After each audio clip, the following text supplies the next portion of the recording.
this show before. We've had a lot of fun. Oh, fucking there's Neil. Neil Brennan, everybody. Here he is. Live in the flesh. Super cool late. Well, no, not late, but just like, oh shit, they're coming in. Oh, Get fuck. up there. I get it. Yeah, hi. Hi. Welcome back to the show. Thanks, bro. Have you done it before? Mm-hmm. All right, cool. We're going to have fun. Over 30 comedians signed up for the chance to do 1 minute of stage time, uninterrupted. And then we talked to them about 30 minutes. And we talked to them. Well, we don't have to go through I all. know. Because we talked to them afterwards. Right. Anyway, so welcome back. Every week I have Pat Reagan, the band leader, ask the comedians a question instead of me asking them. Because I already know so much about my guests that I find it interesting to find out what Pat wants to know. So Pat, go ahead. All right, Chris. Hi, Chris. Hey, what's up, dude? Not much. What's like your craziest fan interaction experience? Oh man, There must be tons. yeah, there's like stalker stuff, but like, Have you had like really? legit Yeah. stalker stuff? I've had like people tweet like, "Yo, I'm coming for you at the Comedy Store tonight." You know what I mean? Yeah. And like, I don't want to give them like say who they are, but like, It was John Caparulo. it was no, but it was at least with the internet, you know who's gonna fucking kill you. You know what I mean? Like they'll tell you ahead of time. Yeah, it was Did anyone come? Nah, they don't show up. Yeah. If you're gonna kill someone, you don't talk about it. Yeah. You know, you just kind of fucking do it. Do they contact you after that? Yeah, They'll be like, sorry, I I didn't missed show you. I got late. I was late to my, spin class or whatever. Did you ever respond to that tweet in any way? No. I feel like early on I would, and I've definitely learned my lesson. Right. It just makes you have more stalkers. Yeah. Oh yeah, bro, fuck you. And You you're like, can't oh, fucking you stalk respond. me. Yeah. What's your question for Neil Brennan? All right, Neil. Here's my question. Yeah. If you had to pick any addiction that you could be addicted to, what would it be and why? I guess crack. Because it seems like people get really into it. You know what I mean? It must be the best. Because people get they like steal shit from their mom. Yeah, there's no. That's a good drug. What about heroin? It's too sleepy. Good question, though. Thank you. Good question. Great answer. Good I like answer. it. Good job this week. Pat Reagan with some redemption. A lot of people have been critiquing him over the last few weeks. He's starting new, got a new colorful guitar, and he's on the money so far. Pat Reagan. It's like you just got back from like one of those schools that teach you where to put the silverware and stuff like that. You seem very nice today. That and like maybe like an ayahuasca trip to Peru or something like that. You seem pretty like dialed in right now. Well, I can't, I've made a mistake of trying to make fun of the comedians, but you guys have so many years on me that I'm just going to get obliterated. And I don't like getting obliterated, so I'm gonna try to take a different approach. So honest. I love that. Speaking of ayahuasca, I was going to do ayahuasca recently with a Comedy Store regular. Try to guess who it was. Duncan Trussell. No. Joe Rogan. Nope. Joey Diaz. Nope. Ari Shaffir. Whitney Cummings. Come on. I swear to God, we're going to go. She She had like a whole, we had a plan and everything. That makes sense. Yeah, we fell out. Anyway, good night, everybody. Back to the heroin. Guys, over 30 comedians signed up for the chance to do 1 minute tonight. They get 60 seconds. Comedians, you know your 60 seconds is up when you hear the sound of a kitty. You don't do the Iron Man thing anymore, Tom? No. Oh yeah, I remember that. Yeah. He went. Thank you. He went Hollywood on in us. movies now. Yeah. When you hear that cat, wrap it up. If you keep going, you're going to bring out the angry West Hollywood bear. There it is. I know it's aggressive. So don't run your time, guys. That's the point. Are you ready? Yeah, Tony. A special Memorial Day edition. Not really that different. Kill Tony. All right. Your first comedian tonight goes by the name of Maddie Chimebore.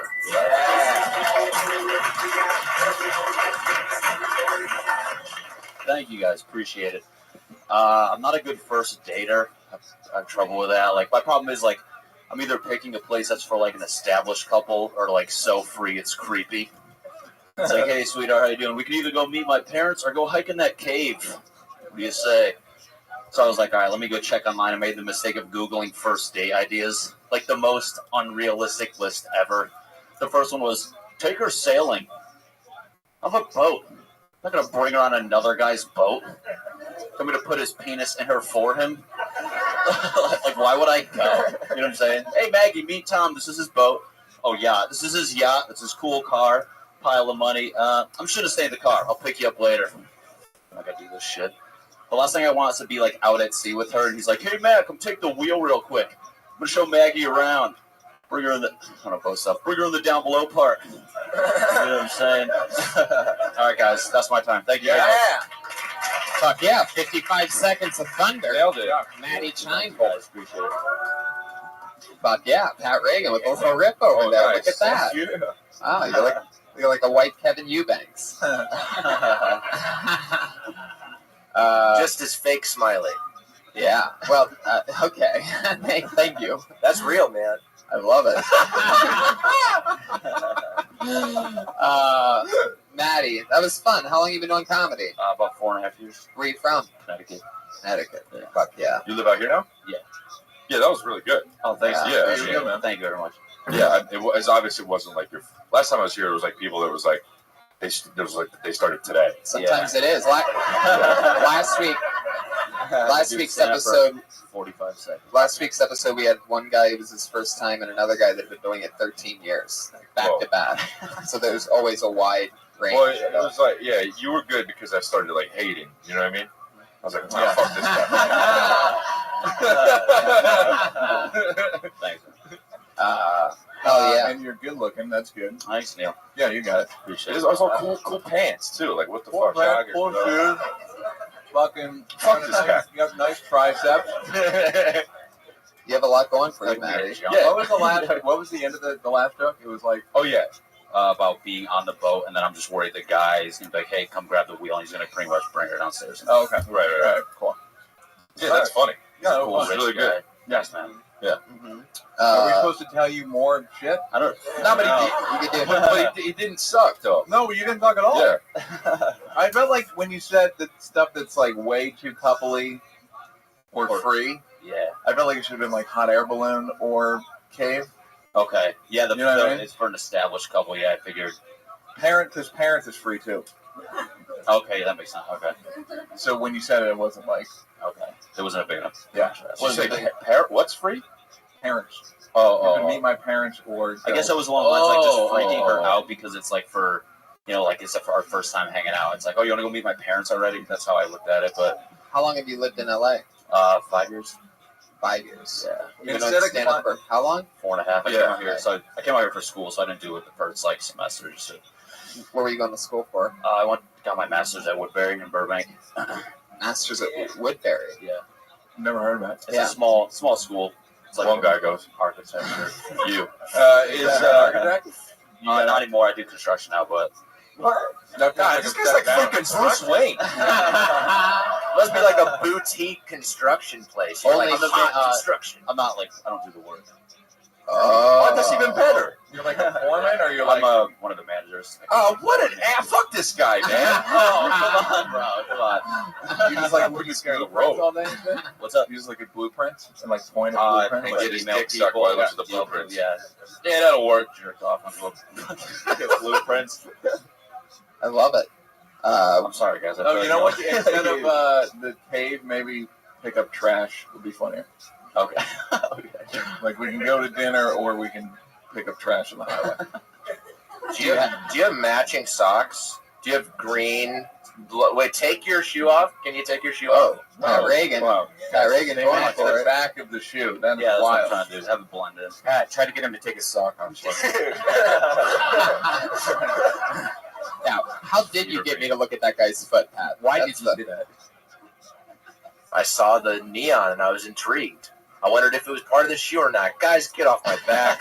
This guy's. I like you a lot, dude, because he's so basic. You know what I mean? Like you'll be like, yeah, I didn't want to get obliterated. And you're like, yeah, nobody would want to get obliterated. Right? And they're like, why did you take his shoe? He's like, I wanted to see his sock. It's like all the reason why you would do things. I like that.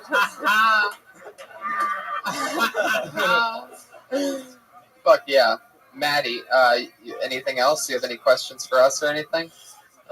No, thanks, guys. Appreciate it. Have a good time. I got you. Maddie Chynbor, everybody. There he goes. He's on Twitter at Maddie Chynbor, Chynbor, all one word.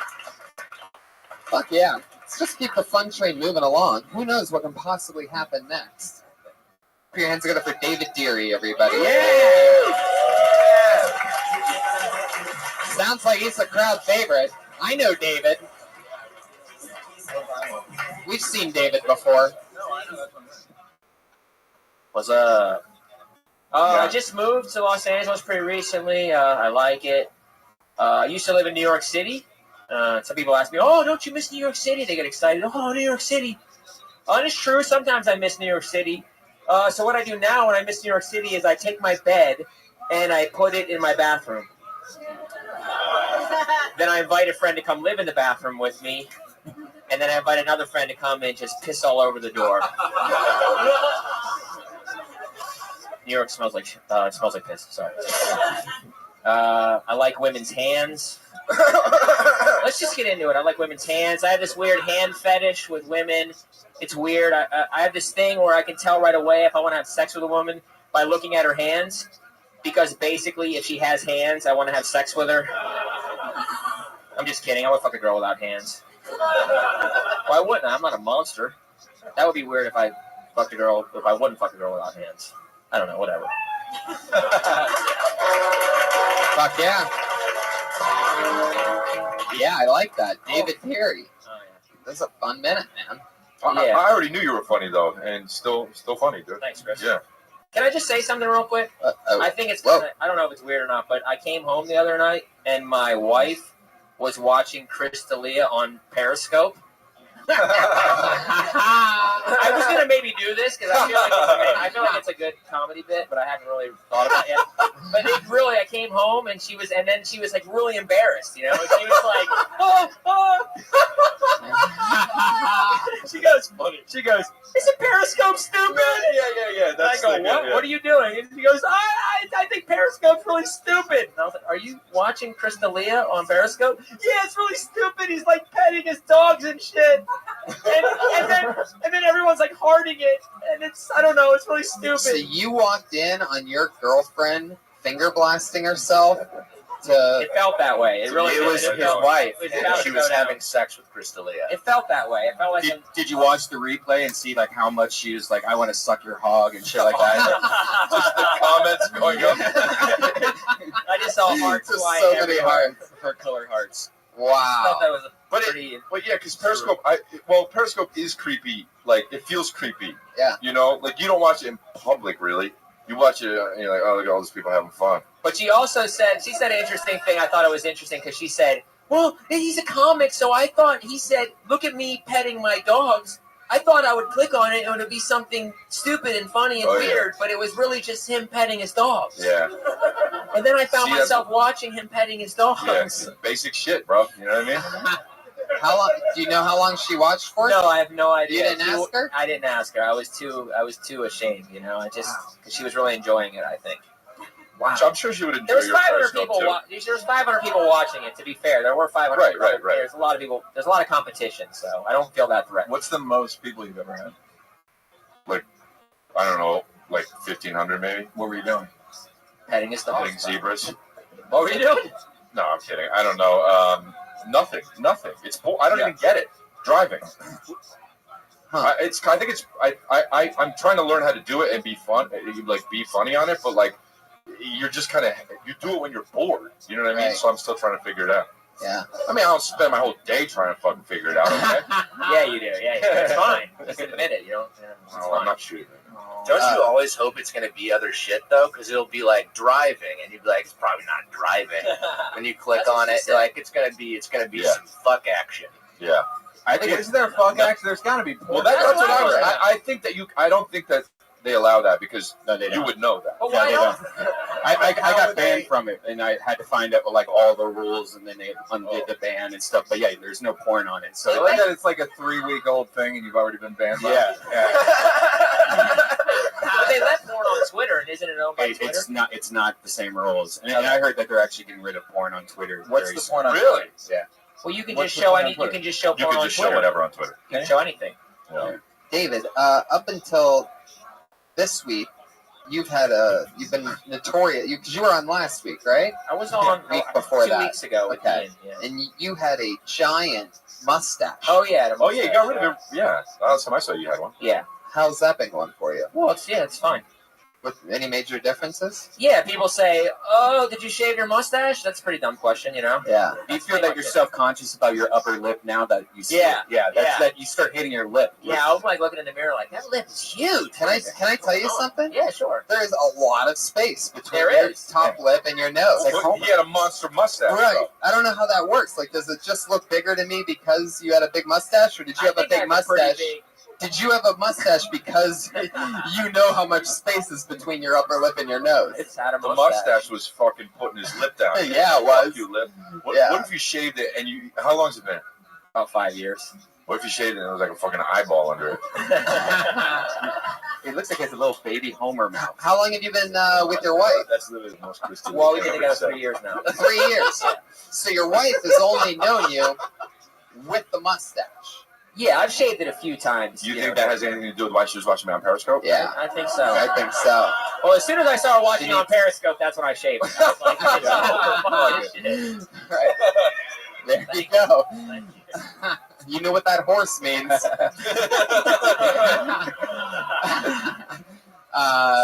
Interesting. What did she say? Did you She warn her? liked it. No, she liked it. She likes it. Yeah. Oh, I'd be bad if she was like, "Oh, grow up back." I'll wait for you though. It's like you going to prison. She actually said it was. She kind of said it was like being with another man. So I don't Nice. know if that's good or bad, but Wow. So I took it as good. Yeah. It's good for Dalia. for sure. Does the audience know how old you are? Because I think Let them that- I guess. think Let them guess. How old am I? Yes. No one's gonna come even close. Yeah. That's all really 38, close. 34, That's not 41. That's all really close. No one's gonna get it at 34. It's really close. 42. Well, it's obviously older. Some people know. How Some old? people know. How old? No. How old? 43. 43. Yeah, 43. Fuck yeah. Take off your hat for a second. Yeah, but you keeping it young. You're keeping it young Yeah. though. Sure. Yeah. Yeah, you have a young spirit. Good job. That's right. Yeah. Not a lot of work. Just to be honest, not a lot of work. Well, we love you here, David, and that was Thanks a great for having minute. me. David Thanks for Deary, having me. everybody. He's on Twitter at MF David Deary.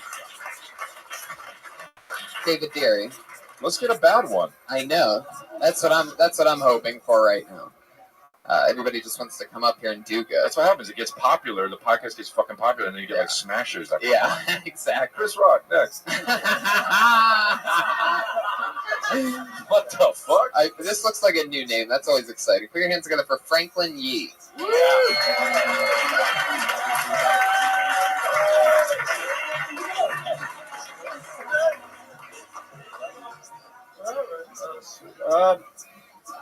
If I could be any superhero in the world, I would be Batman.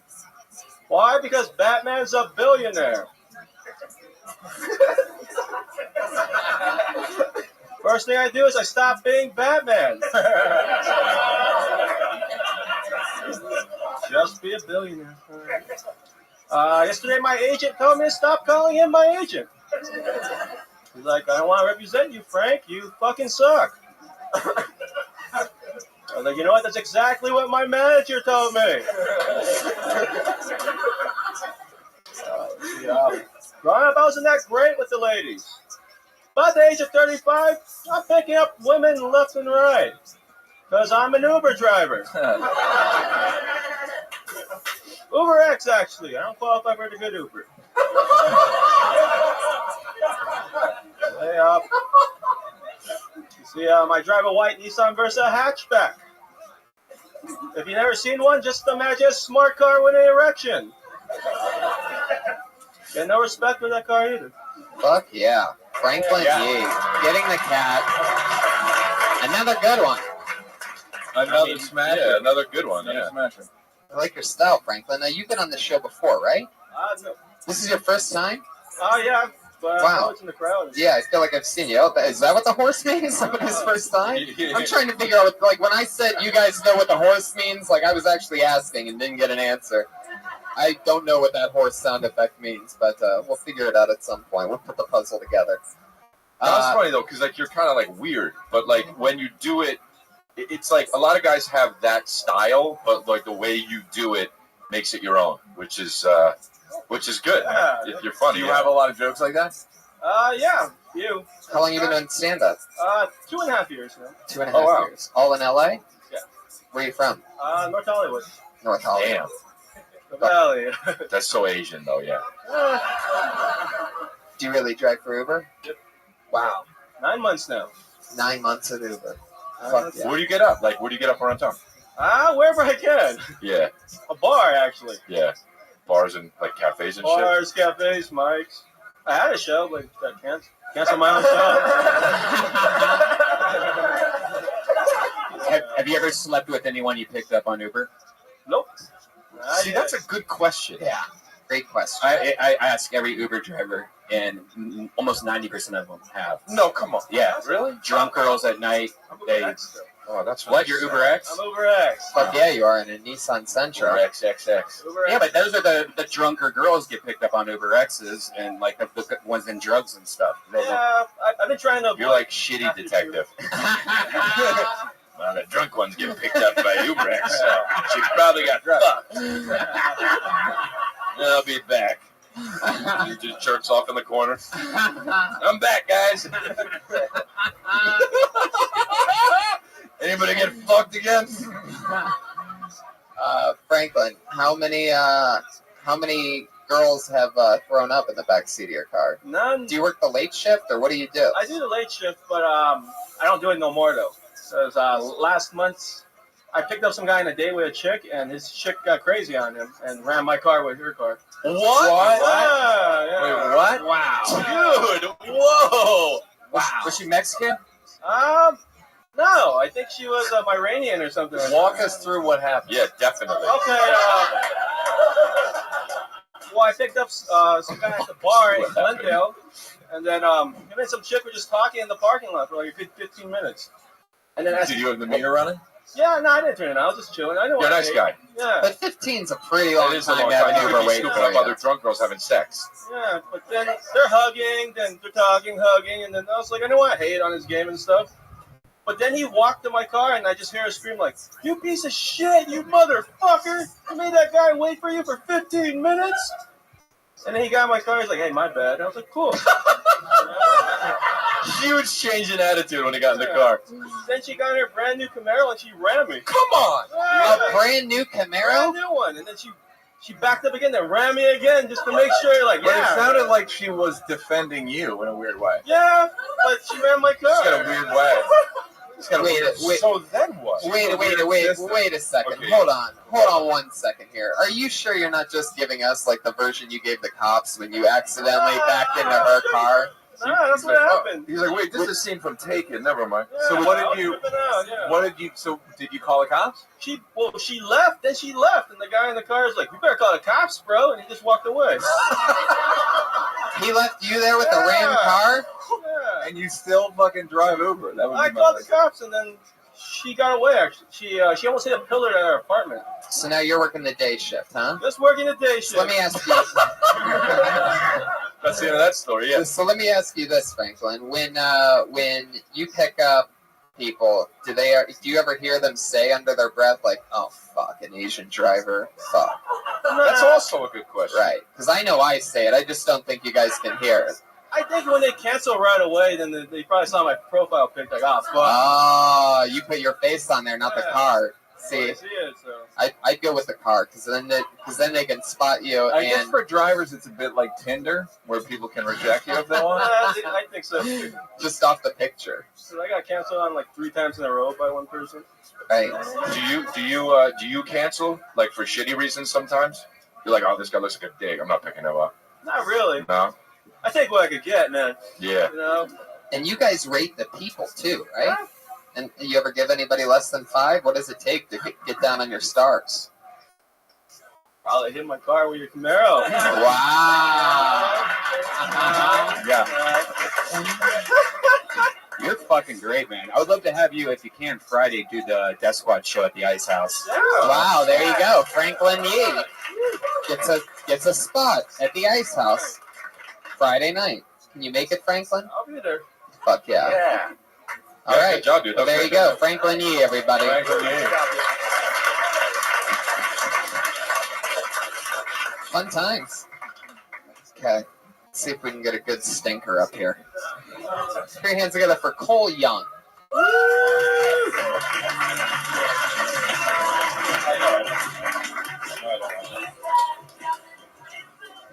Hey guys, how's it going? When I started doing comedy, my own father heckled me. One time I was doing a set, my dad was in the audience. I wasn't even doing that bad, and all of a sudden I hear this voice saying, "He's my kid and I love him, but I don't think he has it."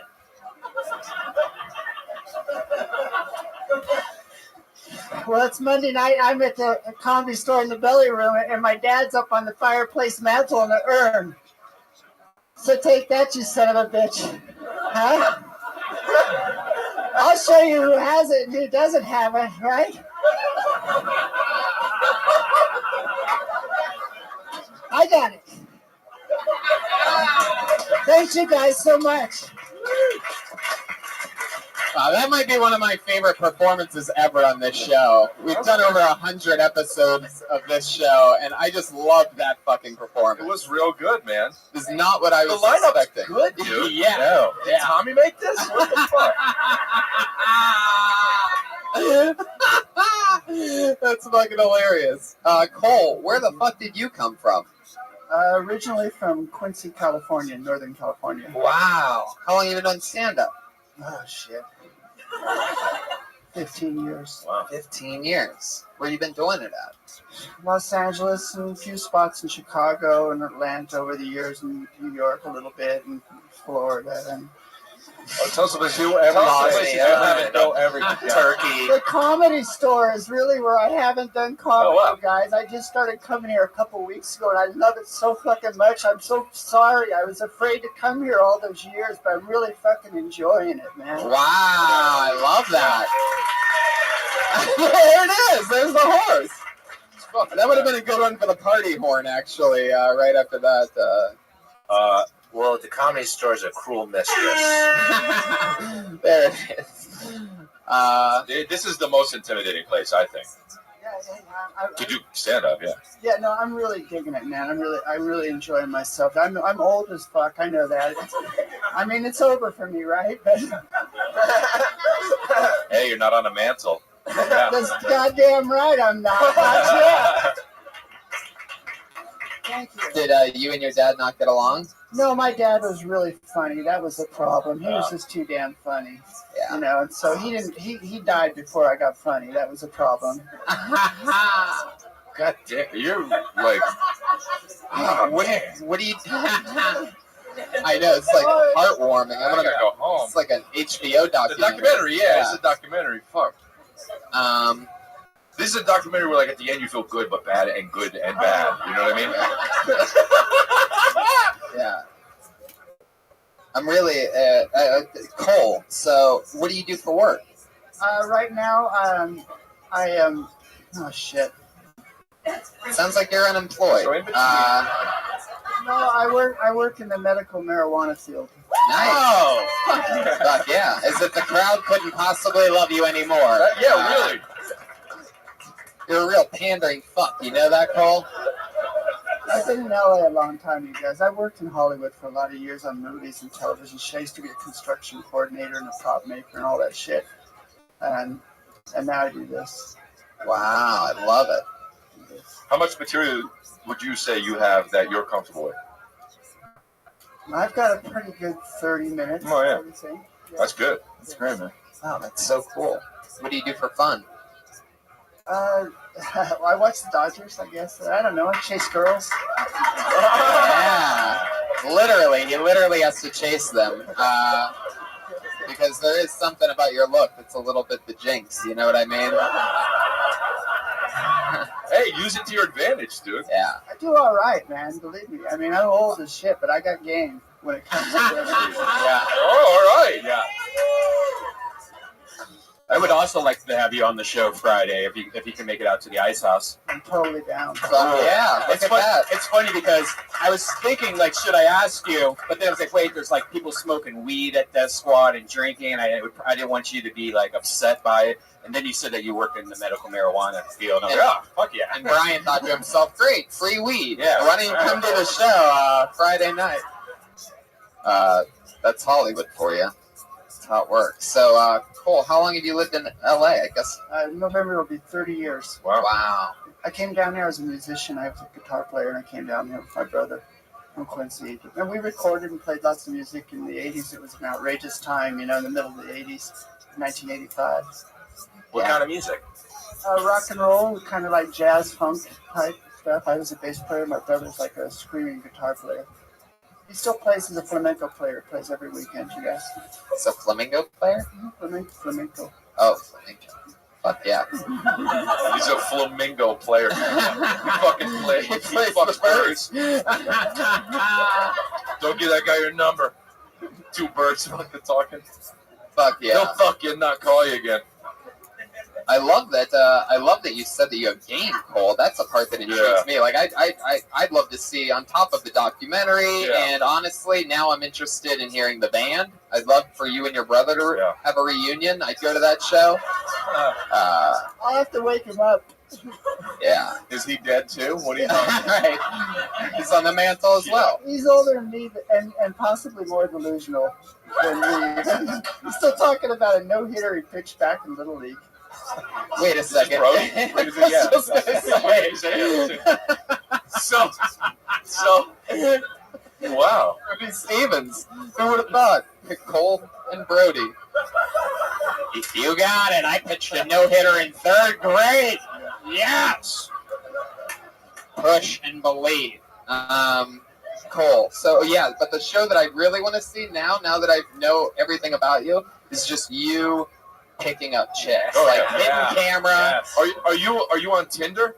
Backpage? No, I'm just Facebook. And Twitter. I'm tweeting a lot. Okay, so And Instagram. What's the age range of the girls? 12 to 17. No, my girlfriend, she's 37. So like I'm 57. So Ooh, fuck yeah. yeah. That's great. all right. Is she white? Is she white? No, she's a Mexican girl. Ooh. Yeah. Fuck yeah. She's feisty, isn't she? Oh yeah. She's like she rammed an Uber driver's car the other day. I totally got to call the cops. No, I thought you were funny, man. It was great. Yeah. Super funny, super cool, and it's so great to get to meet you, Cole. Thanks for being part of the show. Please come back, and we'll see you Friday night at the Ice House. There he goes, Cole Young, ladies and gentlemen. The Kill Tony debut, the Comedy Store debut of Cole Young. Everyone, wow. He's on Twitter at Comic Cole, all one word. Wow, that was like heartwarming. It really was. I mean, it definitely was. You could feel the energy in his voice, how much it meant to him. Yeah. Electric. There's another new name. I know that because I remember this one because I don't know how to pronounce this at all. Put your hands together for Golly Croup.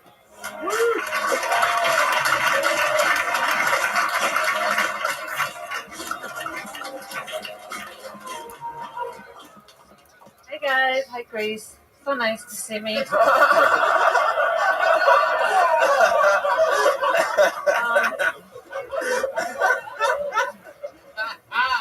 So I'm pretty sure you noticed my accent already. I'm from Santa Clarita. Yeah, I was born in Israel actually. I'm mixed with French, so I'm basically half Jewish, half racist. Yeah, I was just walking on Sunset before the show and I saw a flyer that said, "Have you seen this dog? Please call." So I called and said, "No. I've never seen this dog." my girlfriend asked me one day, "Do you think this dress make me look fat?" I said, "No, I think it's the cookies." I was walking Hollywood one night, and a 10-year-old kid came up to me and said, "Do you maybe please have some weed?" I was shocked. So polite. I have a memory foam mattress, but it has so many bad memories. So I sleep on the floor. Yeah. Fuck yeah. Powerful. Golly, crew. It's a great minute. How's it going? Good. Thank you. How long have you been doing setup? With you, a long time. Chris has been headlining a lot of my shows. So, Oh. yeah, just so you know. I did? Yeah. Oh. Okay. Wow. Golly. Am I saying that right? Golly? Golly. Golly. Yeah. Right. You said it right. That's right. You work with Chris? Yeah, for years. Right. Yeah. I mean, he doesn't know that. He doesn't know that. Yeah.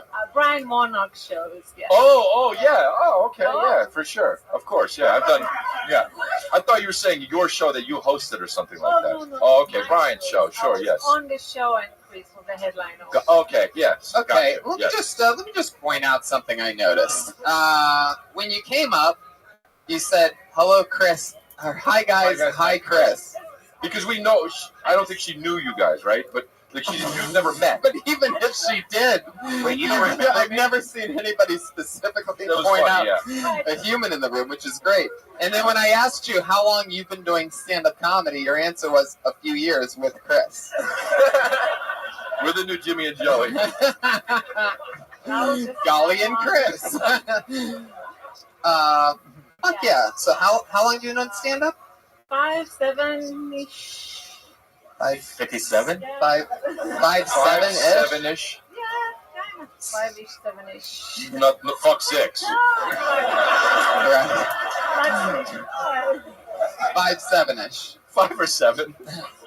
Well, I've been doing 6? stand-up back in Israel too. So maybe 10 even. Well, Here in LA, it's about 5 years. That's it. you got some demons. You answer all sorts of years. That means some crazy shit happened. Yeah. I think. I don't know if the memory foam mattress you're sleeping on works. I see where you're going with that. Are you ticklish? Oh, Brian, come on. Oh, yeah. Jesus Christ. I thought you were going to go a whole episode without being a creep. And then look at you out of nowhere. Ticklish. What kind of question? Be a professional. I love it. Such a Your jokes are funny, though. Yeah. You're also pretty comfortable on stage, so that's good, yeah. Well, she's with her friend.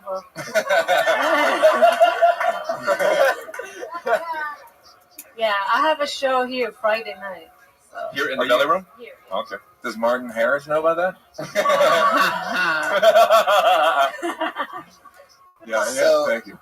Golly, Oh, the mic humor. You get it. you seem to be like a real one-liner specialist, right? Are all your jokes like that, short form like that? And how much time do you think you have? I know I have 15. 5-7 minutes. No. Perfect. Chris, it's 15-20. Ah, okay. 15, 20. 17. Oh, 15-20, got it. Yeah. Yeah, I have a good 15. I'm booked for a corporate show that they want me to do 20, so I believe I can stretch it. What's the but- corporate That's how you show? learn, right? You know? Yeah, that's how you learn how much you have. But I have good 15 clean one-liners there. Mm-hmm. Oh, that's good. Clean's good. Yeah. For corporate shit, too. Yeah, very good. Well, that's cool. I shower before the show. Showered Put that one in you. there. Anybody smell or comment? Especially when Chris on the show. So Yeah. Did you guys? I scrub. Right. Did anybody? Any of you guys smell her as she walked up? Right? Smell her coming? Did I you? smell him. I'm not even being weird. It's good. I smell it. Very clean, right? Yeah. You smell? Perfume, yeah, I smell it. It's good. It's nice. How long have you lived in America? Right. 15. 15 years. All right, don't start with this shit again. 10, 15. Don't ask her time questions. 10, 15. That's a big window. Learn that lesson, right? We know. You're like, if anyone suspected you for murder, afterwards they'd be like, she definitely did it. Yeah. Her answers are not even. Yeah, do you know where you were? I was either at the store or I was at the gym. And I'm preparing myself. Yes. Okay, I'm ready for my case. right. I'd be careful too, Chris, because all the questions that the detective asks, you're the accomplice. So I was with my friend Chris, I and talked to Lee about that. fuck yeah, I like your style. How do you make money? What do you do for work? Makeup artist. Oh, nice. What's that face you made afterwards? I Like I'm hate supposed it. to know I that? want to Really? comedy. You don't hate like it? that? Well, I hate everything else. Yeah. What was that? What was that motion you just did? You're throwing up like steal third base. Well, he asked me if I'm picking it. Oh, right. Oh, We get you. Yeah, yeah. fuck yeah. Yeah. Very interesting. You want more jokes? Yeah, you want more jokes? No. Well, we have 25 more Friday people. night here.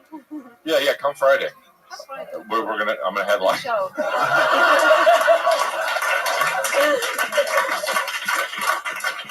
Golly Croup, everybody. There Good she job, goes. Golly Croup. One-liners. Good. Everybody's doing good. It's unbelievable. Even the brand new people that I've never seen before, everybody's crushing. This is a hot streak. Put your hands together for Jeremy Paul.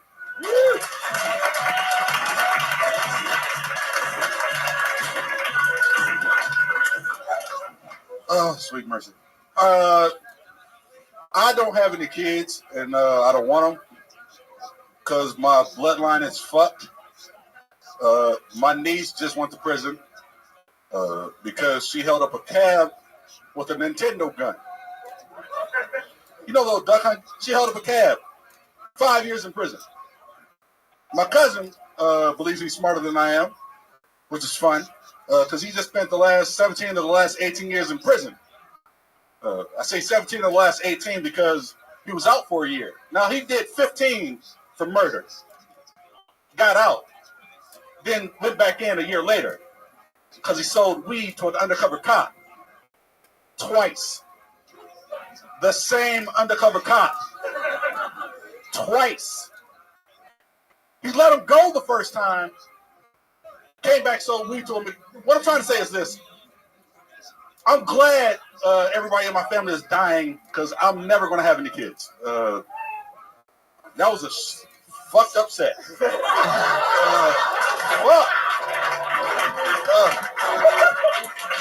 I know when I suck. Just keep going. We won't have to say anything if you keep doing it. Just keep going. Tell us more. Man, that was a piece of shit premise. Seriously, I've been doing this too fucking long. Keep going. Keep going. No. Then you just talk about it. Then you do it. Yeah, this is a. Tell us where it went wrong. It went wrong when I walked on stage. That's when it went wrong. Like, seriously, I've been doing this way too fucking long. I know better. But yeah, shitty set. Fuck yeah. You're confident. That's Yeah. good. That's Yeah. honestly at least half of it. Yeah. You got way too many things on though. Yes, please. It's driving me We went crazy. through this before. So, And we're going to go through it again because it obviously didn't work. do this before here? That's hilarious. Yeah. Here's the thing. I don't trust people.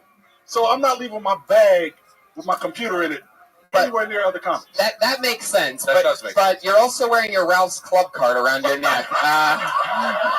Well, yeah, come on, man. I'm pretty sure you could put your keys anywhere but on a keychain on your neck. Like, that's incredible. I just do that shit, man. And how many fucking how many cars do you have or Right. bank vaults that you have to? Here's the thing. This is my card. I've never seen it. My safety deposit box key. Oh, shit. My Oh, you're a store janitor. key. That's what's going on. You're a Oh, man. janitor. You have the janitor set of keys. What are the cards? You have your Ralph's Club. Yeah, What else? Ralph's card. I mean, if you're going to wear them library around your neck, you have to answer the questions.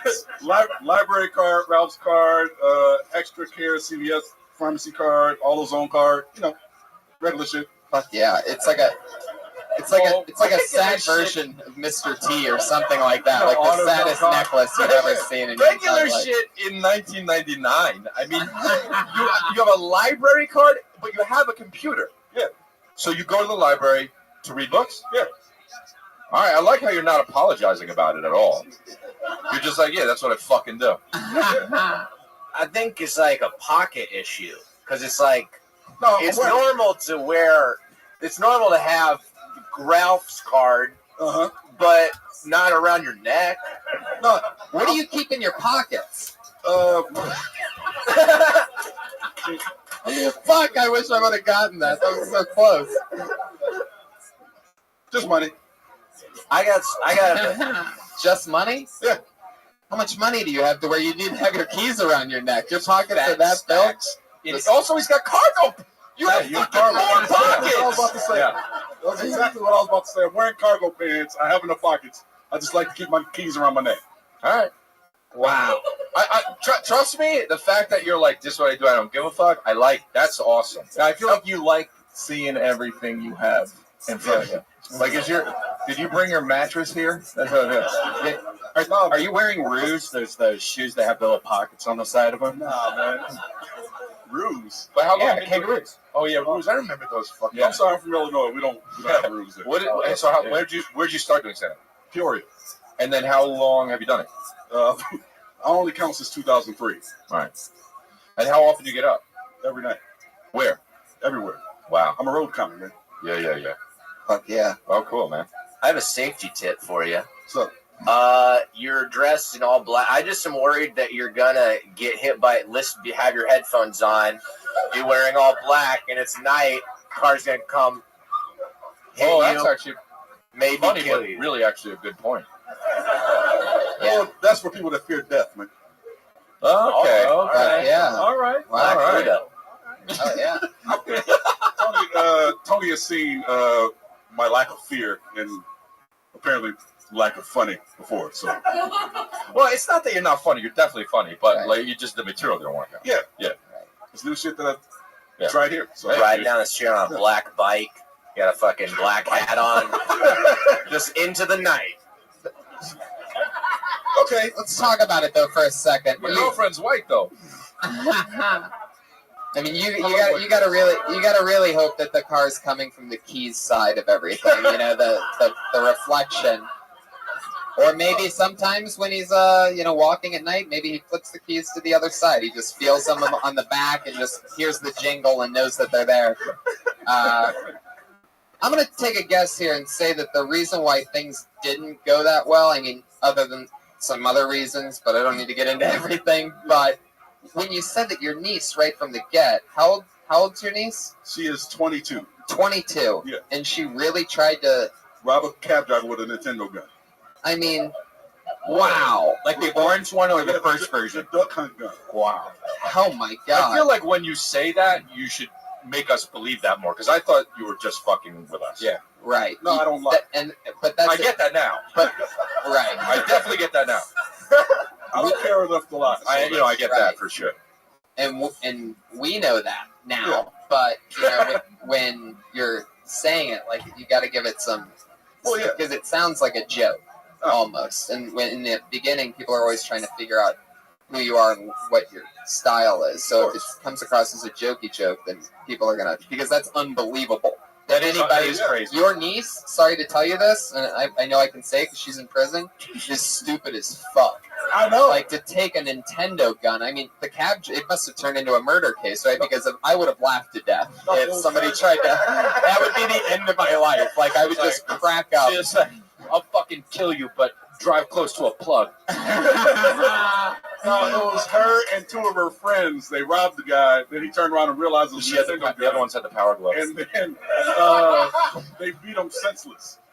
They pistol whipped him with the Nintendo gun and then tried to get away and got caught. They put Hot Wheels in a pillow and just This is like, Who got pistol whipped with a Nintendo gun? Cab driver. I wouldn't have done anything. That's not even pistol. Yeah, like how do they? It's still, He got pissed with it, and then the dog came out of the bushes like, oh!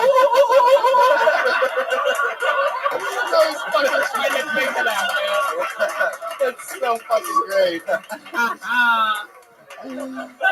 Hey, you can use all that.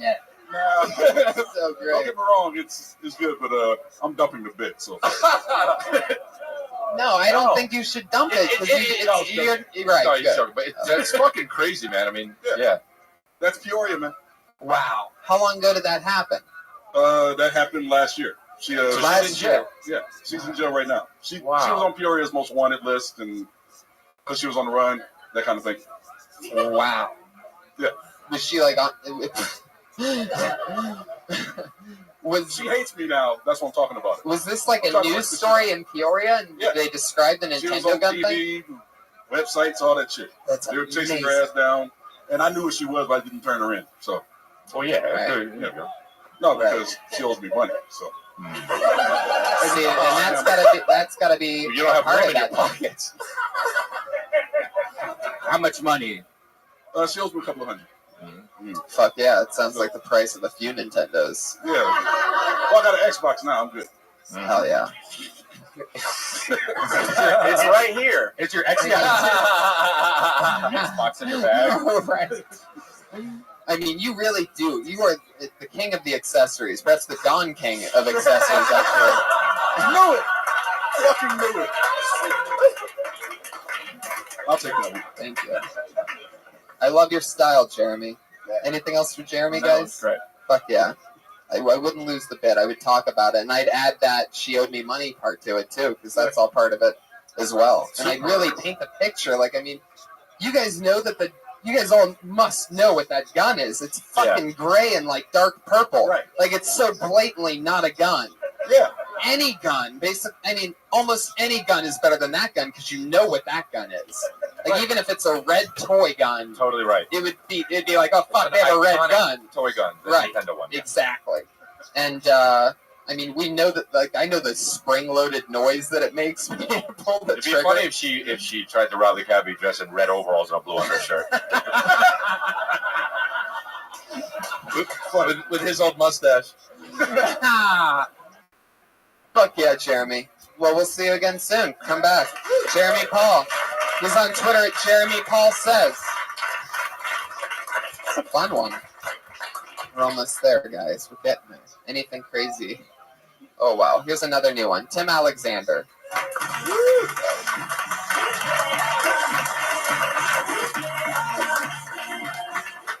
All right, so I recently moved, and during the move, I lost my cell phone, which is so much worse than losing your wallet.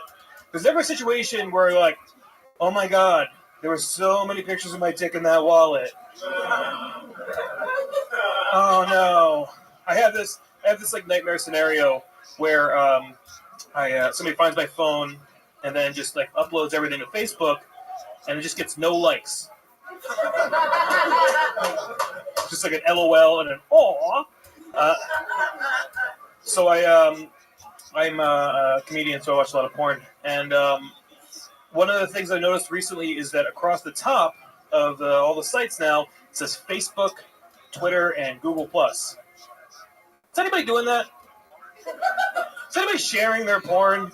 Is that going to become the new thing? Like, I'm not going to admit to 3 midgets and a MILF, much less share that on my wall. I don't know. It just doesn't seem like it's going to work out. All right. Thank you very much. Fuck yeah. Tim Alexander. Where are you from, Tim? New York. How long have you been on stand-up? Just under 3 years. Fuck yeah. How long have you been in LA?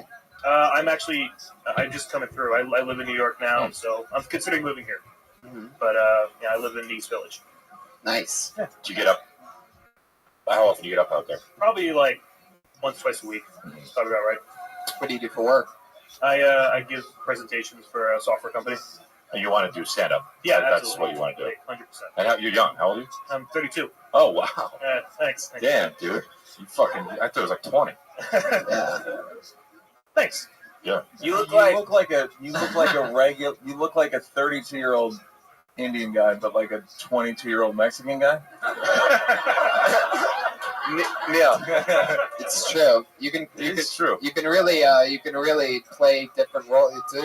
There's something very Russell Peters about your style. Also, kind of it could almost be anything. Derek Jeter a little bit, right? You know what I mean? And I love him the most as one of Khaleesi's defenders in Game of Thrones. I wish it was like ripped.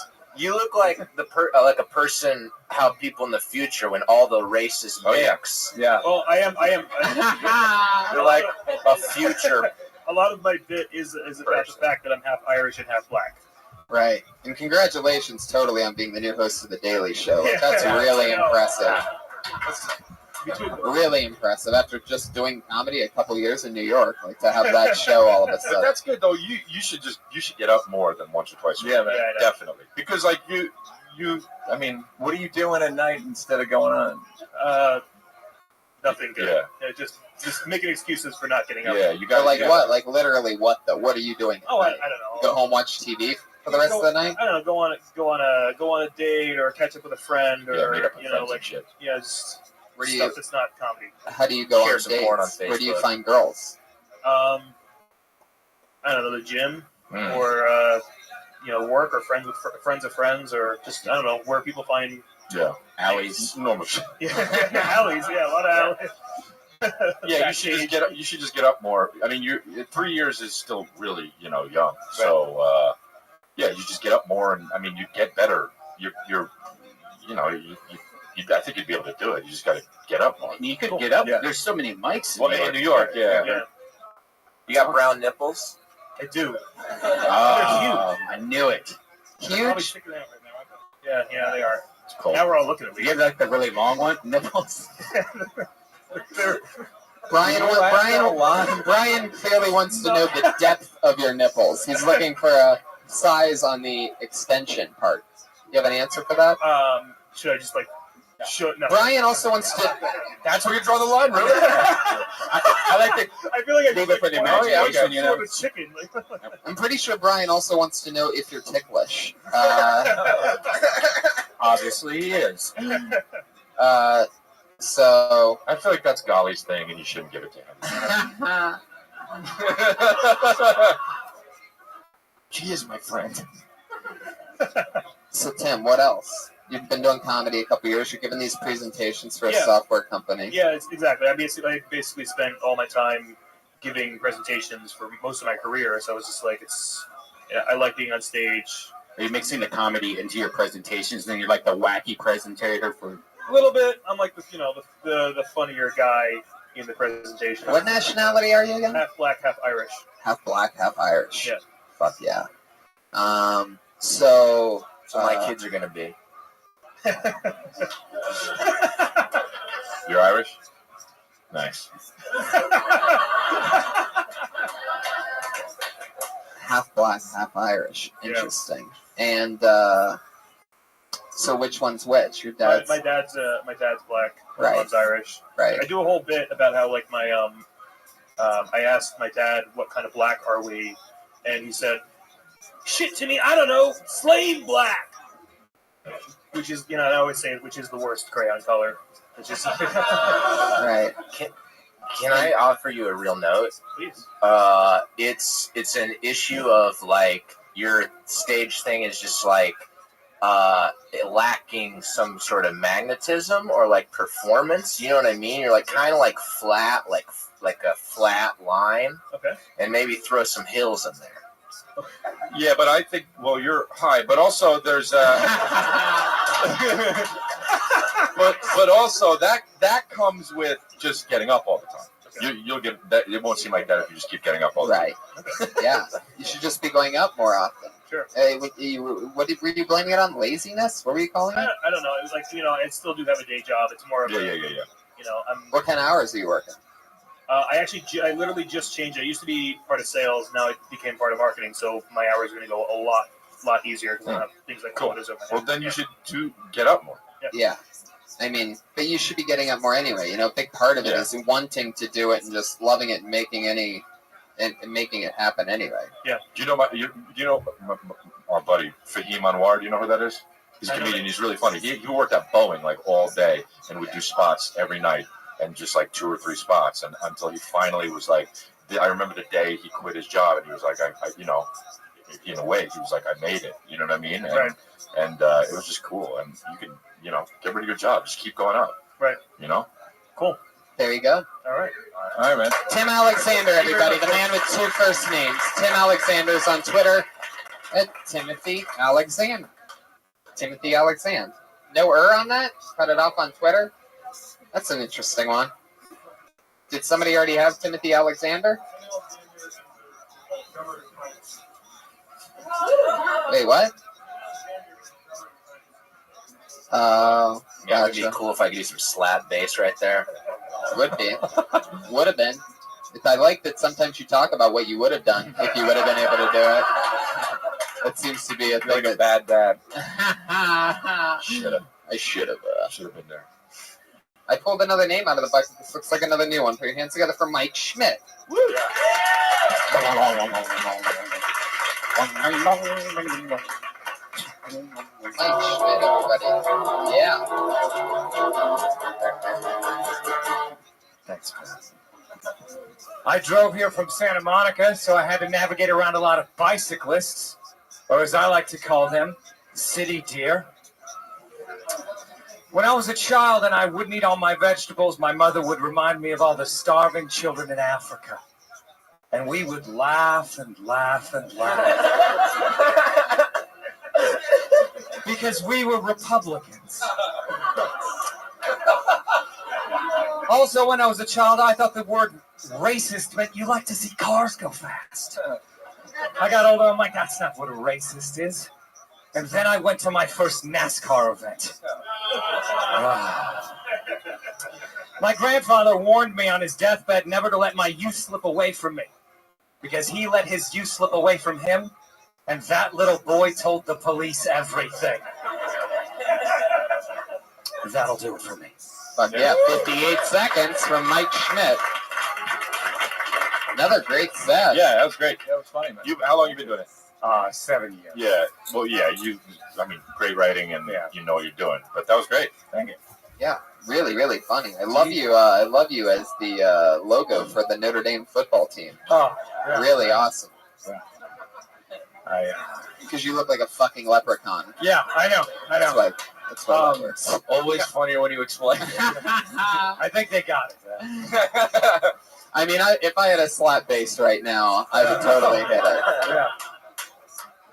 No, without the beard, I look like a really creepy person. Really? Like, and you're like, creepier than this? Yeah. Yeah. Well, you look young? You're what? No, like young old face. Oh. Yeah. Well, how old are you? 30? 35. Okay. Yeah. Do you, how often do you get up? A couple times a day in town because I just moved here. In the day? My God. Like a day. A day. Oh, yeah. But yeah, I headlined his hometown last weekend. Really? Yeah, it was really nice. Youngstown? Yeah.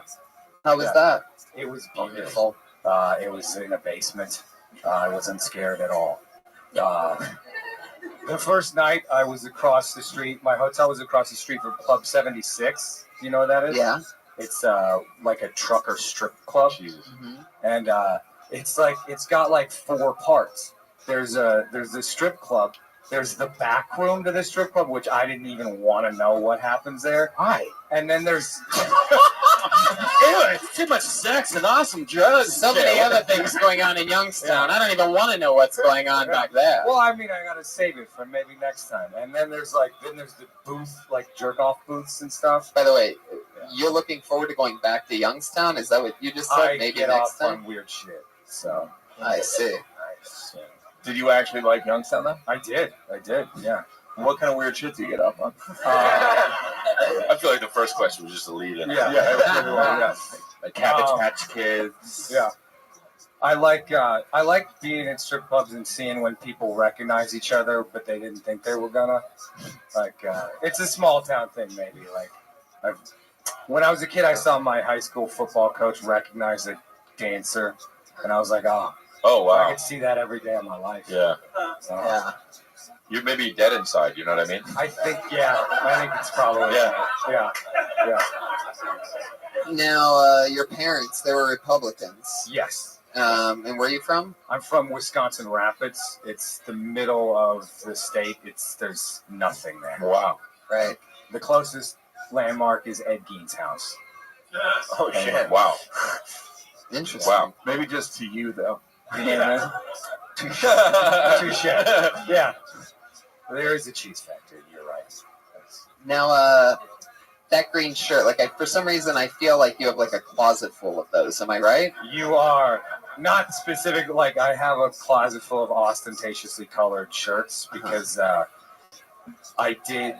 worked at a concert venue and I needed bright shirts so that the dumb shits who work security and get fired every weekend would be able to identify me and not hassle me when I went backstage. That's funny, man. Right. Like nobody gets a shirt like that for functional reasons. Yeah. Right. Exactly. And this guy's like, you found the function. Yeah. If people need to recognize you. People need to be like, oh, he's cool. That's the guy that dresses like a fucking putt-putt course. Yep. Yep. Basically. Yeah. I have this Power Ranger on his day off. Yeah. I have a seersucker suit for that reason. Just you one of the kings of comedy? Oh, see, that would have been another good one for what's his name is one of the Don Kings of comedy. Oh yeah, that would be good. Speaking of Don King, do you got any shirts for Jeremy Paul? Maybe he could borrow a bright shirt so he doesn't get run over at night because he wears all black and he's got bright shirts and he says he's got a whole closet full of bright shirts. Yeah. Does he like hot pink? Yeah. Okay. I don't know what to say to Pat. I just roll with it. But yeah, Pat, do you want to tell us what it would have been like had what you just said worked? It would have been so awesome. Great, man. Oh, fuck. There it is. My favorite sound in the world. Mike, did I ask you what you do for work? Well, I just moved here, but I was a criminal defense attorney for 9 years. Wow. Come on. Yeah. Where? In Wisconsin, in Dane County, actually. So. Whoa. Yeah, don't clap for it. It's actually the most racist justice system statistically in the entire nation. Wow, somebody lost a lot of cases. Oh, I did. And I got really shitty about it towards the end. Well, at least when you defend a bunch of pimps, they give you their hand-me-downs. Yeah. So that's clearly a. Yeah. I can't pay you, but yeah. No, I've been invited to a lot of really weird dance parties by guys whose trials I've won, and I've never gone to them. And I kind of regret that. Who has a dance party when they win a trial? I can't say his last name, but his first name, the most recent one, was Clinton, and it was a gun charge. Wow. And that was in Miami. No, that was in Wisconsin, in Madison, Wisconsin. Yeah. Yo, I got off. We're having a dance party. Yeah. Wow. I don't know. Mike, you want to do the Ice House Friday? Yeah, sure. All right, sweet. Wow, there you go. Another Ice House spot. Look at that. Mike Schmidt. You'll be able to tell who he is because look at him. There he goes. He just walked the fuck off. Mike Schmidt, everybody. He's at the Shinda.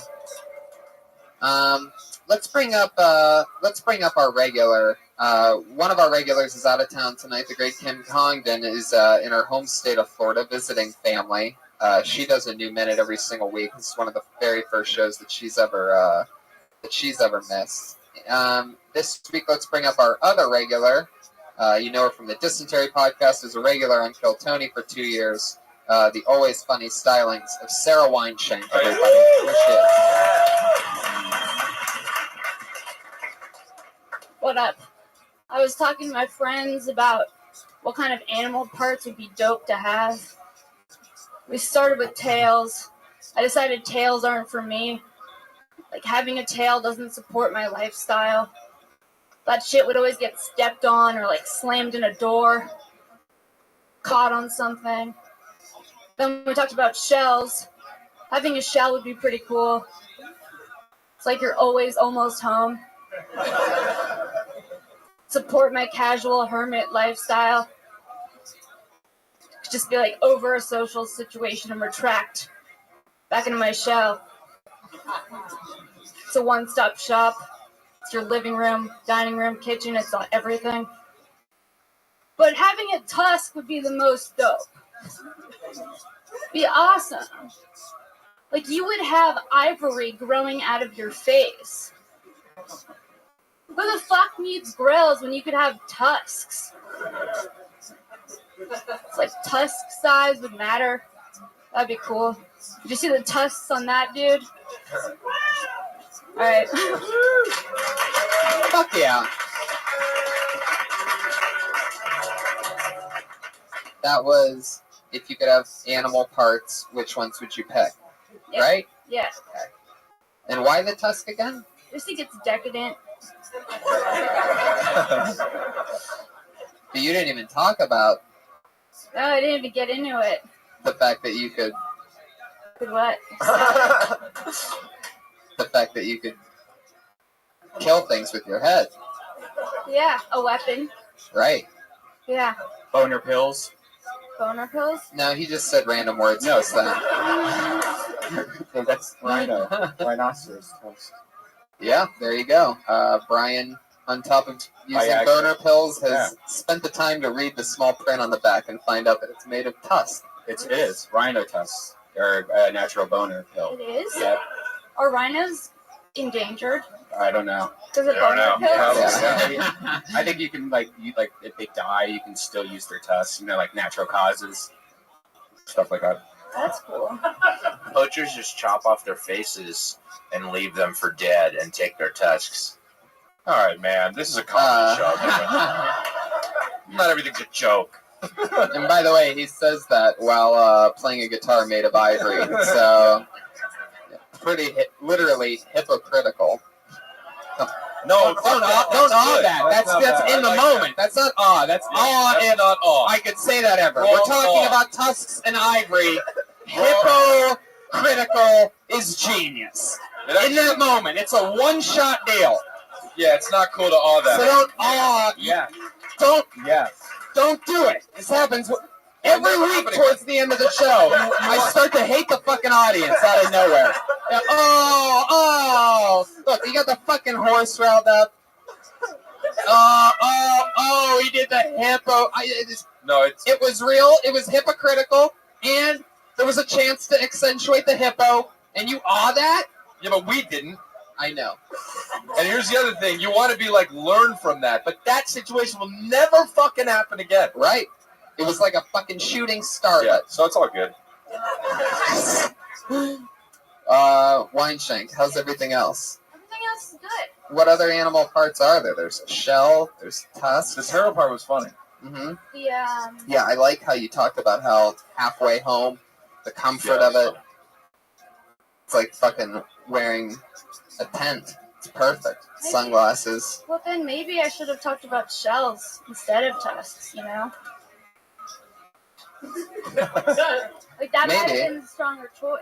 Maybe. When I always go to how good could it have been, what could have happened, I always go with my specialist on that, Pat Reagan over there. He does this thing where he talks about what he could have done afterwards to have made it work. Pat, what would you have done with the tusk thing? I don't know. I mean, tusks are valuable. They're used for boner pills, and sometimes poachers chop the faces off of rhinos. Oh God! Oh, come on, geez. man. Wow. And I You guys mean, are a real asshole. and the crazy thing is you're playing a guitar made of ivory. It's pretty fucking hypocritical if you ask me. There you go. Not only do we help comedians get better on this show, we help audiences get better. You fuckers will learn. Next time you're at a comedy show, comedians are going to be like, God, where the fuck did that audience come from? It's like, you guys learned like pros. Well, thank you so much. The stylings of Sarah Wineshank. Follow her on Twitter at Princess Shank. Guys, your final comedian of the night. One last minute as a special replacement. Great friend of Kim Congdon and friend of Death Squad. Put your hands together for Kimberly Congdon stand-in tonight. Edie Gibson, everybody. Here she is. A lot of people say that I grew up on the wrong side of the tracks, but my side has all the taco trucks and the drugs.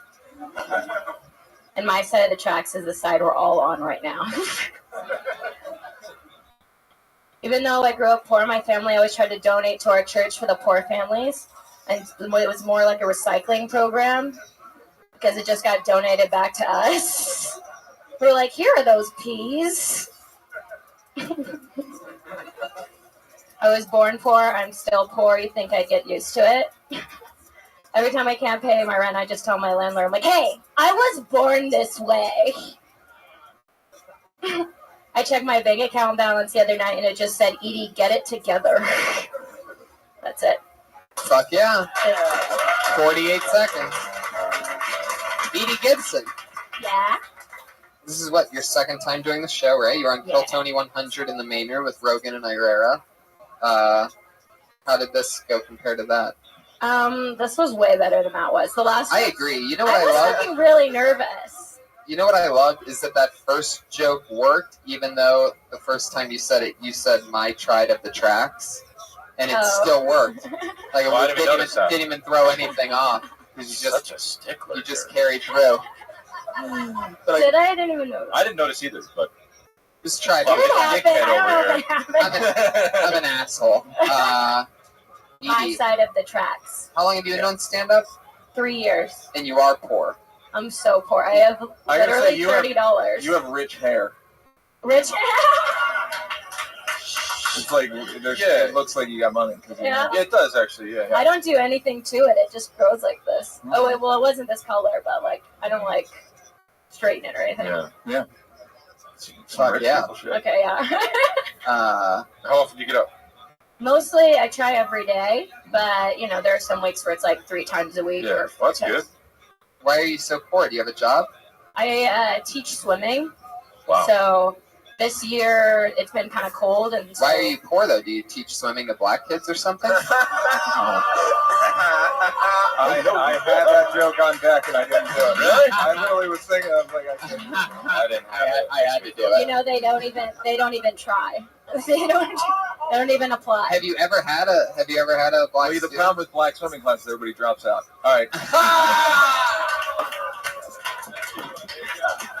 Boom.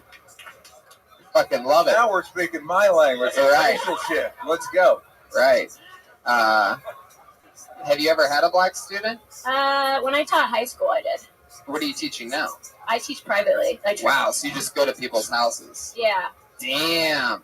That's got to be creepy, right? And no, because I'm cool and I'm like a girl, and it's mostly I train other girls. Oh, really? There's never like a guy that's like...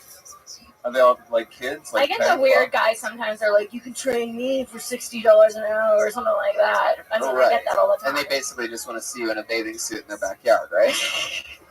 No, I don't have a pool. Spray yourself or whatever. Show me like what I would have to do if I did have a pool. It'd be like the Pat Reagan of swim lessons. Like, man, if I had a pool, I would totally get lessons right now. What was that reaction, Pat? You look so... He's like defeated. Super defeated. It's like he did a thing with his head, like when like somebody gives like the snap thing. It was like that. I love it. Edie, what do you think? Probably should have Pat said Reagan? something there, right? Yeah, but Probably should have said something there, right? yeah, but it's okay. Okay. 10 moments passed. Don't say the thing now.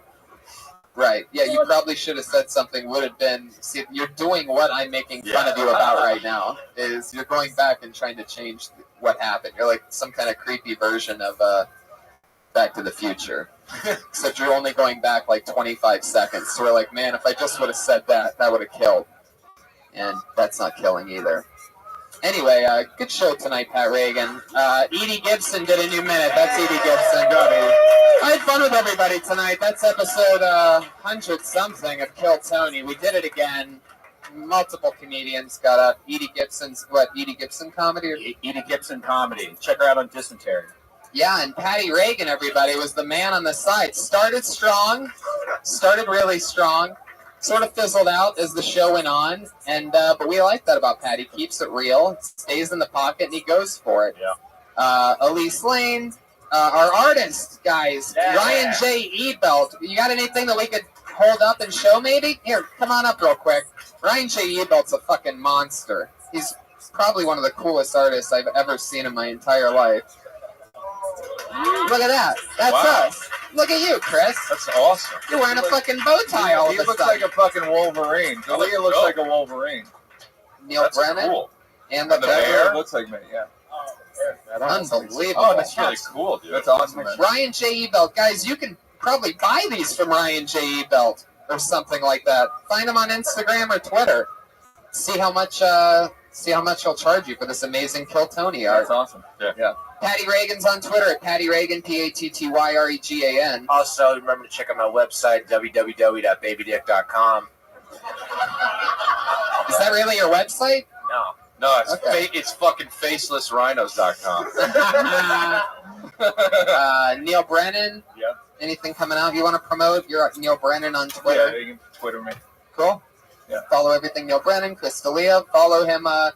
Do what David Deary's wife does, and follow him on Periscope, Twitter, and everything else that he does. Anything else coming out? You have a new special. Oh, yeah, it's on Netflix. Yeah, you can go look at it on Netflix. Incorrigible. Yeah. I love it. And live audience, thank you so much. That's Kill Tony. Have a great night. Goodbye.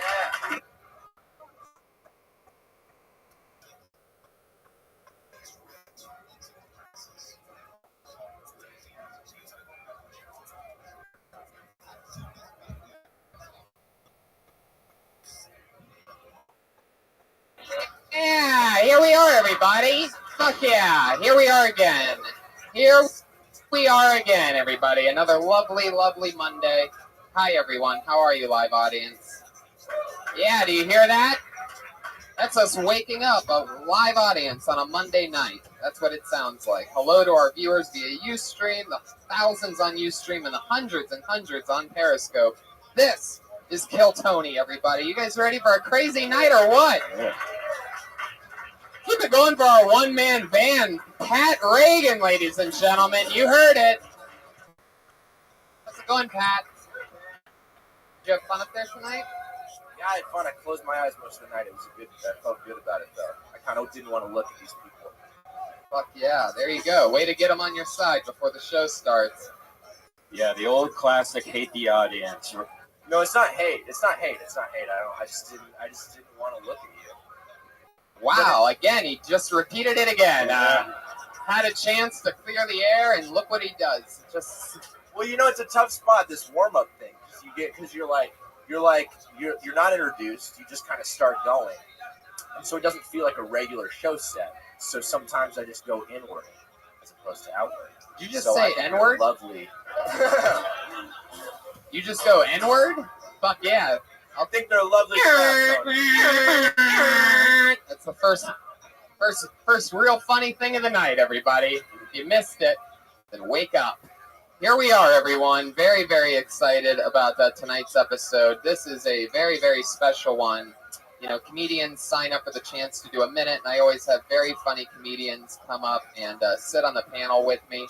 And we talk with these new, sometimes new just to LA comedians, and anything can happen when they do their minute, and then we talk to them. This is a very special one because normally we have two people. Tonight we're going with three in a special complete blowout episode.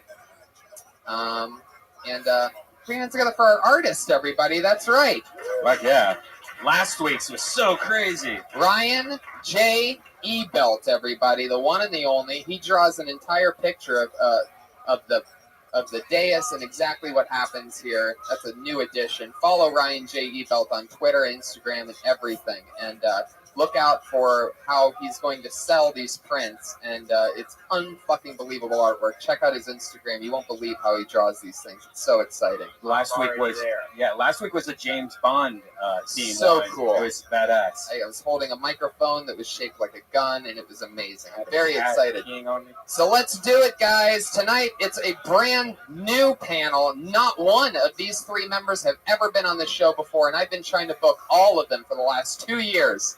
And I got all three of them at once here tonight for a solar eclipse of Kill Tony hilarity. Put your hands together for Steve Agee and the Sklar brothers, ladies and gentlemen. Sklar, and Agee. Fuck yeah. This is exciting. Josh, do we only have 2 microphones? Oh, no. Wow, Josh, really dropping the ball there. Wow. Put your hands together for our producer, our accident-prone Runaround producer Josh Martin, who's probably zooming everybody out of frame right now as he adjusts the camera over there. Pretty sure he's blowing it right now. 2 microphones for 3 guests, huh, Josh? That's what you went with your brain today? That's great.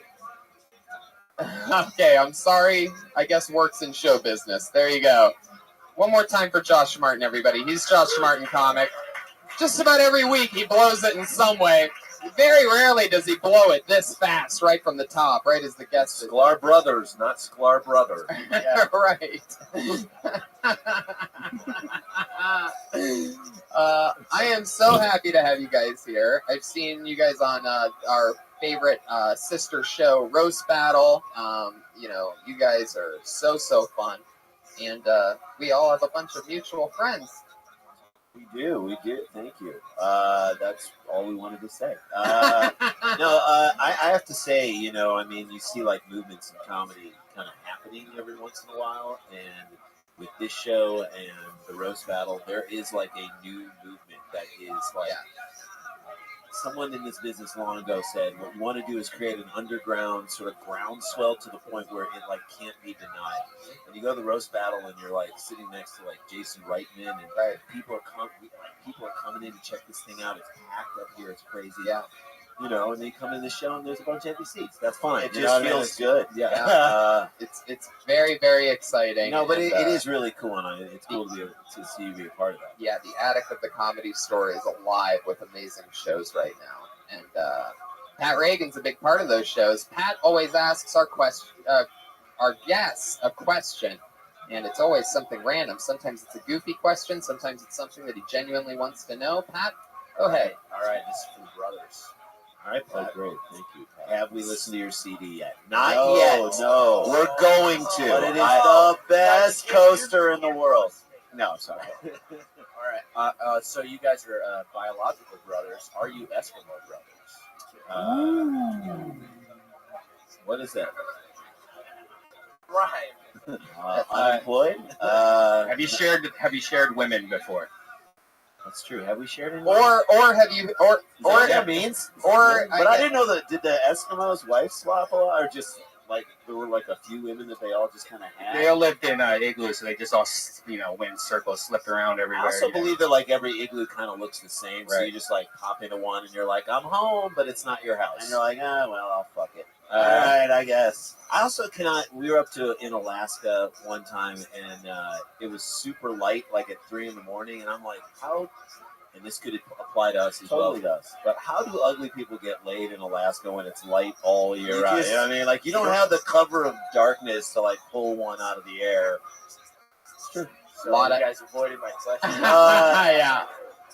Have we? I think we have. I don't think we have. Yeah, I think we avoided that. You think there's a reason for it? You think one of you gets a girl and the other one's like, well, she's ruined now. Yeah, that's damaged goods. Definitely. Yeah, I don't know. It's funny because we don't really have that different taste. Oh, wait, his wife. Oh, sorry.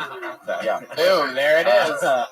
Totally forgot. I just remembered. That. Yeah. No, I think we are very like conscious of anything, trying to stay away from anything that could be considered twinning or hacking. You guys ever hook up with twins before? A lot. Yeah, all the time. No, never. Black twins. And we try. How crazy? Yeah. What do we be like? We did hook up with those twins where they're like connected at the head, and one of them is like a country singer, and the other one's like in a wheelbarrow. Yeah, she just like bear around on the.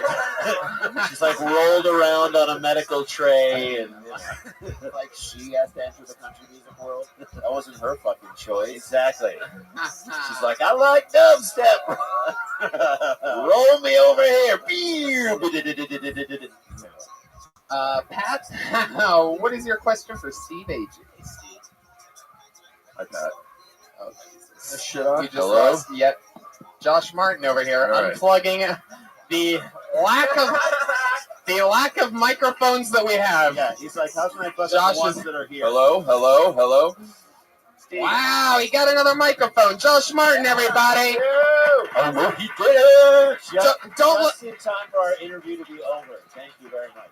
Don't let Josh's haircut confuse you. He's not retarded, everybody. He just put in another Don't let his microphone. hands confuse you either. Right. Or the way that he talks. Or his gait. His trousers. Question for Steve Agee coming from Pat Reagan. Steve, how would you describe yourself physically to a blind person? Oh, they just have to feel it for themselves and be bummed out. Just have them touch you? Be like, have you ever been to a petting zoo? And pet they don't have walruses in petting zoos, do they? No, not anymore. I'd say walrus, and then they'd be like, I don't know what a walrus looks like, and I'd be like, feel my stomach, and they'd be like, oh, now we know what a walrus feels like. 7 shaved rabbits. What? A pile of rabbits. Sewn together. Like a Holocaust pile of rabbits. Just, what? That's what Bangla rabbit. That's where they draw the line. You say pile of rabbits, everybody's okay. A Holocaust pile of rabbits, too soon. That's right. They will Or not. maybe not soon enough. Well, there you go. There's your questions from Pat Reagan. You guys ready to get this thing started? Over 30 comedians signed up for the chance to do 1 minute of stage time on the show tonight and then talk to us on this stage afterwards. Comedians, you know your time is up. Your 60 seconds is up when you hear the sound of a kitty. Aw, adorable. That means wrap it up then, or else you're going to bring out the angry West Hollywood bear.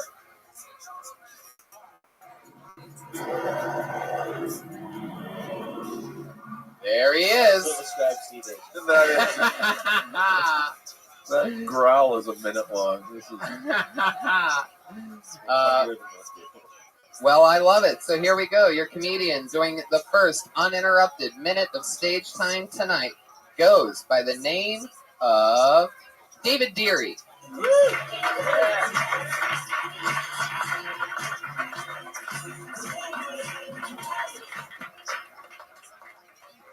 I'm a little bit angry. I saw a 12-year-old kid looking at pornography on his phone.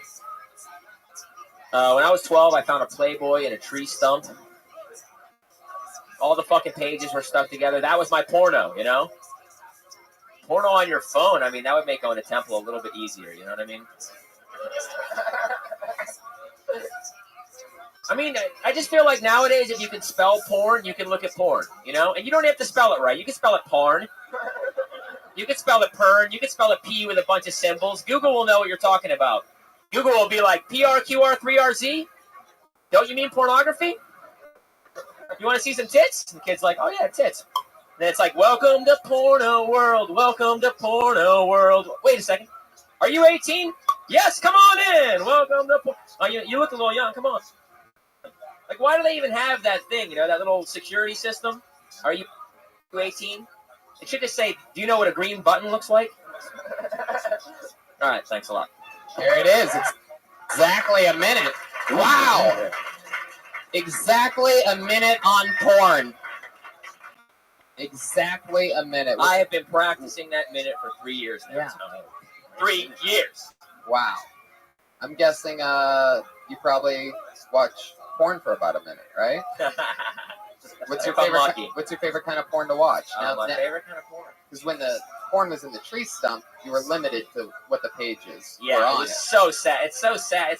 It's porno is actually kind of the weirdest thing because it's like everything else is getting more expensive, but porn is getting freer and better. You can't grandpa porn, you know what I mean? Mm-hmm. You can't be like, when I was a kid, you couldn't see pussy. You could only see hair, and it was $3.75, and you had to like. You just did that. You just grandpa'd porn by saying that you found it in an old tree stump. It is grandpa porn. No, I'm saying you can't say it's getting worse. Like you can. In my day. Yeah, back in my day, a movie was a quarter, and a big thing of popcorn was 75 cents. You can't do that with porn, you know, because it was $3.75 back in the day, and now it's just free.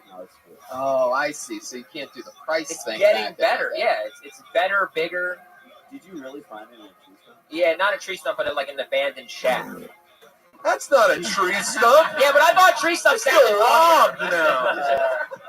Although I just kept thinking of like the giving tree. You know what I mean? I was like, that was her last gift. Her last gift. I can't build you a house, but I got this old fucking jug. That sounds like an Adult Swim cartoon right there. The Giving Tree, the porno Giving Tree. So this shack, I mean, There was I lived in the suburbs, and there was a hospital, and then behind the hospital, these like older kids built this like BMX track, and there was like a shack back there, and then I guess people would like leave their Playboy magazines there. Where are you from? Because I had this exact same experience. Me too. I'm from the suburbs of Philadelphia. I have to say, by the way, like all this stuff is really comedically interesting too. Like I know Tree Stump is funny and that's like short and quick, but like I would love the truth of it is really. I think you could say Tree Stump and then pull back and be like, all right, it was actually a shack. It was actually a shack. These guys built this piano. Because if you saw a shack behind the hospital, you'd be like, it wasn't Shaquille O'Neal. Yeah. It was a shack. That would be amazing if you were getting your porn from Shaq, though. Yeah, hey man, they want to leave, man. Yeah, look, jack off to this. Oh, rub your dick. Watch this. Just reach inside like a twin. Inside of you. Oh, come on those tits, boy.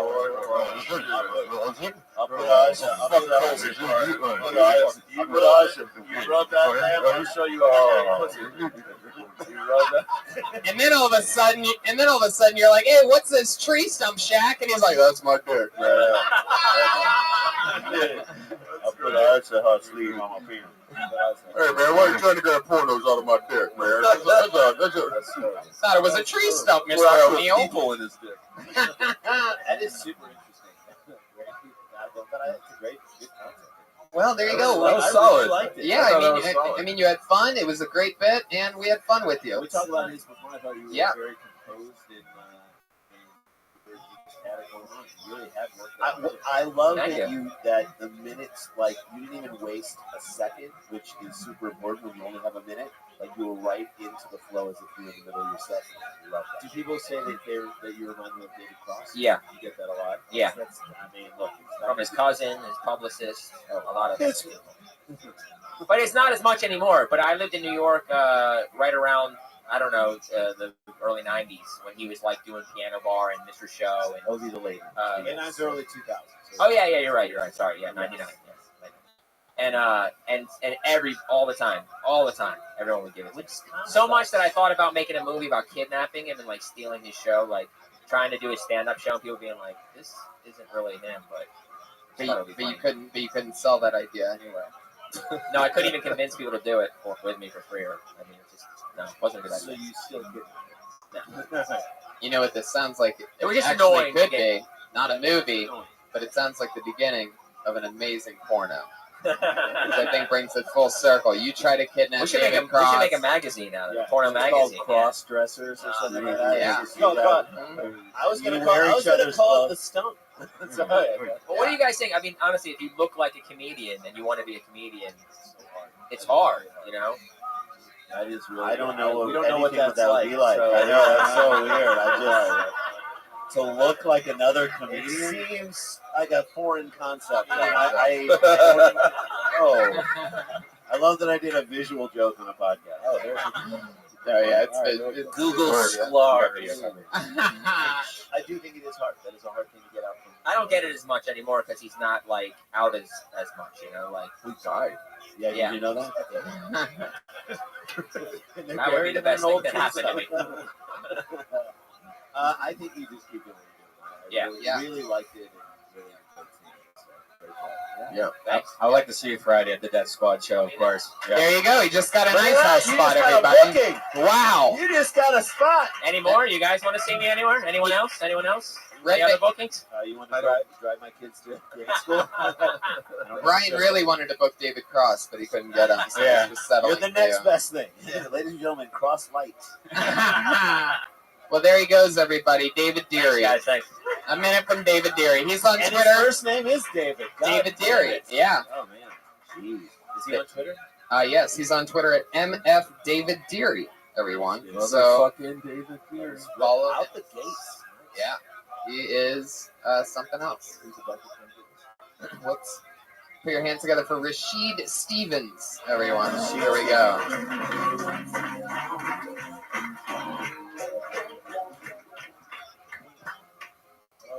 I'm working part-time security now on Hollywood Boulevard. And I like working security because it's not a fake job. What I mean by that, like, you don't have to act fake. Security is the only job where you can show up to work angry and mad and it's a positive. Like, I feel sad for the guys that work at McDonald's. They're making them smile for $8 an hour. That's wrong. I feel like you should be able to act according to your paycheck, you know? You getting paid crappy, you deserve to act crappy.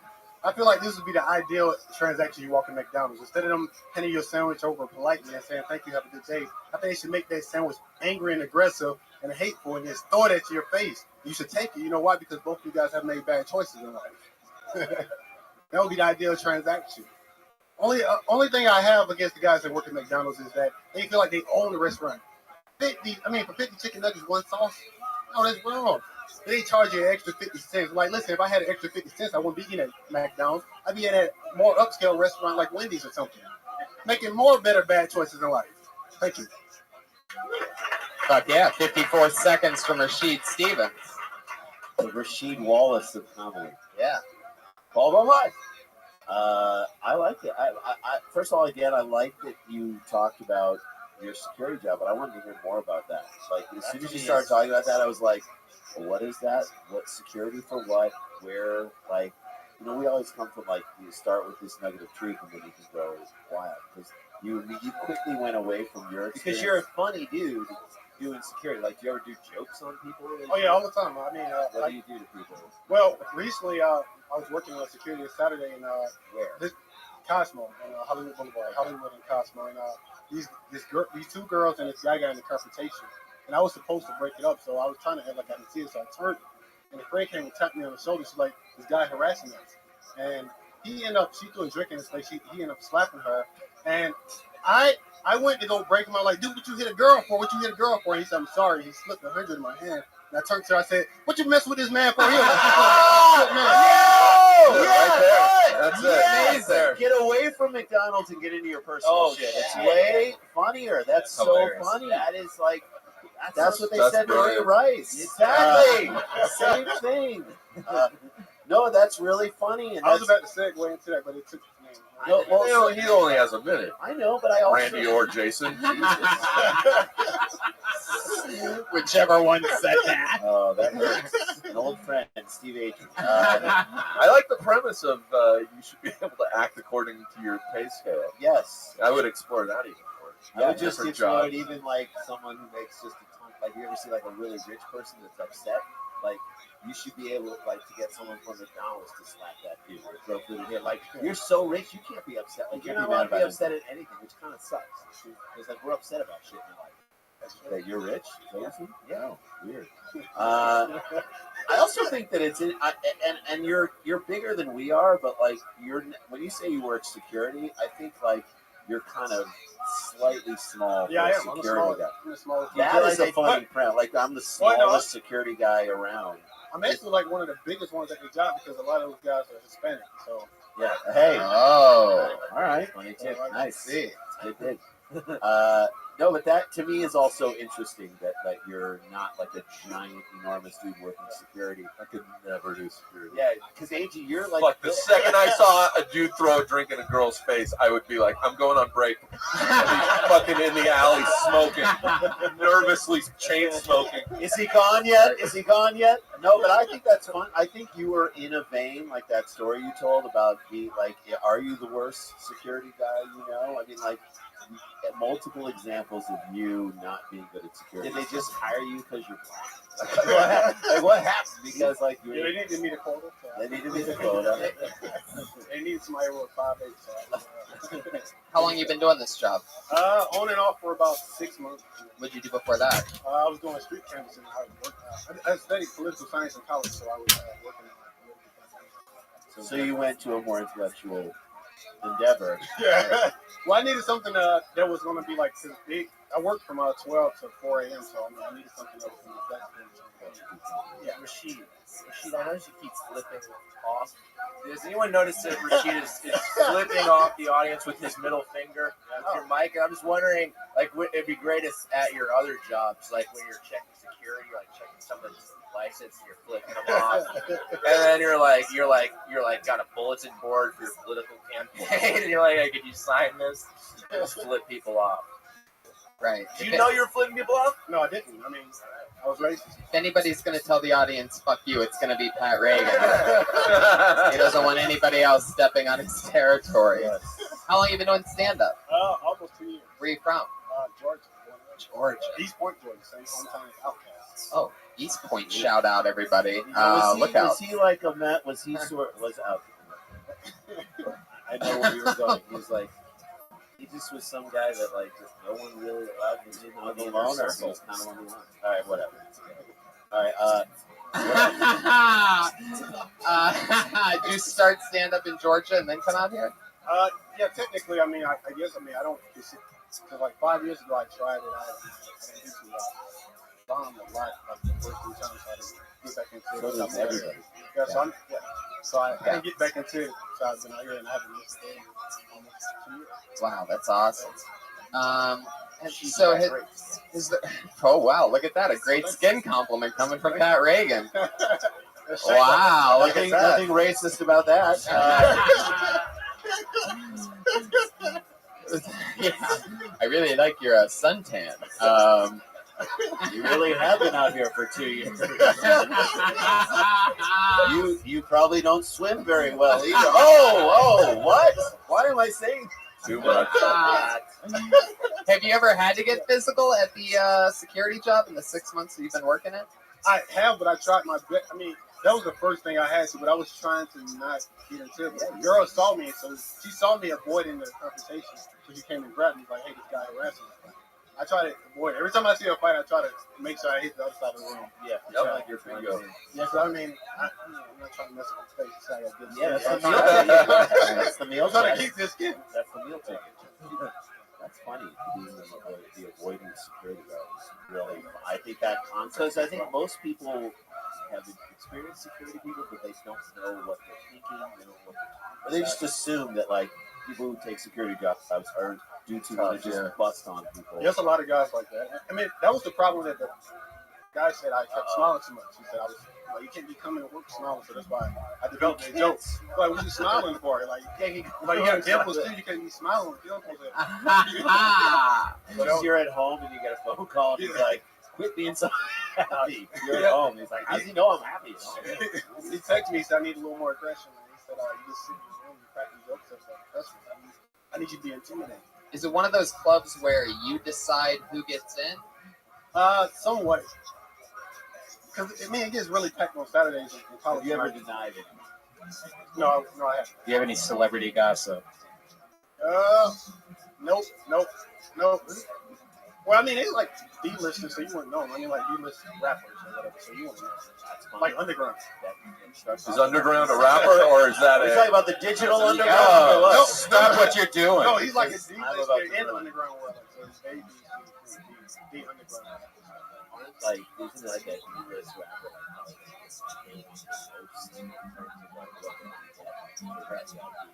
Oh yeah, they usually spending the most money.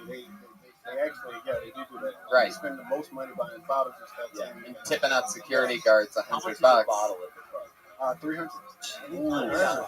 That's the bottle of water. Well, Rashid, great stuff. Take that security stuff and run with it. The McDonald's stuff's great. Rashid Stevens, everybody. He's on Twitter at Rashid Stevens. Plain and simple. He's just the only Rashid Stevens. Not MF Rashid Stevens, not the real Rashid Stevens. Oh, there you go. Stevens with a PH. Like Brody. Yeah, you got it. Yes. You got it. Tarzana. I work security. I look for conflict in the clubs. I shave Fernando Vina's goatee with an epaulette. You got it. Push and believe. Rashid's going to be a big star. I work in security. You got it. Where's my tambourine? Yes. Push and believe. I like the show. I love it. I was denied entrance into a club I worked at. You got it. I'm the resident flautist at the Guitar Center. You got it. I like McDonald's. I get the Happy Meal because I'm positive. You got it. I eat the toy and throw the food in the garbage. I pulled another name out of the bucket, and I'm really excited about this. This young lady I've heard a lot of buzz about, and I know that she's been signing up for like months for this show, and I just pulled her name out. Put your hands together for Allie Makovsky, everyone. Thanks. I've a oh my god, I'm winded. Okay. I have a monotone voice. I don't mind it, but other people do. I don't know. People, like, if I give someone a genuine compliment, they think I'm just, like, being a bitch. I just want to go to someone's funeral and read the eulogy. Let me just take a breath. Okay. I want to read the eulogy, you know, like, oh, such a bummer. Jeff had to die. Really gonna miss Jeff. Everyone at the funeral is gonna be like, is she shitting on Jeff right now? What's her deal with Jeff? And then, like, I actually shit on Jeff because it's an open casket funeral. Guys, it's 2015. Why are we still burying ourselves like vampires? Just burn yourself like a normal person. Okay, thanks. Wow. That's great. I love that. Thanks. I have one suggestion. I don't think monotone's the right word. I think just a naturally sarcastic tone, I think isn't that a little more? It's on true because point? you're not monotone, and you'll nail it right on the head if you say that. You're not really monotone. I'm not trying to be sarcastic, but I'm not. No, Right. I'm not. Right. I'm really glad to be here. And like what they're doing, So you can. happy. I like you guys look so. You guys are great. I take you guys on the road with me. No, you do that. No, you do it. What we're telling you. Okay. You can tag it to death just like that. Everything you say, seriously. No, you're beautiful.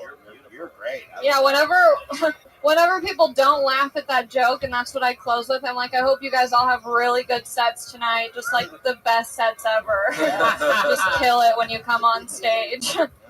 But I think that's what it is. I'm not a sarcastic person, but the tone, I don't know why. Yeah. Everything I say sounds like I'm sarcastic.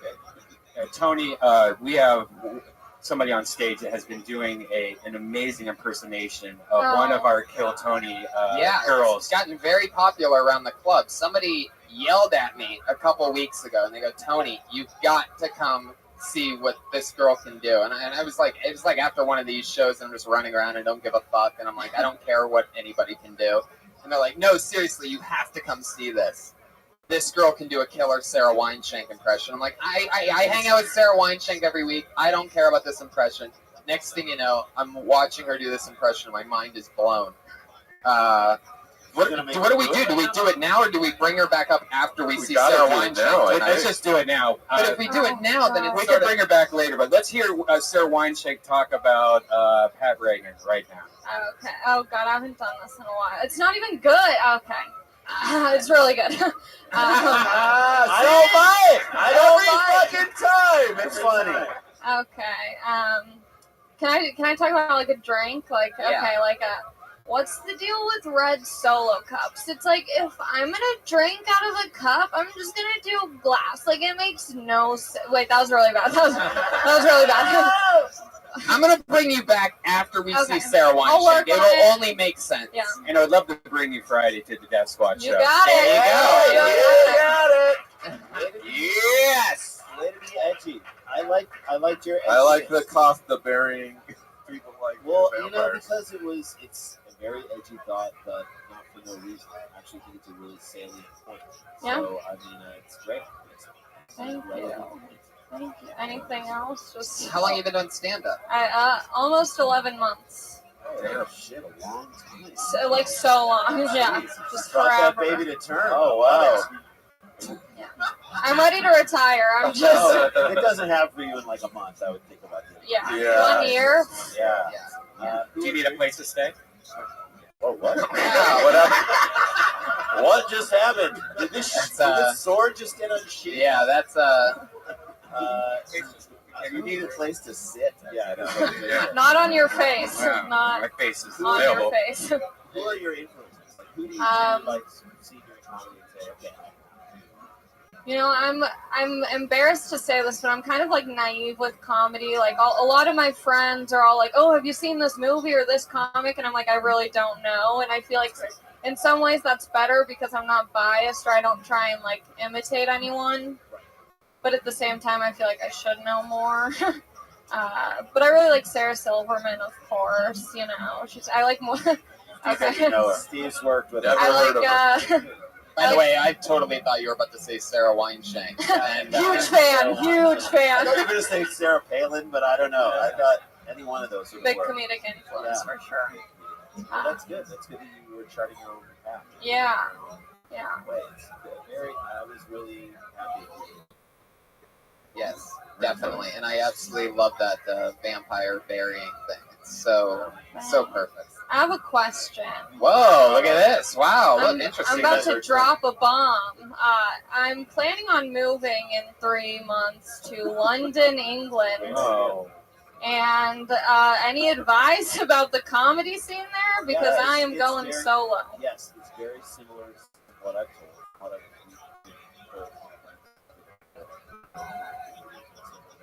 Similar to like the alternative.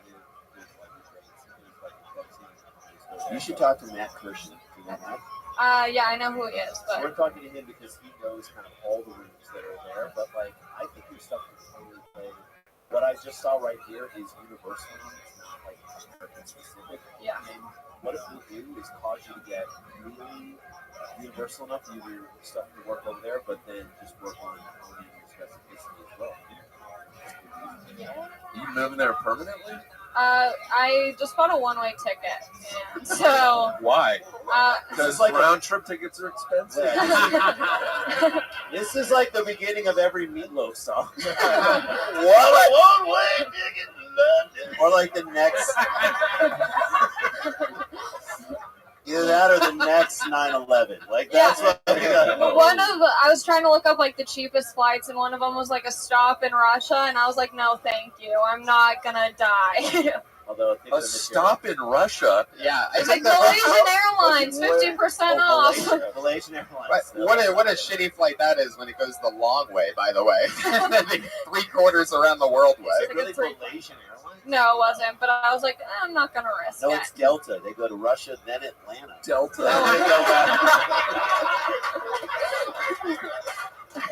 Fucking worse. Yeah. Wow. Yeah. So now I think I'm going to Norway. That's my pit stop. Well, and actually make sure like feel free to travel around that too. Actually,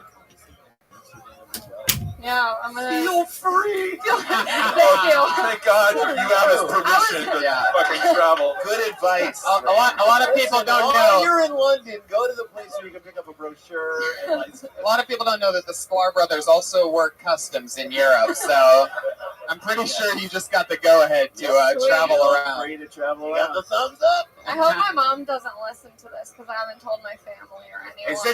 Is this a pen pal? Did you meet somebody on World of Warcraft? Is this something? No. Is there a secret to this Yeah, story? Brian wants to know if you meet people like he meets people on World of Warcraft. Yeah. I just was on Periscope one night and everyone was like, "Come to London." Right. That was an insider. Why did they say it so sarcastically? I know. I don't believe They're bitches on Periscope. By the way, Josh's feed on Periscope is doing way better than yours. Whoa! Shit. Burn. Feel the They're all burn. commenting, saying you need to change the angle. Yeah. It's a big I don't know deal. if that's better. There's no reason for me to change the angle where you streaming it. You know, it's just why are we talking about this? Okay. Yeah. How dare you make this I feel about like- Periscope, I feel Allie? like I've overstayed my welcome. Well, I mean, you're the only person that asks questions when they come up here. But no, it was fantastic. Great work. Hilarious Thank you. jokes. Can't wait to see you again. Allie Thank Makovsky. you. Allie Makovsky's on Twitter at Allie Makovsky. These people have normal Twitter handles today. That's ALIMACOFSKY. Very, very interesting stuff. But we're going to bring her back up to we see Wine Shank later, just so that they can have a wine shank off. That's what we're going to call it, to close out tonight's episode. I'm a wine shank enthusiast. Yeah. Oh, wow, that's the first ever blank piece of paper I ever pulled out of the bucket. Oh, Josh Martin is on fire tonight, everybody. I mean, really, he's just crushing. Josh, are you even looking at this? It's so funny. He's just walking the other direction. Doesn't even give a fuck. It's a blank piece of paper. Just a blank piece. What are you doing? How does that even happen? University of Badassery Podcast. Oh, I see. Okay, this is why. Thank Kyle. God. Next is Kyle. Ooh, this is always interesting. Put your hands together for Arturo H.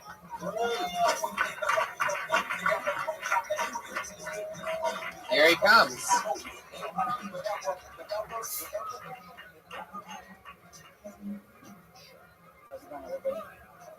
So I was just in Mexico for a family reunion.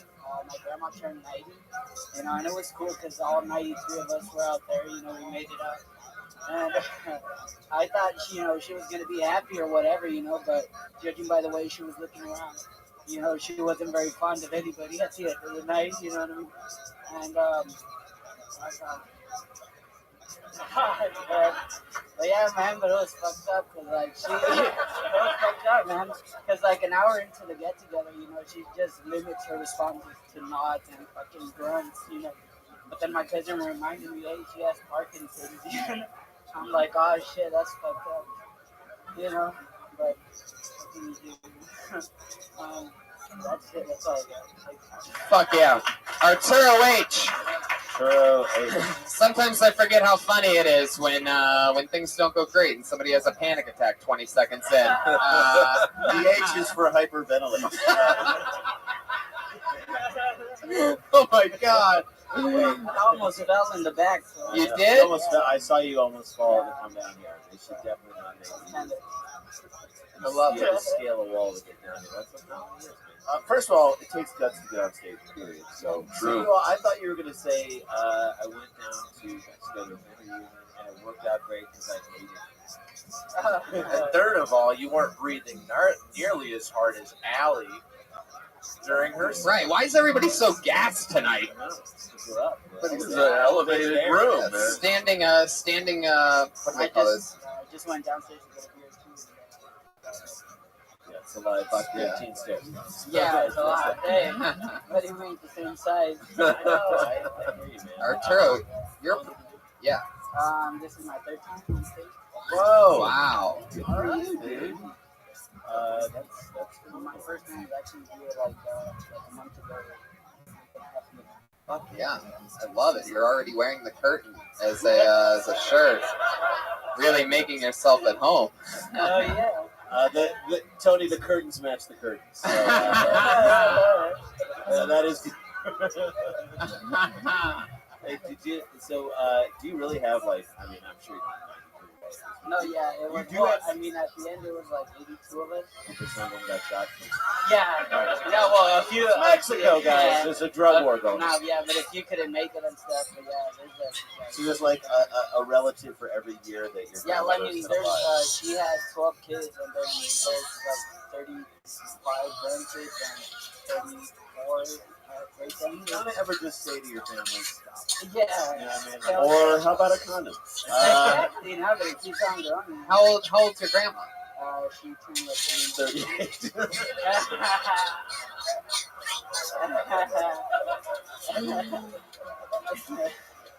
She's 89. Yeah, like 89 or Does she really have Parkinson's? No, that was. Oh. I thought you were gonna joke. I think the truth is really funny. I don't know anybody that's got 80 people. Everybody's got at least 80 people. Well, If you count the dead ones. Right. Well, the dead ones. But I mean, alive, if you can assemble 80 people in a family,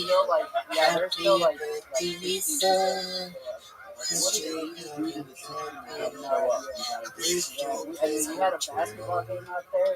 There was like 42 people. You were playing basketball? Yeah. All of them, man, are. How out of breath were you playing basketball, Arturo? What was that like? Everybody was winning. Everybody fell. It's a lot of zone defense. Exactly. Get him! I got the zone! I'm at the top of the key! I'm at the elbow, bitch! Oh my god. That is true though. There's like a bunch of from 5 to 13-year-olds. There's like 10 of them. They were the ones doing the running, Everybody else. Fuck yeah. I bet you were crushing it on that court. The food court. Where's it at? Where's my damn killer horn? Shots fired. Fuck! It's not there tonight. Do you ever, have you explored just talk about that? Oh, yeah. There it is, right on time. What's your favorite? That's the key to comedy, is timing. 8 minutes later. Go on. What was your question? What was your Okay, go on. What's your favorite food? Right now it's Everything. Yeah. No, but it's actually lemon Caesar salad. Wait, what? Yeah. What'd you just say? Said a salad. Caesar salad. Lemon Caesar salad? That's what you're convincing us that you're eating? It's because I just started dieting, so like right now that's my favorite. Well, I think you should talk about dieting and stuff. Right? Absolutely. Yeah.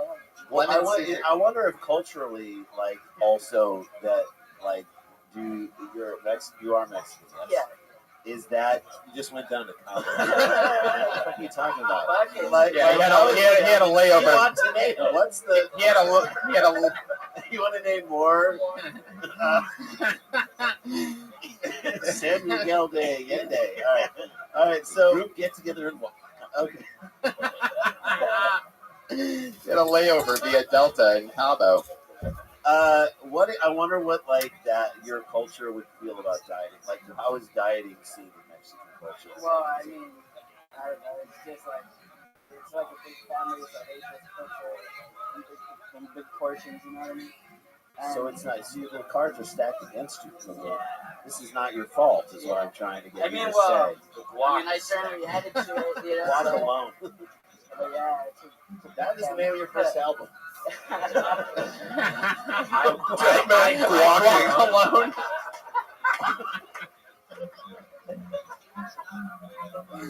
They're laughing too hard.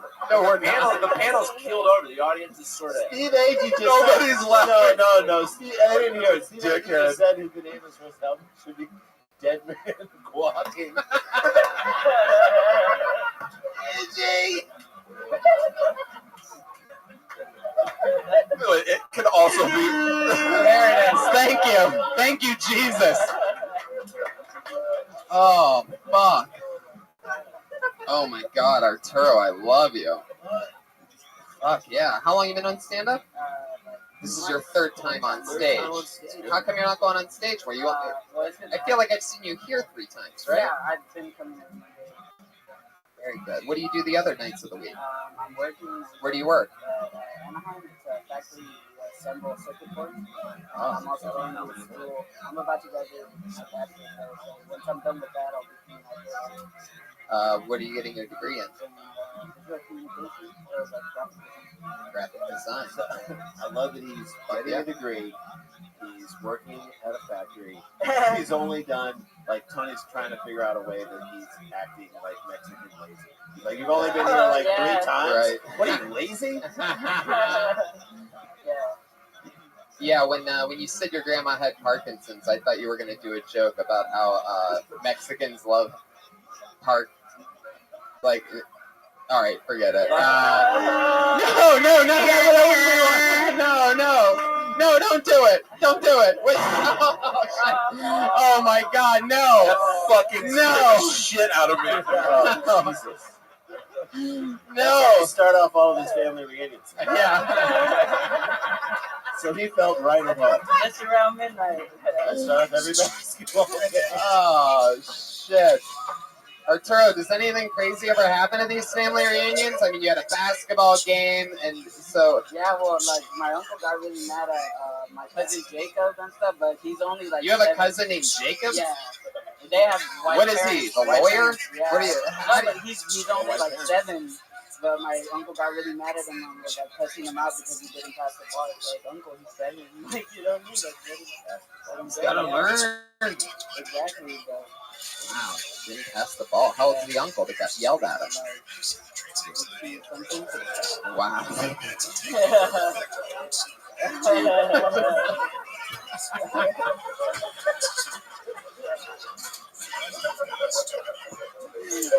Setting you up for these things. We don't even need comedians tonight on this. We could have just sat here and pretended like there was people here. All right, what would we do for the chubby Mexican man? All right, Arturo. I love your fucking style. Please do some more stand-up comedy. You gotta do spots outside of here. Yeah. Yeah, the more you do it, the more comfortable you'll get. You'll find this. You're an interesting dude, and there's stuff that's in your life that is not in anybody's life. So mine that's Yeah, right. A lot. Right. Yeah. There you go. There he goes. He's Arturo H. He's on Twitter at Artie Hughes, Hues, ArtieHues, Arturo H. Arturo, what's your real last name? Jesus Christ. Yeah. Go with the H. Arturo H, everybody, forever. Yeah. You will always be able to find him as Arturo H. Dead Man Walking, you've got to be kidding me. Oh my Could God. also be my album title. Off the Walrus? Or another brick in the walrus would be maybe even better. All right, your next comedian pulled out of the bucket goes by the name of Justin Cole.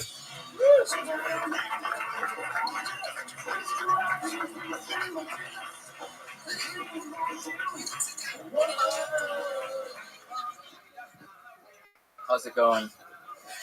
I recently moved here from New York, and I don't know if I've been changing a lot or if I've been discovering new things about myself. Like, I never thought I would until I started using Uber. And let me start off with saying that I like women, I like Asian people too, but there are a few things that make me more uncomfortable than discovering that I really love this place. Wow, you need to get up there. Yeah. Let's all do a bear, please. That was bad.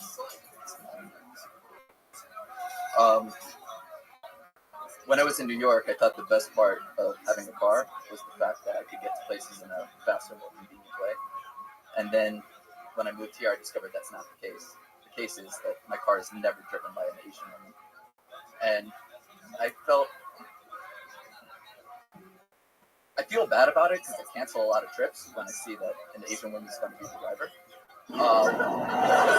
There it is. That was a minute. Wow. Oh, you're going to take this one? Really? You want it? Okay. Okay, I'll wait. I'll wait. All right.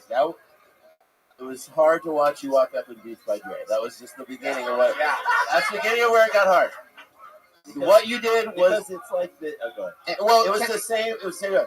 But let me just say this: if he did an hour of bad Asian women driving, Oh my God! I was thinking the exact same thing. Funniest thing I was thinking the exact same thing. Life. You were at like 46 minutes. Right. When he's doing the same Have you joke ever in a seen different Asian women shop for cucumbers? And I'm in. I would be like, that would be funnier than Tig's album. I'm telling you right now. And the special would be called Dead Man Walking, spelled W-O-K. Oh my God. Justin, very, very interesting style. Do you always go on stage with headphones? Do you sometimes, when you're on stage doing your act, do you ever put on the headphones and listen to better comedy?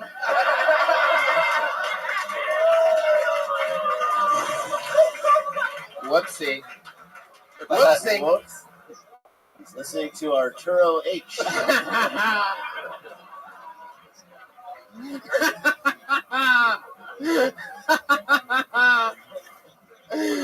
I do think, number one, you gotta speak in the mic. You gotta go just deeper in the mic, just because, and you gotta take those things off. Only because it makes it seem like, unless that's part of your character. If you came up and you're like, I don't fucking have to do this shit, you know, like if I would have loved it if he came up with them still on, shouting his set.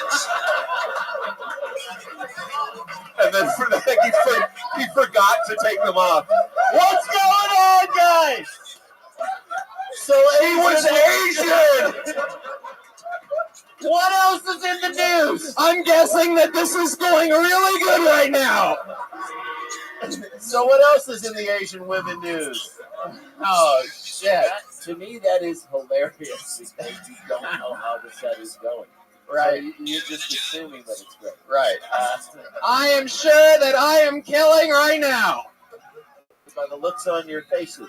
No, but I mean, what we're sort of getting at is like picking one thing and sort of digging into what that means about your character. Did you really have a car in New York? You did. At one point, I did. That is, you're like the only person I know who's in New York. Like, you played it off like it was, yeah, everybody's got that. No, you don't have a car. That's what you go to get rid of your fucking car. And you have a car in New York. And you found driving easy in New York. As you said on stage. Yeah.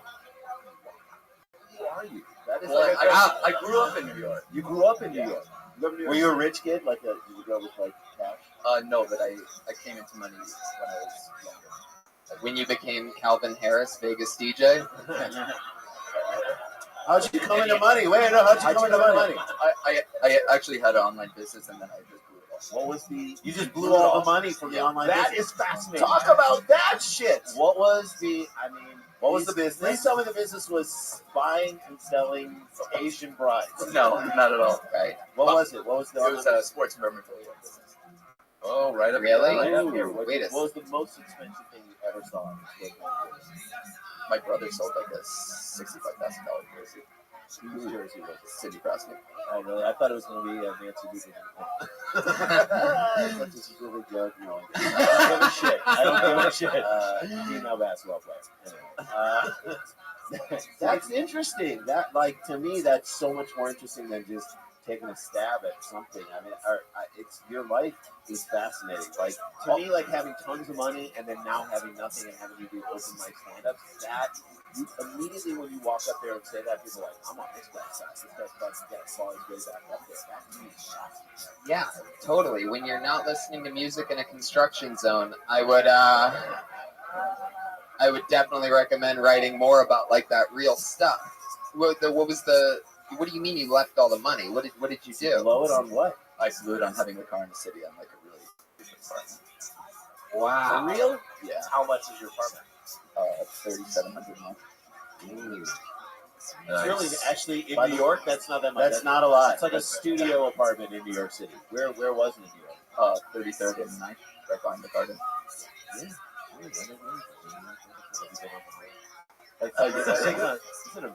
How long you been on stand-up? 60 seconds. Really? That was your first time on stage? Yes. There you go. How about that? And I got great. Whatever that was, I that loved was it. like Rangers. That was a Sidney Crosby organ. I got like extremely nervous, so I drank. Oh, you got nervous during that? Maybe 15 seconds in when you gave up and asked for the bear? No, like, really? You got a little nervous now? Like today when I woke up and I decided I was going to do it, I've been nervous. I'm so psyched for you that you did it. I mean, it's like it's got to be easier than blowing all your money. No, it's not easier than blowing all your money.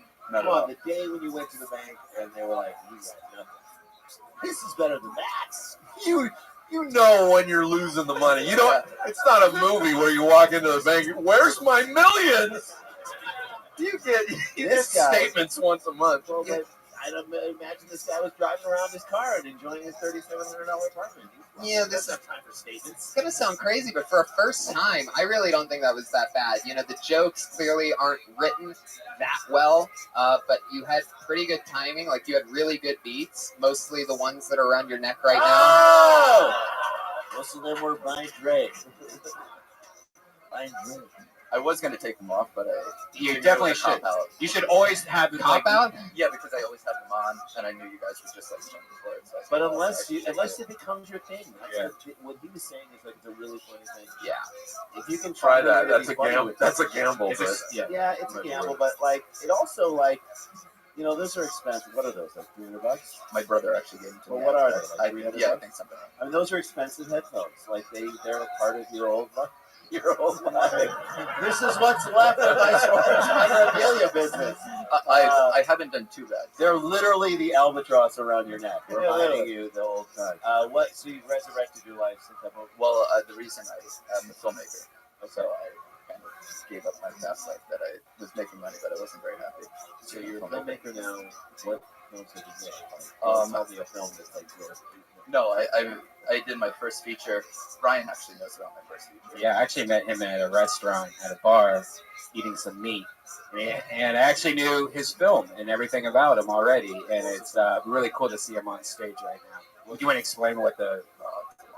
It's a movie where David Deary meets David Cross. What? And Wait a minute. Crossing paths. Crossroads.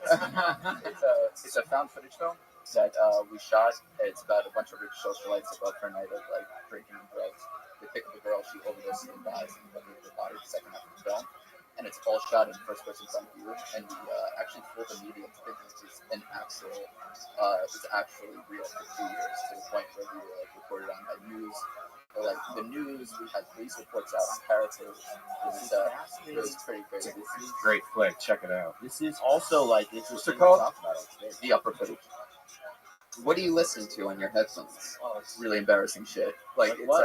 like I actually How had embarrassing is it? Great Like, question. oh, This could be funny. What like is it? it's like ranges like from Rage Against the Machine to like Taylor Swift. Oh, That's great.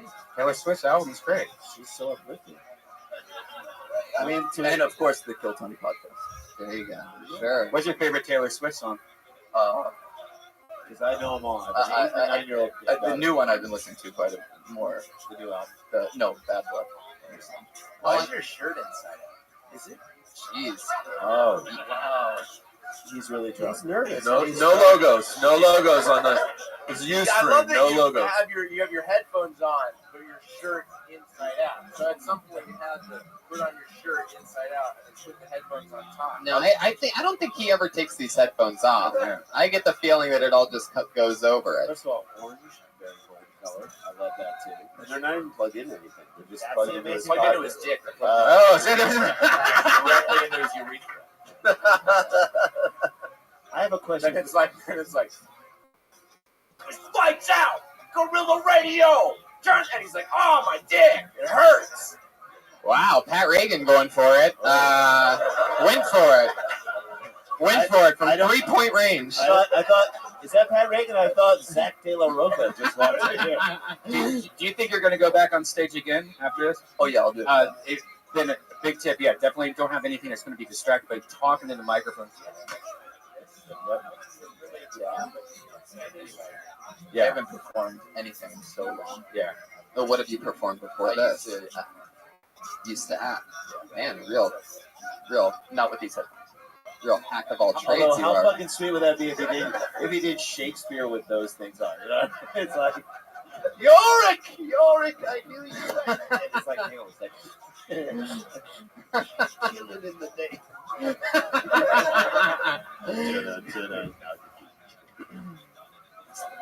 How long have you lived in LA? Since January. It's January. You watch a lot of stand-up? You strike me as someone who has not. No. Part of that, and that's not a cut job, but I do think the more you watch, the more you will see. And I will say this about the roast battle: when people crush other people, it's usually with specificity, as opposed to like the broader joke that most people could make. And I think if you watch more comedy, you might not. We're of the mindset that there is value in watching other people do comedy, not to steal them, not to steal what they do, but just to say, okay, there's Maria Bamford's someone I love because she does this. Steve Agee is someone I love because he's comedy. It's like this. You know, like that you pick people out and say, I love what they're doing because of this. Okay, now what in my life can I sort of capitalize on? That's the way it's sort of the first step. I'd also totally commit instead of bailing. Just Right. Yeah. muscle through it. Right. I mean, you came up here with the headphones on. Yeah, that was the first. You said I you thought that thought was about hilarious. it. Yeah. The intensity Yeah. you came up here with. I thought it was Yeah. And you said that it'd be a cop out if you took the headphones off. So you owned the headphones, and then you came up and you bailed that as soon as it didn't feel right. But you know, I guess maybe you'll get better. Is stand up something that you really want to do? Yeah, I'm interested in it. I actually came to a couple shows here, and I was like, "Fun, that's gonna make me like really Where? nervous." Here On this show, yeah, right. And I listen to you guys all the time, so I was like I was really nervous about it. So it's like, this is something I want to try. And then I was kind of like, I come from an athletic background. I played hockey growing up. Jesus, this guy's done everything. And I haven't been nervous in like so long about like something, and this scared the shit out of me. So it's kind of like, good. I want to do it, like, because I like had the butterflies again and like my legs. So This it's to like, me feels like Tony has like a Chinese thought. You know what I mean? Like if that thing goes on at any moment. What is up with Chinese women drivers? Yeah. Right in there. It came out of that fucking thing. Exactly. It's true. It is true. Mm-hmm. Justin, Cole, Congratulations on your first time on stage. time. Good job, buddy. Congratulations. Nice job. Thank man. you. He's on Twitter at Justin Cole Film. Go check out his creepy movie that he made. Yeah, That's cool. Check it out. He can't be that good looking and then do a movie about disposing of women's bodies. Yeah. Right. Like you can't do that and then mingle at the after party. You know? The guy in the corner with the headphones on. But yeah, Justin Cole. His first time on stage.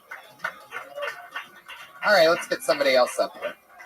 Your next comedian, this looks like I think I know him. Put your hands together for Valentino McCoy.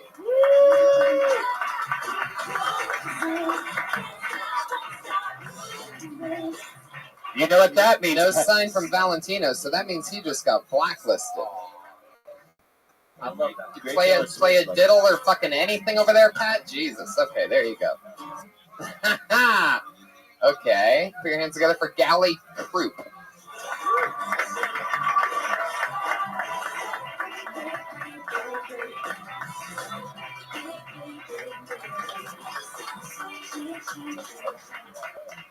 Hi guys. Hi Tony. So yes, I actually have a day job. I work in sales. I just do stand up for the attention, and I figured I'm pretty good at standing, so why not? Actually, last week I had lunch with my boss. She asked me if I want dessert. I said no, thank you, I'm full. Then she said, oh, don't be polite. So I said no, thank you, I'm full, stupid bitch.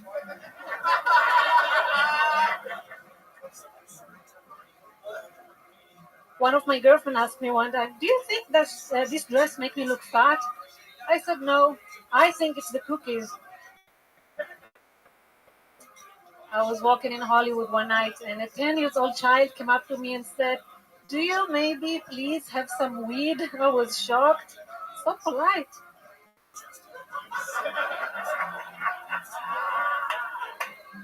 I have an atheist friend. She's married to a Jehovah's Witness guy. Now I see their kids going door to door, but they don't know why. I have a... There you go. Gally Croup. Done. Crushing it. With one-liners. Wearing half of the Ghostbusters outfit. I like that. The summer outfit. She ain't afraid of no locomotion. Especially for you, Tony. Oh, thank you, Gally. Where are you from, France? I'm originally from Israel. Israel. Yes. You have the France people. I am. Where in Israel? No one loves the Jews more than the French. I am mixed with French, so that makes I'm half Jewish, half racist. That's true. There it is. I thought you were gonna say I'm half Jewish and I go okay. The racist side.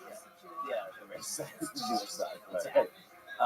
You're so interesting. I like your phrasing of the kid coming up to you was so unique and interesting, and I loved your punchline. I loved that was your best joke. The thing, all the original stuff. Disagree. What did you like? I liked her stupid bitch. Stupid bitch was funny. That was funny too. But I just think the way your phrasing is very unique, and because it is.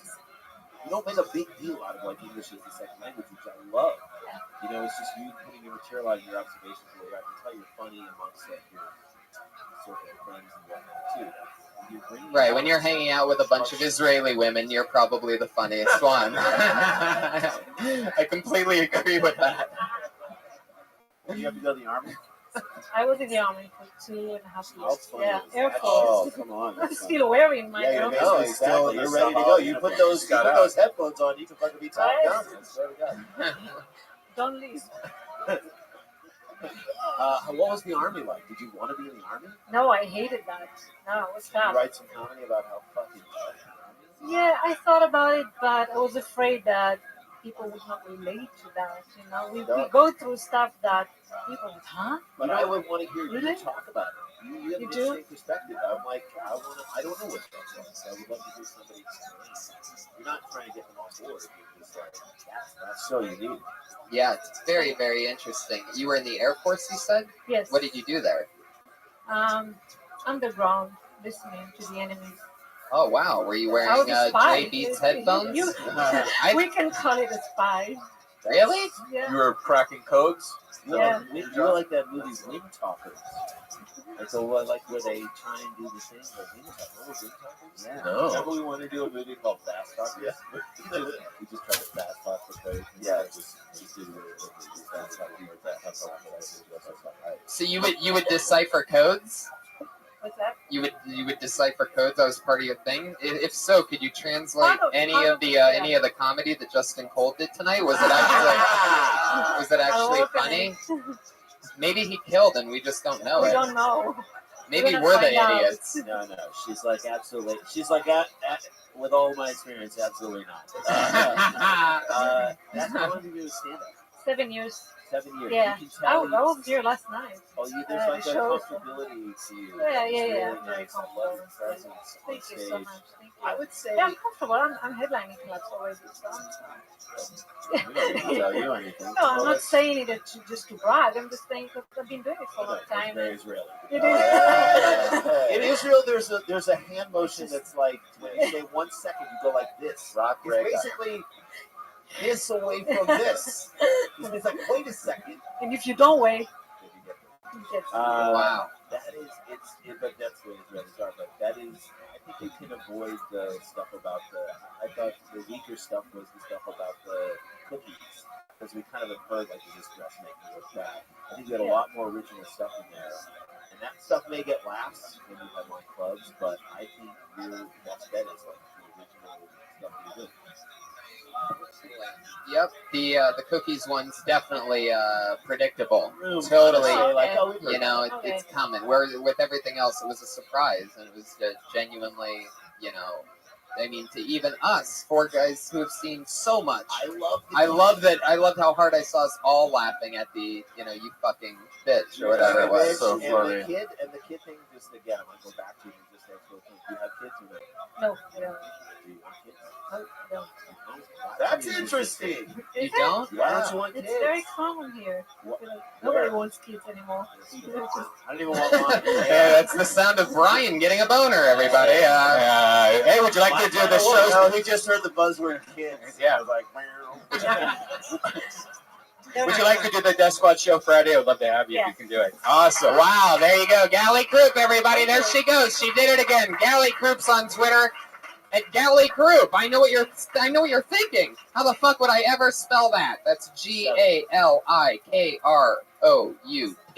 Galley Croup, everybody. There she goes.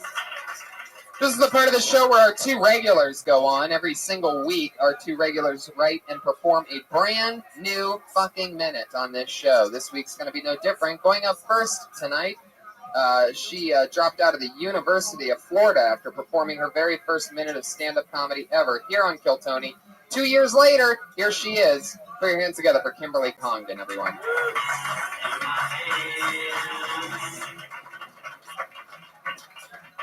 Thank you. I went to visit Florida last week. I got to see my family.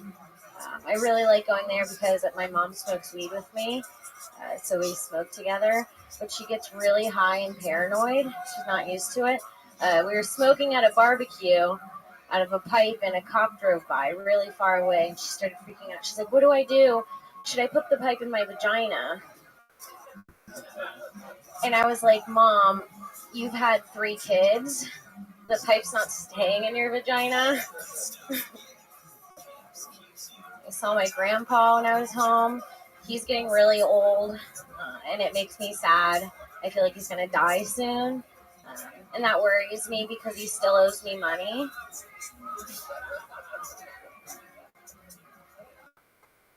My sister's 13 years old. I asked her if she wanted to do a one-on-one roast with each other, and I said, "I'll go first." I go, Haley plays softball in middle school, which means in high school she'll play with women. And she said, Kim thinks she's a famous comedian, but Mom had to help her with money last month. Thank you. Boom. Powerful.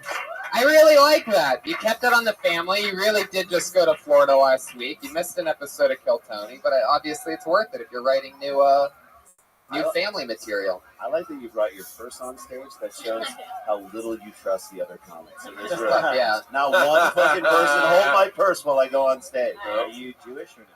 No. You're not. So what you tell you this? All right, no, we're not. No. Jesus. An old joke. It's not my joke. I'm not doing it. No, it's just I was, how much money does your grandfather owe you? $36? That's what I thought. Jewish. Well, I say 50 usually in my joke, but I just didn't say this. So that's a small amount. Yeah. That's something that you've worked out before in other rooms. I've said that joke once or twice, but since I was talking about my family, I just threw it in to make it funny. So does he really owe you money? No.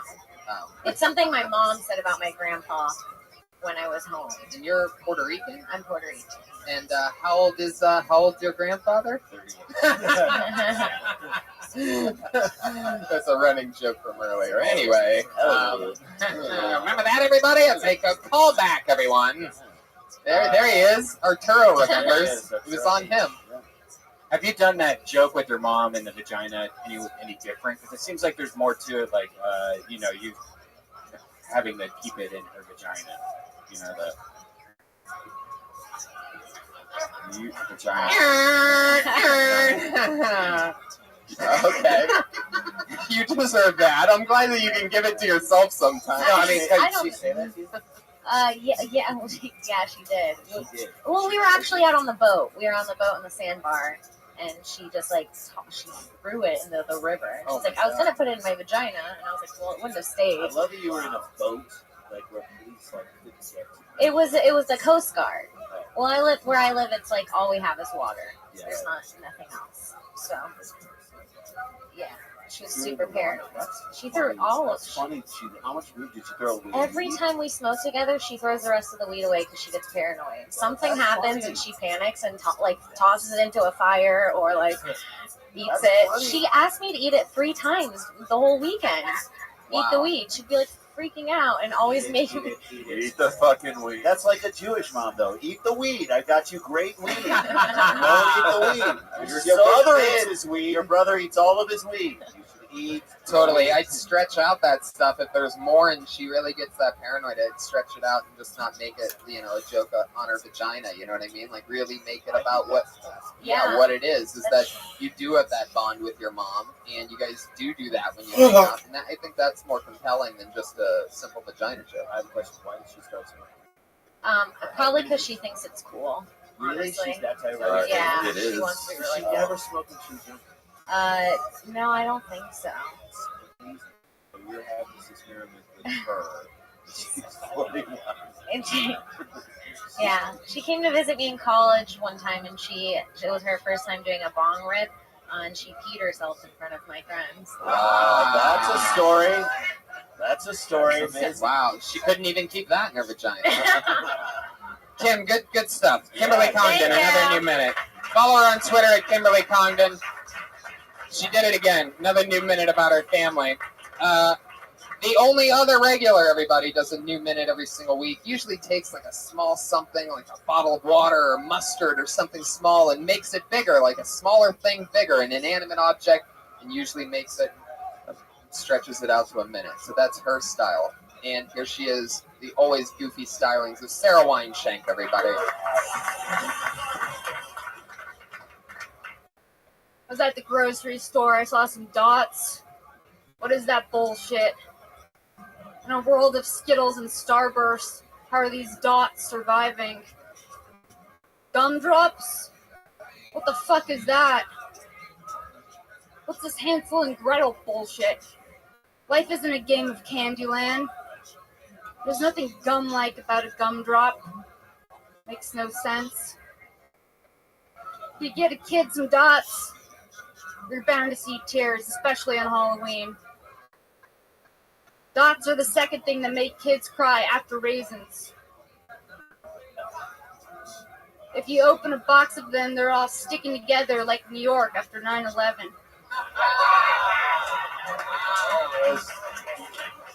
Wow. Saved the thunder for the end on the dots. You went away from the dots. You came back to the dots.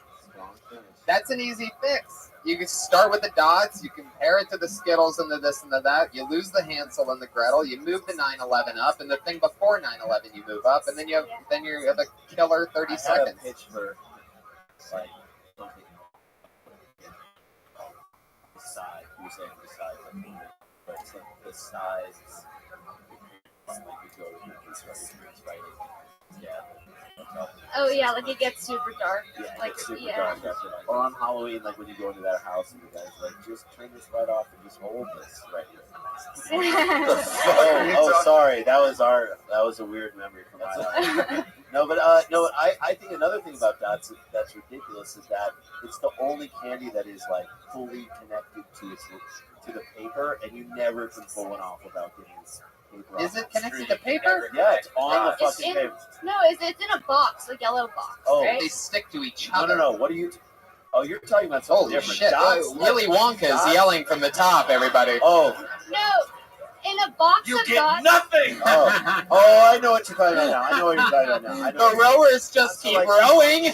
What was I talking It about? looked like you were talking about candy buttons. Yes. Okay. But yeah. But that's some bullshit too. Did I say the hand? Did I say the gingerbread house look, thing? Asian ladies, back me up on that bullshit.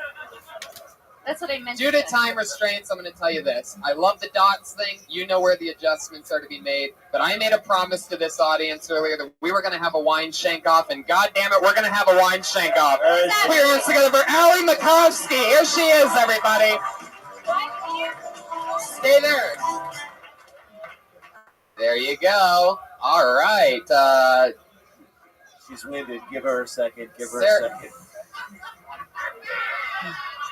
She had to come from there to here. So much Give her a second. There was one step up on this thing. Allie, what are your thoughts on dots? Not a sweets type of gal, to be honest. Did I really bring it down with the sweets? Sweets proud. You're supposed to be doing the wine shank impression, Oh, Allie. right now. Okay. Wow, real improv guru over here. Fuck yeah, really rolled with that one, Allie. Okay. Take two. Sarah, have you heard Allie's impression of you? I have. What do you think about it? I heard it once. Oh shit! It's the dots of impressions. Can you do an impression of Allie Makovsky? I haven't heard her talk that much. Can she talk and then I try? Yeah. What do you want me to talk about? Not a big fan of sweets or anything like that. I'm not a big fan of sweets or anything like that. Not that good. Allie, will you see her Sarah Weinshank impression? I'm pretty sure that that's the entire reason you're on stage right now. Yeah, I think so. Okay. I just don't like dots. It's like if I'm gonna eat dots, I'm just gonna have another sweet. You know, it's like, is that dessert or breakfast? Didn't work out like I thought it was going to. Allie Makovsky, everybody. Put her on the spot. Put your hands together for Sarah Weinshank, everyone. Another new minute. The dots 9/11 sticking together might be my favorite joke of the night. Fun times. Jamie Vernon, Ryan J. Ebelt. You want to show the picture that you drew tonight? Let's do it. Put your hands together for Ryan J. Ebelt, everybody. A monster artist. What do we have here tonight? Whoa! Full samurai mode, everybody. Unfucking believable. Really, really take a look at this, guys. Everyone's a samurai, and AG still has his glasses on. He looks like samurai, but he looks like samurai count. The work of Ryan J. Ebelt. He is on Instagram and Twitter at Ryan J. Ebelt. Pat Reagan is Patty Reagan. Josh Martin is at Josh Martin Comic. Follow all the comedians that you saw tonight. Guys, anything coming out that you want to promote? Steve Agee, thank you so much for being here. Unbelievable. Yeah, I'll be back here Wednesday on Oh, yeah. Secret Show. Yeah, the Secret Show, guys. Hey, we got Dan Cook. We have Steve Agee, Tony Hinchcliffe. We have Dalia. We have a bunch of surprise secret guests. It's Wednesday at 8:30. Always a bunch of insane secret guests on that show. Sklar Brothers. We have a new series, PBS, on PBS.org called You're Doing It Wrong, and a thing for Regal Cinemas called The Trailer, so check that out on YouTube. Yeah. Thank you, everybody. Thank you, live audience. Thank you, Ustream. Thank you, everybody. Good night.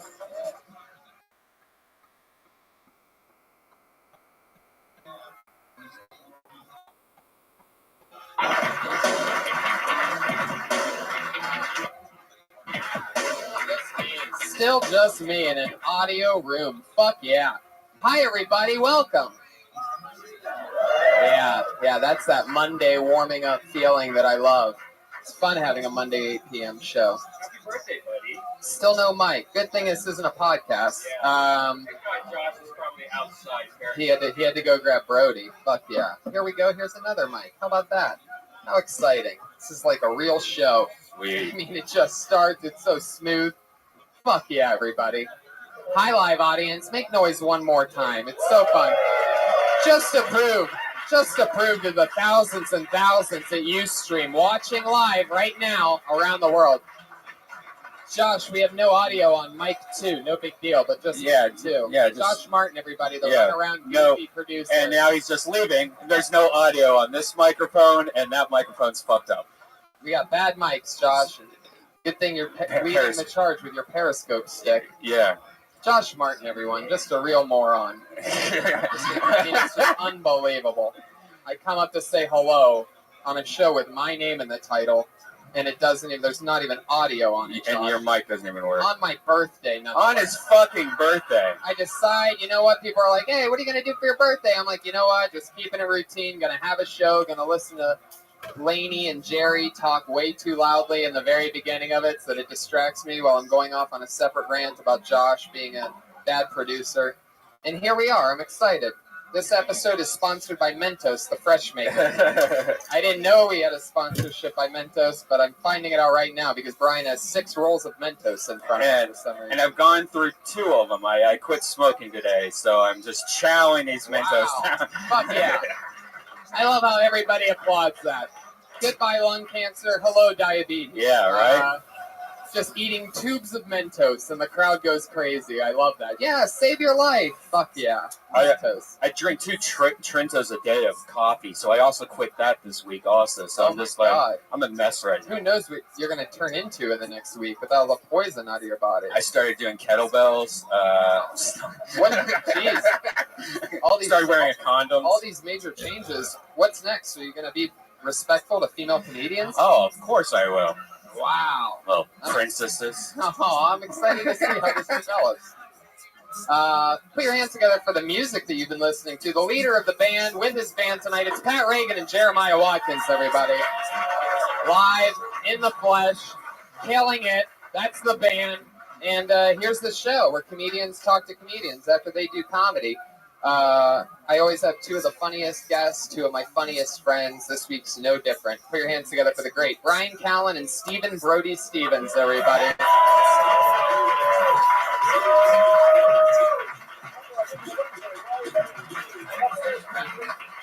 Come up to the dining room.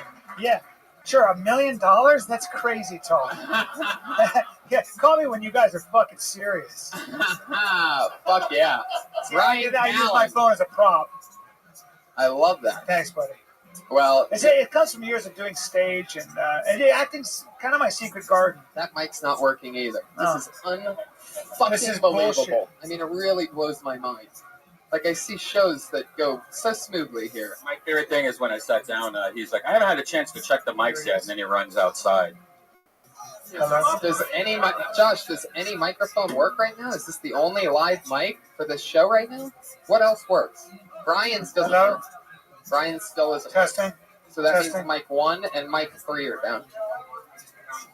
Brian, can you say something? Testing. There it is. There. Hello? Brody Stevens is here now, everybody.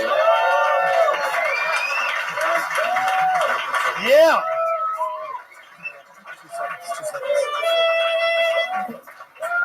Here he is.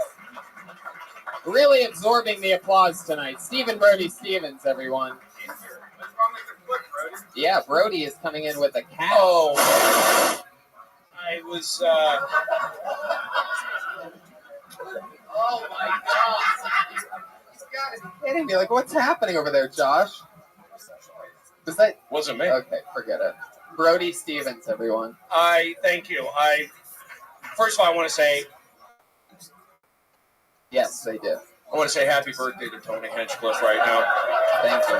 First of all, thank you, Tony. Thank you. It's a really electric evening. Or lack of electricity, as we're finding out from our microphones. So I banged my foot today on a kettlebell. I've been exercising again, and I didn't want to, I was just working out I was just picking things up. I haven't worked out much lately, so I was just picking stuff up, and I left them over on the other side of the room. And this morning, I was cleaning up, and I was just walking, and boom, right into the 35-pound kettlebell, and it hurt my little toe, and now it's all black and blue. Well, I think it's broken. So that's where I'm at today. Wow, you broke your toe. That's what I'm thinking. But you know what? It hurts, but that's life. Can we see it? Can we take? Would you like to? Yes, I would love to take a look at it. Wait, what? A broken toe? That's not going to translate well, guys. There you go. All right, so that's where I'm at. But you know what? I'm here. I will never not do a show. It must go on, and I'm excited to be here on a Monday night. Yeah! That's it. You got it. It's, you know what happens? I tried to do an onside kick with a 35-pound kettlebell barefoot, and I squibbed it. Fuck and yeah. we laugh, and we laugh. You squibbed it. What does that It's mean? like trying to do an onside kick. I love that. I love that name. I love that. It hurt. Now, Brian, you're a pretty buff guy. You don't even work out with kettlebells, right? No, I won Best Body in Comedy, but a lot of it's just because I'm God's favorite, from what I hear. I don't know. Symmetry. I have natural symmetry. That's what they told me at the Institute for Physical Symmetry. Oh, that's a pretty big institute. I know. They did all these stupid studies and stuff. So, Hunter, come on up here. I have to get somebody a package. Put your hands together for Hunter. Hunter everybody. Mott. Not a lot of people speaks know. 9 languages. Hunter Pence from the San Hunter speaks Francisco 9. Giants? Watch this. Hold on. Hunter, stand behind that mic Come for here. a second. Ask Hunter a language to say something. Are you golfing? Hunter, how do you say something in? What would you say? How do you say? How do you say? I love you in French. Je t'aime Okay. or je t'adore. Pas mal, c'est pas mal. How do you say I love you in German? They don't say love in German. How do you say I love you in Russian? Я вас люблю. Yeah, or if there's a famous Pushkin poem, Я вас любил, любовь еще быть может. He's so fucking smart. Can you say it in Chinese or Japanese? Yeah. Do it. Well, I mean, this is awkward. Do it, just do it. Michael Costa. Let him hear it, yes. Stay with me. These people have come to see you guys. Don't deny. You gotta use smart. You got language. Just give me one more. What are the 9 languages that you speak? Say it into the microphone. Say it in the microphone. You're being French. Sorry, I'm not a professional. French, Spanish, Italian. Sign? Russian. You do sign language? No, Then you but failed. I did. Let's get this thing going. Armstrong's future. negative. There he goes. Love you, Hunter. Hunter Mott, smartest man in the world. Hunter, Sorry for attacking your friend, Brian. It's okay, buddy. Hunter tucked in his shirt extra hard tonight. He did. He does CrossFit. He likes That's to show it off. serious business. Yeah. So here's the show. Comedians watch comedians doing comedy for 60 seconds uninterrupted, and then we talk to them about anything. Maybe we help them out. Maybe we discover some crazy new talent. Maybe we just make fun of them. Anything can happen. This is Kill Tony. Comedians, you know your time is up when you hear the sound of a kitty. There you go. Tony, can I say one thing? And I know I'm going to get trashed because that's what happens a lot here. I see 2 chairs. It's too. I think they should be moved or occupied. They're just standing. I agree. I don't understand why they're. Okay, good. Is anybody sitting with you, Miles? Surprised you didn't go against me. Why don't you go sit next to Jared? You don't need to. I don't like 2 empty chairs up front. It's not professional. Now we get a couple there. Why don't 2 people from anywhere? There's the Girl right there. Let's have the girl Will this go. crowd wake up? Let's go. They can. Sorry, I didn't come in the right door. It's crank it. Yeah, I'm gonna take you to the X Games. Yeah. Let's If go. if I had 1 minute to do stand up, I was just thinking this. I don't usually share, but if I had 1 minute, I would do Brody Stevens as a penguin. I'm a bird. What, you saying I like can't bird? fly. I don't have legs, but I have feet. I'm attractive. I have a walking boot. I have a walking boot. I'm not. That's a bad attractive. hard Brody on Stevens. myself. I isolate, but I'm here tonight to have a good time and not have this crowd sit and stare at me. We're not going to go through that tonight, are we? Are you going to sit and stare when I say something funny after I did an hour and 15 minutes the last 2 nights downstairs? So don't play hardball with me. Let's go. Don't sniff me out, and let's crank it. I agree. Yeah. Already annoyed. I agree. You should never be hard on yourself because you're actually an original, and when you're an original, that you can't be hard on yourself. You're unique. I can't People help do Brody Stevens Can't impersonations. help. It's not. Well, I want a house. I rent. It's depressing. Let's crank this thing up. 60 seconds when you hear the sound of a kitty. That's right. You better wrap it up then, or else you're going to bring out the angry West Hollywood bear.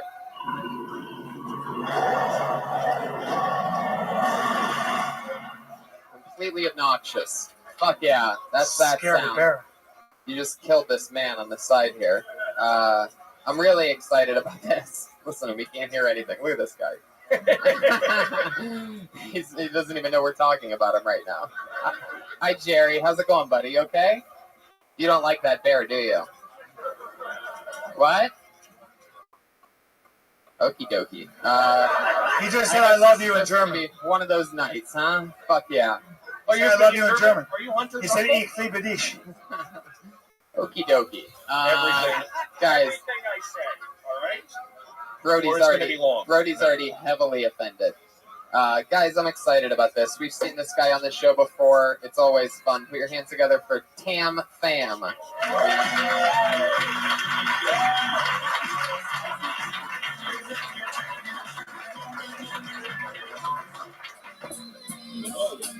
So I need to explain my name.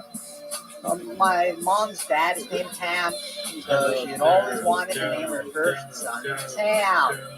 Even after she married a man, last name is Tam. That's pretty stubborn. She don't like me to roll. She called me I'm so stubborn that I can't remember the last time I got laid. And like, yet I am momentum, still mommy, learning slow up this your shit. tempo. I got this black chick, she don't know how to act. Always talking out her neck, making a finger snap. I She know like, what listen, you said jigga about man, this, I don't care if you silly rap, name. you better. It's just RESPECT me. I got this French chick that loves the French kiss. She thinks she Bo Derek, wear her hair in a twist. My Sherry Amore, to a bell. Mercy, you're fine as fuck, but you giving me hell. I got this Indian squad, though they that better. As a red tribe, she with red dot of feather. You're always I'm not a hoe. And if you got to get me, you can lots of dough. French chick, Indian and black. Good chicken, better get it back. Roach with oil, French fries and crepes. Never time for destruction, but I scrape the plate. I love girls. How many of those shirts do you have? You adore. You'll put your number on this paper, cause I would love to feature holler at you when I come off tour. I love girls, all over the globe. I come scoop you in that coop, sizzle on you, serious, put your here in the mirror, let's roll. Whatever, dude. I love the young chick, she's so immature. She's like, why don't you go buy me Reeboks no more? Like you show up in the public, throw tantrums on the floor. Got a 10 house, just to chill up the house. I got a project chick that plays a part. And then it goes down, y'all, that's my heart. Baby girl, so the rush, she been with me from the start. Hit my students from the start, I thought he'd have at least both. A lot of chicks look cute, look clean, but you dress your ass off and her walk is mean. You think I was gonna let that dead mic ruin my night? Yeah, No. she fine, but you parties all the time. Your frequent father changed from us through with the shit. She look right in that tight blue dress, she thick. She gives me extra pillows and she back up. So I had to introduce her to my husband. Now that young chicks with this project and model. Have you got fly early, please get on top of me. That young school, not there the same beat. You never had a problem with the first class seat. I love girls. Tell me why. You in the front row. Tell me why did you laugh at it? Because a lot of people. Tell me why you didn't laugh. I'm not mad at you, but tell me why you didn't laugh. At the dad fan. Who didn't laugh? Arms cross negative. Tell me why. I get an hour and 15 minutes on Friday and Saturday. So this isn't my audience. I want to know why you didn't laugh. I got this paranoid chick, she's just gonna come at the house. Trust me, it's funny. I'm booked for free. My name's on the wall. I'm on the marquee 3 times a week. You're not laughing at a dad fan joke? Look it up. Drop the mic. Laugh and then look it up. I'm pretty sure to leave it quick, cause she kept liking my shit. And then the other stuff, she's like, Trigger man, why you treat me like animal? I'm like, excuse me, Miss Fufu, but when I met your ass, you were dead, broken, naked. Now you won't have. I got so moms are not collected, always sleeping on home. Got this kind of baby, like, did you speak of no? I got so many girls across the globe. I was gonna say, I do, but I keep working on it. I think you're funny. Because I would love to teach you how to let you when I Maybe come off expand tour. off the old Girls all over the Maybe talk about globe. what you'd I come rather. scoop you in that coop. Sitting on do circles, fix your hair in the mirror, let's roll. I like girls, That's why I do the show. Let me ask you this. I do a joke. You put your number on this paper because I would love to make your shirt. Well, I'd have to live with me first of all. I'd have to live with me, and I have to take him in the way I'd like to take him in. So I take his clothes off and get him naked in front of a mirror. I'd have to use my hands and some oil. I gotta take him in with my hands and visually and what's the word, sensually, just to get a sense of the kind of clay, the lump of clay that I need to mold with. And then I think I just add some muscle. We'd start with some flat bench, maybe some incline bench. I'd have you pull Brody on a sled while he screamed at you, and then we'd start with some buffalo meat and some yams and a whole bunch of good fats, raw nuts, avocados, even some saturated fats, which is known to actually boost your fucking testosterone. So vegans, just know that when you eat all them vegetables, you might poop quickly, but your testosterone is paying the price for it. Okay, guys, thanks a lot. That's all I can say without getting paid. Tam fam, you gonna use any of that? Okay. Dad, were you in 16 Candles? There you go. What a laugh. Thank Good. you. There's Let's a go. Good 1983 reference. Yeah, I was gonna say, really topical, just like Dat Fan. Really good. You're really on top of everything. You know what? I respect my elders. I'm not trying to, comedy. I don't need to recreate the wheel. That's what I'm talking about. So, Respect him so much you use a cane. what in the world does that mean? Vicious. I think Pat's saying that you're paying homage to the older comedians because you have a cane. I know, that's what he meant. Give it up for Pat. He's a good guy. And Jeremiah. Hey, Brody. Yeah. Oh, Yes? Jeremiah Watkins over there. Did you just dye your goatee? Because it's looking sharp. I don't dye my goatee. I've just been taking extra supplements. So, You're one of those supplements just for men? Because, I mean, what supplement makes a beard go from silver to black? who takes reds and greens here? Anybody? I do. Who's done 3,000 television audience warm-ups? I do. Reds and greens? What are you, in the Matrix? Yeah, I'm healthy. Reds I'm and very greens, healthy. right? Why wouldn't you do what I do? Whoa, You in the Hangover? Were you in Hangover too? Nobody won. Actually, Brian Callen here was. And I'm pretty sure, unlike you, he was in the Hangover 3 as well. Watch it, Tony. I said no to that script. Really? They never offered it. Fuck yeah, Tam Fam, you were in the Hangover, right? You were that. Oh, that's racist, Tony. Racist.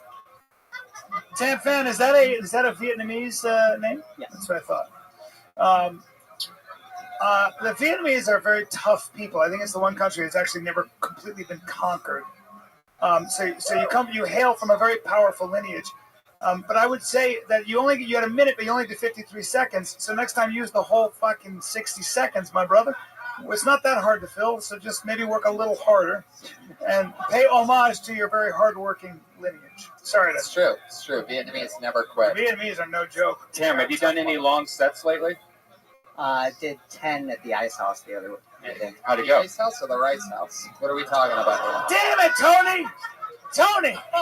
This is a family show! Damn it, Brian! Can I give a real honest thing? Uh-oh, Brody. I would just say I'm goofing around, but I would say to speak just a little. I don't know if that's the shtick, but just a little. I like what you're doing. Own it. Go for it.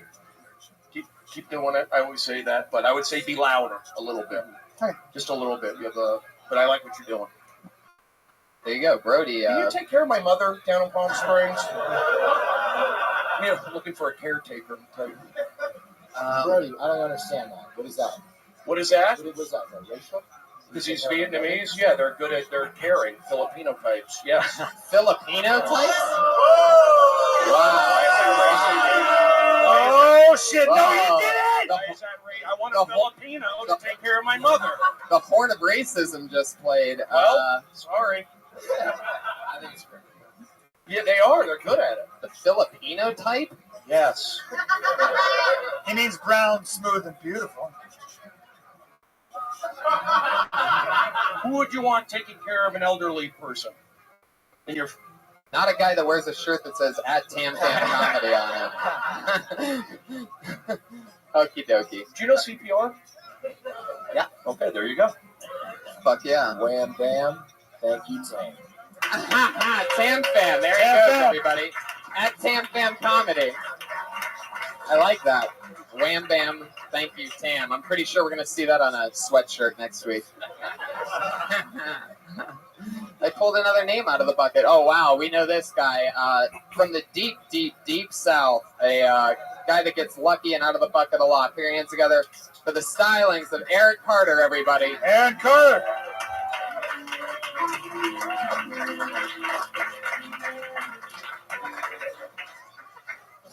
A few months ago, Hillary Clinton announced her candidacy for the Oval Office, as we call in Mississippi. Oh, shit. I never realized how big my overbite is until I put on a luchador mask.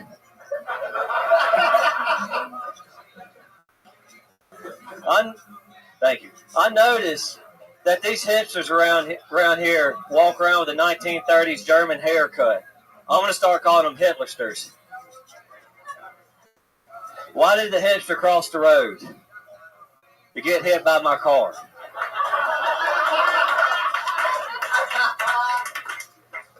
I work at a place called Camacho's.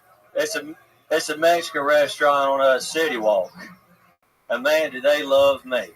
They call me names like Guapo Loco. They call my name like El Diablo Blanco.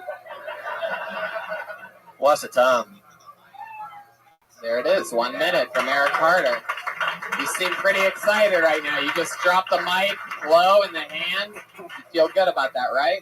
It was fun. I like your style. Not a lot of people follow a Hillary Clinton joke with a luchador mask joke. And you're one of the guys that'll go both political and, I don't know what the fuck we would call that. Sure. I don't even know what luchador is, but I think your delivery and the way you do it is real comedy. So Yeah, like, I didn't even know I had an overbite. Yeah. That's pretty epic. Yeah. Eric, funny. You've repeated material, though. I realized that afterwards. It came to me, but I didn't want to just stop it. I mean, maybe they haven't heard I it. didn't even know I did the same joke until after I said it. I was sorry, Brian. I like the love your cowboy style. boots. That's a good choice. And Oh yeah, it's a good choice, especially when it's the only pair of shoes you own. I bet, right? I got some steel-toe Wolverines. You do? Fuck Steel yeah. toe Wolverine. For working in the steel mill. Some Wolverine? Yeah, Working in the steel-toe rock boots, quarry. a Wolverine Not brand. even the company. He wears actual Wolverines on his feet. Wow. Yeah. Where's that sound effect? The Stuffed classic. Wolverines. how'd you feel up there? I felt comfortable. Just relaxed. Just went with it. Comfortable? I mean, comfortable. Okay, thank you. It's good. You were good. Yeah. Keep doing it. Keep the accent for as long as you can keep it. And Brody, I don't think you need to tell people to keep doing it. I'm pretty sure they're going to decide on their own whether they quit or not. That's an interesting one that you do. I'm very. Keep doing it. Don't give up. You Yeah. got it. Push and believe. But that's what people do when they're working Laugh out. at everything I've said. Does anybody say when you watch a workout, go, you're not going to lift that. You suck. You can't lift 2 plates. You're a loser. Try and lift it. Everybody's watching. Look, she got off the Stairmaster. You can't do it. Right. You're not going to lift the weights. I'm supportive. Sorry that I played Division I baseball. Right. At Arizona State, and I got a college degree. I know what it's like to be on a team. You got it. I almost played pro baseball, and today I walked into a kettlebell and broke my toe. The fuck are we talking about here? Just like all the big-time ball players do. I made an ouchie on my toe. There you go. Baseball sound effects. Brody, we're on your side. We love you. Yeah, Brody, it's okay. You know what? I'll tell you what. I'm in a good mood, but I love that you're wearing a camo Dodgers hat, by the way. Like, you sort of representing, but you don't want people to really see that you're a Dodgers fan all the way. well, I'm balding right now. I just want to get hate tweets. This is the only I get a hate. I don't really get. You don't get hate tweets from this. I've gotten it on other ones, and it bothers me because I don't get it. I've never gotten a hate tweet from my main room shows where I do an hour and 15 minutes on every Friday and Saturday. I've never gotten a hate tweet from the original room, but I get it from certain podcasts, and it's not good for me. I just need to be around positive Hebrew energy. Who are the Jewish people in here? Are any Jews in here? Right here. You're Jewish? I got a little bit What in me. happened? I'm kidding. Notice how nobody laughed? Never mind, we'll keep it moving. All right. Eric, why do you say you're Jewish? What do you mean by Don't that? say that. It's a mistake. Do not do it. I'm telling you. Stay Christian. Change your name. Whoa. Go back to Christianity. People don't want to help Jews out in this business. Trust me. Oh, I don't. You want to believe? Why do I only have 87,000 followers? If That's I'm a so lot. funny. That's a lot of followers. No, it isn't. I rent. Where's my home? Where's my Prius? I drive my mom's car. Justin Bieber's Jewish, and he has like 65 million Twitter followers. Is he Jewish? Is Justin Bieber really I'm Jewish? sorry for being weird tonight, guys. You know, speaking of Justin Bieber, Eric, I know you got some new hair. You look, what I like, you got like Justin Bieber hair, but then like Tommy Lee Jones pockmarks. I don't know if that's a compliment or not. I doubt it, but thanks. Just an observation. It fell flat. Eric, what's been happening lately with your life? Have you been doing a lot of spots? You're working at a Mexican restaurant? All of the above. Yeah, I love that you promo a restaurant at City Walk in your act, by the way. Like, it's almost like you want people to go there. You're waiting tables there? No. What are you doing there? There's a food runner. Just a food runner. Who's your favorite comedian? Don Rickles of all time. Yeah. What? Don Rickles, Rickles. huh? I love the Dean Martin roast. Who's your favorite actor? James Stewart. Jesus. Okay. And Gary Oldman. All right. So like modern day. Yeah. Modern. Gary Oldman. He doesn't know what the word modern means, Brian. Not like Daniel Day-Lewis, Billy Bob Thornton. Yeah. Only guys with 3 names. Say Daniel Day-Lewis, Billy Bob Thornton, Harvey Lee Oswald. And what made you become a comic? Hey, what were you doing before this? Hey, I was at. Billy Bob Thornton here. How you doing? I'm doing all right, man. How you doing? Hey, it's nice to have a fan.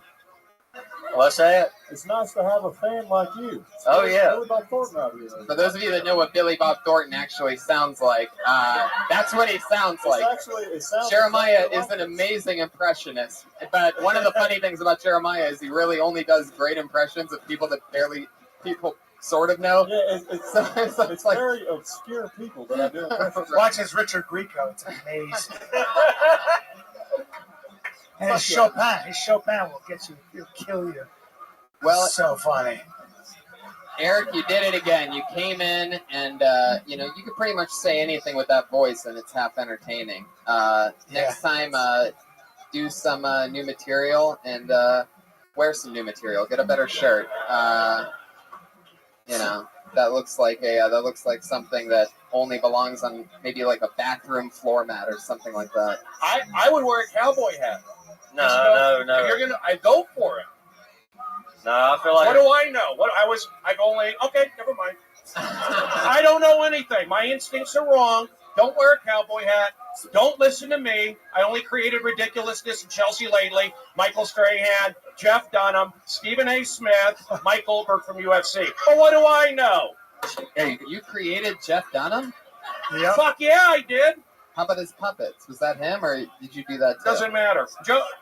Jeff Dunham, I helped out when he's huge out. He wasn't huge about 8 years ago. Bottom of the barrel. He would come on Fox Sports, and I pushed that guy. Laugh. Next thing you know, he's back on Comedy Central. Huge specials, $30 million a year. But that's how I live my life. I visualize that. But you know, what do I know? I only sold the show to HBO, Comedy Central, Adult Swim, but I don't know anything. Brody Stevens, everybody. I love it. Brody Stevens. Passionate tonight. Didn't Jim, the owner of the Laugh Factory, tell you to wear a cowboy hat? Yeah. Tony? Yeah, he did. Yeah, you strike me as, in a good way, somebody who seems to be a little bit underwater. So maybe call your special Underwater. It's true. You're welcome. It's true. I could see that. Hello? For a guy that doesn't 2 million. Call me when you're serious. Same joke, but 2 million added. Eric. Fuck yeah, everybody. Eric, how do you feel about what you did here tonight? Well, then that last joke being a repeated one, it was fun. I felt That why did the hipster cross the road joke? That's a great joke. Thank you. There you go. Thank you. There you go. I kind of feel like if you can write like a minute of funny material, you can write an hour of funny material. And the only difference is effort and daily attendance. How do you write? Well, I just think of things with my brain. This may come as a surprise, but It hurts. All of a sudden, I know when I feel that spark. All of a sudden, I take my crayon out of my pocket and I find like a nearest bathroom stall wall or something like that. Because sometimes I forget the idea within a few seconds. there you have it right there. That's a good impression of you. But how do you write? I take my boots. God damn it. I have my sister. I write it in the dirt sometimes. When I get to talk, I'll be more than happy to tell you, little birthday boy, stop interrupting me. Whoa, whoa, whoa, whoa, whoa, whoa. Wow, listen to the Mexican calling that one out. Just fighting words. Fuck yeah, man. Thank you. And Mexicans love watching two white guys fight. Eric, what the fuck was the question? Oh yeah, what is your writing process? I usually sit All of a sudden. God. All right. All right, thank you. Y'all have been... No, you're gonna stay. Tell us. You're gonna stay. Tell up us. there. Can I? Yeah. I usually like to sit in the car, listen to classical music. There's a classical station on FM, a little college radio. And That's why I mentioned Chopin. Sometimes I write when there's an Amadeus Mozart hour. Sometimes I write when I'm in the shower, where I take one once every couple months, and that's where a lot of the good ideas come to me. Sometimes also when I'm taking a shit, either on a toilet or on a That's stage. actually true. You know, I write when I shit. All right. Well, it is true. Keep doing it. Yeah. It could be funny. That's the universe telling you that some of them should be flushed down the toilet. Because he said he writes on the toilet, you fucking idiots. Not a groaner. Really smart. You didn't give it the credit it's due. I'm with Brody on this one. I think this crowd's a little shady. A little bit weird. Like, that's not a groaner. But I guess, you heard that Hillary Clinton joke. What was that again? Can you repeat that very first joke that sort of fell flat? A couple months ago, Hillary Clinton announced her candidacy for the Oval Office, as we call it in Mississippi. Oh, shit.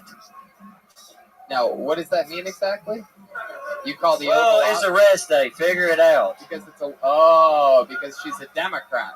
There you go. You got it. Wow, you seem furious right now. Really defensive about this Hillary joke. You've been making fun of him for 20 minutes, Tony. I think you can tweak that joke, but I'm not sure how. Billy Bob Thornton just now. Hey, you need to lay off my buddy Eric over here, okay? Right. Hey, man, you need to calm down, Tony. He's a good American man from Mississippi, okay? Wow, not only is it Billy Bob Thornton, it's also Hank Hill, everybody. Hey, I actually do the voiceover. That boy ain't wrong. Whoever you want the impression to be of, that's what Jeremiah is really good at. Fuck yeah. You have any other ones that you want to do? And just let us guess who it is. Well, I noticed that Brody Stevens Oh, that's a good one. And at Michael Caine's House of Canes, you can find any kind of cane, and that is who? Brody Stevens. Visit Brody. That's a good one. I like that. Michael Caine. I did Billy. You said the Family Guy. Billy, somebody for King of the Hill. I thought of Did you that. say Family Guy? Or King of the Hill, Patrick right? Warburton. I want to let you guys know. See, Patrick Warburton is one of his big ones. You see what I mean? Like, he known from like 7 episodes of Seinfeld, and I thought of that Hank Hill thing a while back. I didn't say it because I didn't feel confident. So I want to let you know what goes in the mind of a comedian. I held back. When I do an hour and 15 minutes in the main room, you think I hold back? I don't hold back at all, and I keep audiences till 2 in the morning. So start being positive, and that's how we go. Brody hates you guys. I don't hate people. I just want to pick this thing up. I agree. Energy, bring out another guy. Derek, you've been here for an hour. Eric Carter, everybody. Wasting There my you fucking go. time. Break this. I'm 45. I got more energy than anybody. Stop staring at me. Everything's on fucking film. It's annoying. Fuck yeah. I'll keep doing them. You laughed at the last mic drop, right? So I did it again. You didn't laugh. So now I'm going to keep doing it. If you gave me 2 laughs, I would have stopped. You gave me 1, fuck you. Wow. Wow. I've heard of WrestleMania, but I've never heard of Mania. This is really... I mean, that's really impressive. Okay, this looks like a new name. I'm excited about this. Put your hands together for Renata Orishka. All right, here we go. Here she comes. Oh, I like this song. Is this from the MTV Beach House? Renata Orish. Is this a new Maroon 5? Brody just switched back to positive, for those of you keeping track of his bipolar right now. Miss Orish. Ladies and gentlemen, Renata Orishka. I'm originally from Russia. This is oil. Fight me.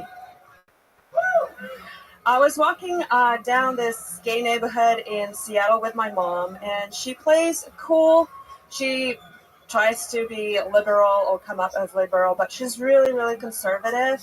So we see this gay couple holding hands. She turns to me and says, "Renata, I promise you're gonna have 3 kids." I'm like, they cannot all be gay. Yeah, Mom, they cannot all be gay, but all 3 of them could be black. I used to Google Mitch Hedberg jokes to make sure that I didn't write them first. What? I used to Google Mitch Hedberg jokes just to make sure he didn't write them first. I still do, but I used to, too. Meow. Fuck yeah, that's a minute. Renata Orish, everybody. Renata Orish. Bravo. I was waiting for a cat call, but it never happened. Meow. Brian couldn't even turn around to his soundboard because he was mesmerized. He's out of control. It's gotten to the point where it's... Wow, look at that. Renata gets the inside jokes. How long have you been doing stand-up? A year. Really? Takes a long time. Seattle. A year in Seattle. How long have you been in LA for? A month. Interesting. I teach a stand-up comedy workshop. But his is not as extensive and hands-on as mine is. So if you want, I teach individual classes. It's You can audit mine for free. yeah, mine's usually $3,500, but I'll pay you to come to my show. Where in Seattle are you from? Capitol Hill area? Yeah, it doesn't matter. It's all the same city. Seattle's a good town to get started in comedy. It's Low blood sugar, a lot of facial hair, and a lot of coffee, and white people with sensible shoes in Seattle. Is it a good scene up there in Seattle? Are you getting mic time up there? Oh, yeah. So let me get my thing I saw. I would move the mic stand out of the way. When you go up there, you got to command the stage. You're new, but you got to move the mic stand out of your way. Also, I'd move Brody's cane out of the way. Yeah. No, but that's the right can thing. Sort of get That shows you're here for business. And you have to move kind of up because you were like hid in the back of the stage. I actually think know? you have a lot of stage presence, and I think you're confident. Do I have a stage future? Well, I think that's it. I think you do. I think that's a very hard question to answer because stand-up is one of those things that takes forever, right? It's a little bit like learning how to play the guitar. I don't think you learn how to play the guitar fluently after a year. I think it does take like 10 years. But, I think it's hard to be funny in a different language. I think English is your second language. Yeah, but you have a lot of confidence, I feel like, and you have a lot of, you may not feel that way, but it certainly looks that way. And that's a huge part of it. But but explain to me the joke. Like you said the joke about the two gay guys, and then the joke was I could be married to a black guy. They could all three be black. Is that the idea? Yeah, all three kids could be black, which is worse. Which is mom. Yeah, mom. I like to bang black guys. Okay. So maybe be a little more clear with that joke. But I like where you're going with it. And I think we need to brown the race up a little bit. And then I love it. It was is that what's in the oil cup? It's just coffee. Right. But you were talking about just basically how Russia has a lot of oil. Yeah, and then that's why. Joke. Yeah, it was. I got it. No, I like how she came up with the wine or the vodka. That'd be funny, like in a club to come up. That's a funny She thing. said it's coffee, Brody. It is, There's but coffee in a plastic cocktail cup. Looks like oil. But you meant it as oil, right? Yeah. Okay, I like that little. I like that little. If you want to call it a shtick, that's a good thing in a club. You could make that. So you just got to keep doing it, but get the mic out of the way. Take charge. You'll get more confidence as you keep doing it. I do have family in Seattle. I'll be up there this summer. I'm doing a roving workshop. We're doing it at a Buffalo Exchange. So, are you ticklish? Left the Buffalo Exchange. Number one. Are you ticklish, Brody? Yes, I am. I have some connections if you ever want to do an open mic in Jaitai. What? Where? Jaitai, it's a place in Seattle and people do open mics. Just kidding. Is that on Broadway? It is. Around the corner from Dick's? Close by. Did you ever go to the Topless Coffee place up in Seattle? Yeah. No, who else? Brody? You think I do open mics?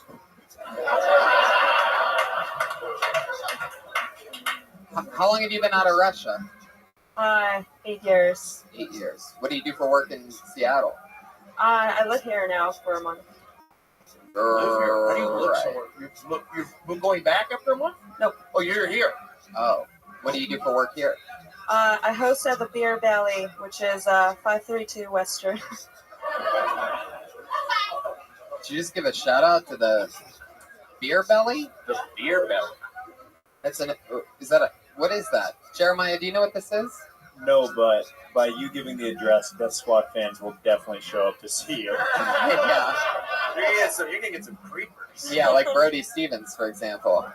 When you work. Yes, you know me from the podcast you did. Get in the car, trust me. When do you work next? Weekend. Weekend this weekend. You should walk up on this. You're trying to drift back into the curtain. You should walk on stage. How many times a week do you go up usually? 1 or 2. And how much time are you comfortable with? I don't know. I 10, 15, something like that. That's the longest you've done is 10 or 15? Yes. What's your favorite joke that you do? Well, I really like this joke. It says that because I'm from Russia, certain things I realize people don't. Like the word MILF and the word film are comprised of the same letters. So I wonder how many dyslexic young men went to film school hoping to score it with a cougar. Not bad. It's not bad. It's not bad. Yeah. Well, you're thinking in the right direction. You know, I think it's always like I hate being this older dude who's like, let me tell you something about comedy, young lady. You know, it's just so I probably it's just so annoying. Like when I was a child, but I do think the difference is just like following that thread. That if you can write a joke like that again, I really think you just keep in that mindset. You just keep following that thread and expand. Don't just stop at one thing. It's never a noun, your jokes. They're verbs. That makes sense? Like your whole act should always be changing. Oh, I have a follow-up for that joke. I was like, oh, I said it wrong. I meant how many dyslexic young men went to film school just to become crappy filmmakers. It's good. Man, you're like the Pussy Riot of comedy. In that you're pretty terrible. It's impressive. Yeah, not a good band. I mean, a year in and you don't move the mic stand, but I get it. You're from Well, Seattle. It's not the best those are place harsh to start. Everybody's terrible after a year. I mean, that's not terrible. I was murdering a year in. Hey, man. You gotta keep doing it. A year's very new, but have confidence up there. Keep doing it. Gotta move the mic. That's the one thing I do. You move the mic out of the way. You stand up. This is your show. But keep doing what you're doing. I'm looking. Little Esther moved on, so I'm auditioning new Little Esters. Yeah. No. Keep doing your thing. Keep doing that kind of joke. I mean, keep thinking that way. I think you could be funny. And keep seducing 007. How do you say her name? Orishe. Orishe. Grenadi? Renata. Grenada? Orishe, Renata. I say, my name is Renata with 2 A's. Alrighty.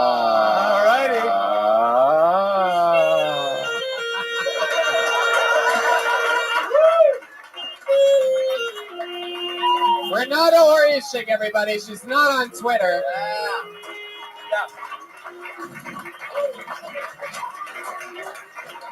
You put the my foot's hurt. Fuck yeah. Oh, wow. Look at that. Thank you, Renata. There she goes. Taking her cup of Good oil job. with her. Fuck yeah, everybody. Okie dokie. Let's keep the fun train moving along here. Put your hands together for Jesse Rothenberg. Here he comes. Another new name.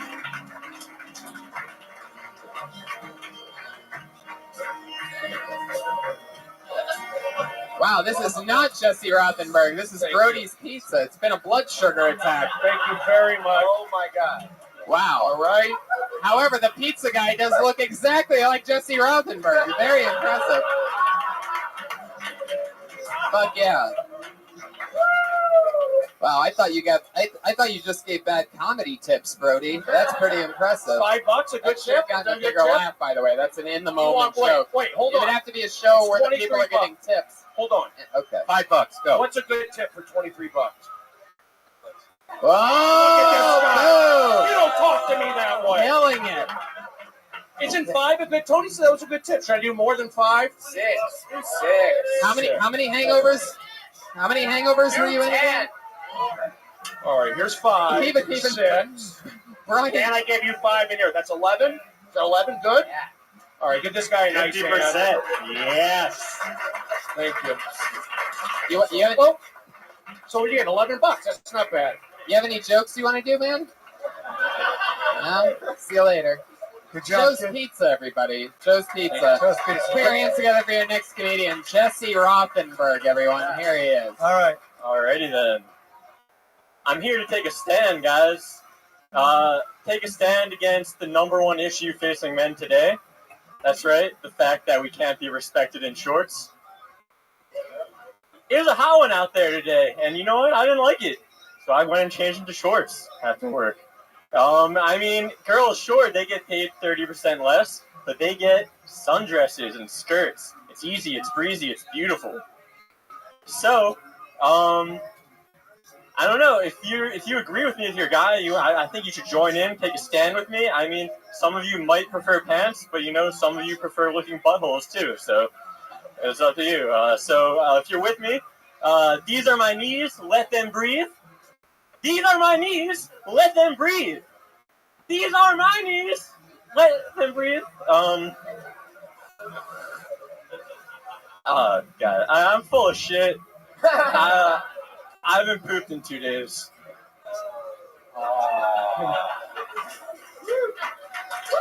Yeah. Fuck yeah.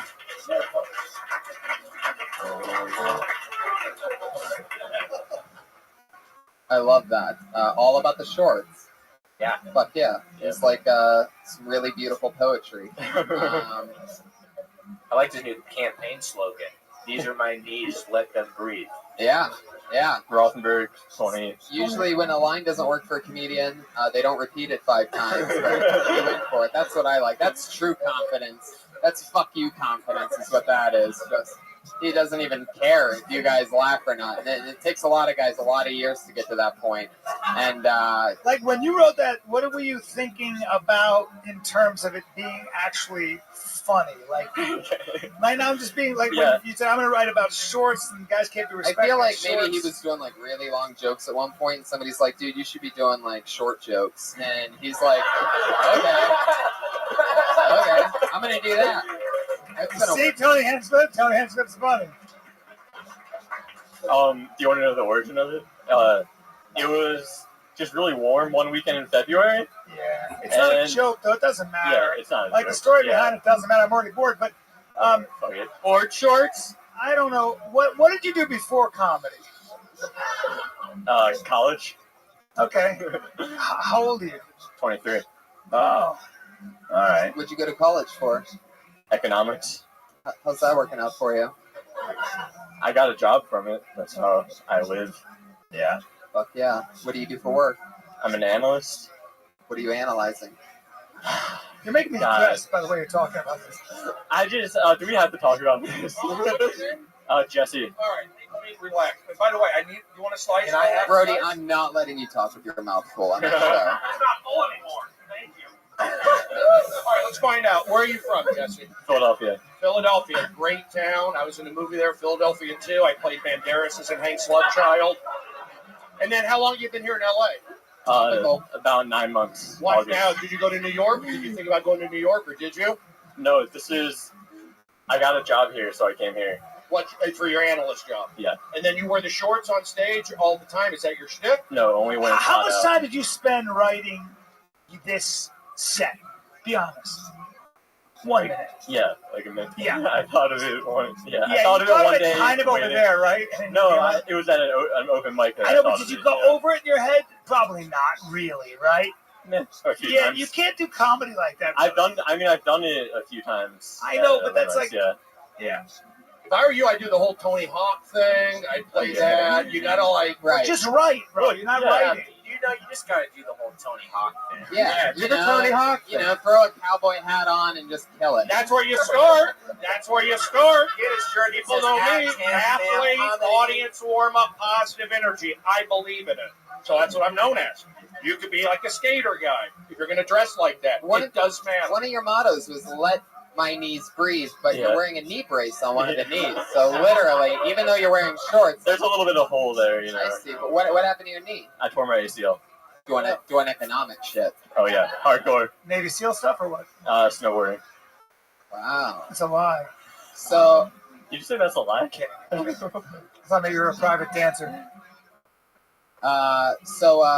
What are you so afraid to tell us about this economics job? Oh, it's just a very boring job, and like whenever I meet people or go on dates or something, people want to ask me about it. It's just, I don't know. There's Well, nothing. what do you want to talk about? What's more interesting than that about you? Where are you from? Philadelphia. Well, what did you do for?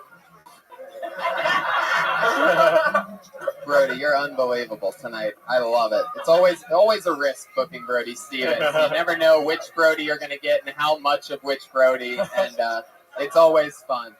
First guest to ever fucking order a pizza out of 109 episodes. It took 109 hour-and-a-half long shows for a pizza to come up here at the same time as a comedian. It's pretty epic. Jesse, you ever delivered pizzas before? Nope. No. Pizza's dripping, by the way. I don't know if you It's guys. good pizza. Listen, Jesse, it's good pizza. Here's the deal. Yeah. Get some energy going. It's all about energy and cadence, guys. So, Brody, look at everybody. Let's go. Brody, you're doing crowd warm-up right now. That's what we need right now. It's some energy. You really need to find your voice. It sounded like you were doing like a bit. It sounded like a story. Yeah, I know. It doesn't sound like you talking to me. Like if you wanted to tell me about shorts, you wouldn't tell me like that. You I know? know. Yeah, I know. So find the meat that's in the joke, if there is a joke in there, and then just try to do it out of your own voice. It's just like something I have that I know is a minute. No, but dude, there's no effort. You can't like be nice to yourself on this. Because What there's do no you mean? effort. There's no joke. You're just talking about, hey guys, girls wear sundresses, we wear shorts. And like, you got to be a little like Anushka, whatever her name was. She actually like at least was trying to figure out. She had like MILF and whatever. It's new. It's maybe not the funniest thing, but there's effort. I can see at least some effort there. Like you can't tell me that you thought for more than 1 fucking minute about what you were going to do tonight, and you got up and you talked about shorts, but there was no joke, bro. You were acting like you were an activist for shorts. To be honest, I stopped at home to change into shorts, so I thought of it a little bit ahead of time. I know that. It doesn't take a rocket scientist. You just got up and you're I like, wore shorts well, all the time. When I did Best Damn Sports Show, because it's a sports show, I wore. But when I did Chelsea, never wore shorts. And when I did Best Damn Short Show, never wore shorts. Yeah, Brody. I'm just talking about shorts. So let's just get a thread, energy, push, hands out of the pocket. Let's go. Who's up next? Brody, you do this thing where you keep pushing the. My man, you know what? My instincts are right. I'm not going to go against my instincts. I'm from LA, 818 till I die, born and raised in show business. I have a natural knack to understand comedic timing and energies. Let's push it along. I'm just gonna keep agreeing with you, Jesse Rothenberg. I love it. I can roll with that. I can roll with Brody ending it. Let's get another name up here. Bianca Cristoval.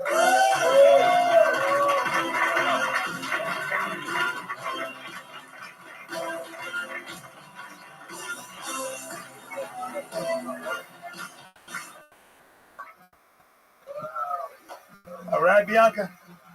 Hey. Hi, guys. I'm actually from the Czech Republic. I know I don't look like a typical Eastern European girl, and I don't know what to tell you. My mom is white, blonde hair, blue eyes. I've never met my father, but I'm guessing he's not. My mom loves me, though. I remind her of the best summer she's ever had.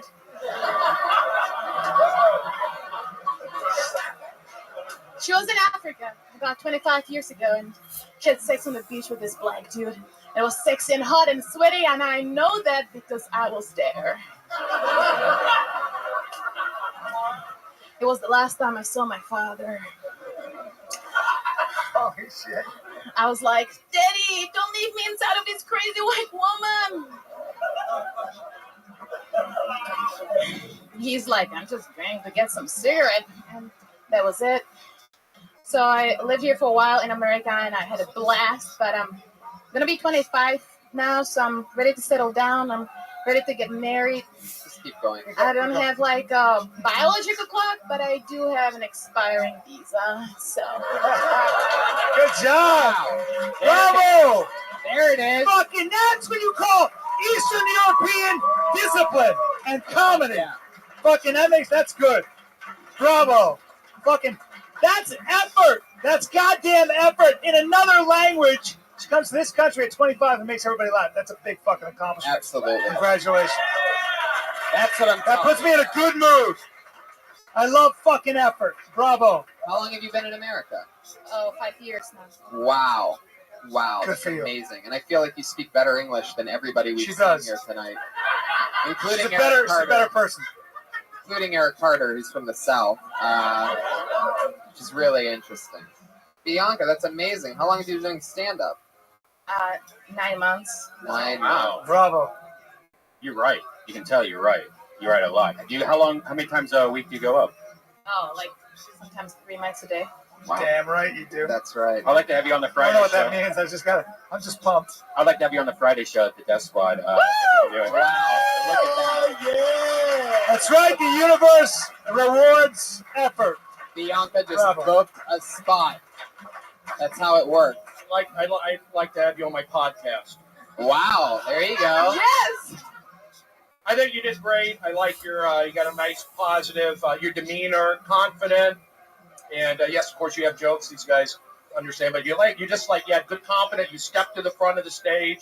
You took charge, and your body language is really good. And you got a nice little thing going. So keep doing it. That's what I say. You have intelligence and poise. Where were you at? I like that Where'd you word, go to college? boys. Here in LA. What school? Going back college. I went to film school. Can I get your transcripts, please? Guys, I just booked another student moving. Oh, I messed the joke up. Darn it.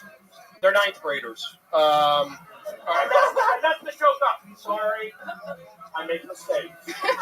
I'm nervous. Like, So you've been in LA for 5 years then? Yes. And did you come straight for film school? Yes. Wow, from the Czech Republic. Mm-hmm. Absolutely. What's that place like? So it's next to Germany and Austria. It's very like that, except we speak Czech, which is more like closer to Russian and Polish. I like that. Interesting. So What that's how it works. city in the Czech Republic? Prague. Prague, of course, Prague. Yeah. What's that like? It's beautiful. Yeah. Amazing. I think a lot of it was spared during the war, so it's Exactly. Oh yeah, because when Hitler came, you're like, he can have it. Yeah. They just We didn't fight at all. The Nazis didn't bomb it. Nope.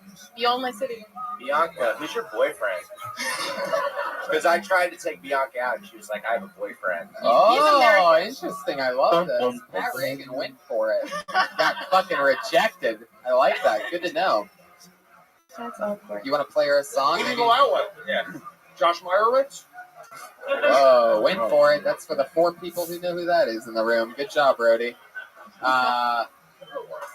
Bianca, what's your type? Pat Reagan is a young, rising, amazing talent. Who's the most attractive man for you in Hollywood? I guess my boyfriend. Oh. Okay, Michael Fassbender. Wow, interesting. So you like older, wrinkles. This, you forgive me for this, but you're like, she's like, Michael Fass, bend me over. Oh wow! Now I know why she didn't go out with you. She just rejected going out with you again. By the way, if you could sell Bianca on why she should go out with you in 15 seconds, Don't. fuck yeah! It's all fine. Don't worry about it. Enjoy going back to Europe. Wow, interesting. You're evil. Is this boyfriend gonna save you? You think he's gonna win? How much longer do you have on the visa? Not very long. Wow. Interesting. Like a few months? You don't. Yeah. Wow. He's not going to save you, is he? So you have a few months to go fucking crazy and find somebody that will in 2 months. Named Brian Redband is what That's he right. said. Are you ticklish? Oh God, Jesus, Brian. Yeah. This is like, I can't believe this has turned into the regular question. But Jeremiah, try to tickle her. no, Jeremiah, don't do it. That is not my job. So Bianca, this boyfriend of yours, how do we get him to propose and save you? Because you don't want to go back to the Czech Republic, right? Yeah, sure. Like, yeah, let's convince him. I don't know, dude. I tried. Is he in the audience right now? No. No, see, he's not even here. Dude, if you had 2 months left in this country, you should spend every single second with you. You should be taken care of. He should absolutely marry you. He should totally marry you. He needs It's just advice from guys that haven't had sex with you yet. It's fine. I can't believe that fucking guy's not with you every single fucking minute. I would burn this whole place down for you. If you were my girlfriend, I'd make Tuesday just look at you day. Bottom line. He's fucking loser. The guy's a fucking loser. You need a guy who really appreciates you. Like the fine wine that you are, I'd sip you. I'd sip you all day. I've been that guy too, so I understand. I mean, but I really would tend to your I needs. just don't think he's ever going to get anything better. I think he needs to check himself before he wrecks himself. Oh, shit. See what I did Oh, there? shit, yes. He needs to Sorry, marry yes, a but as a Czech. professional. It's a dumb audience tonight.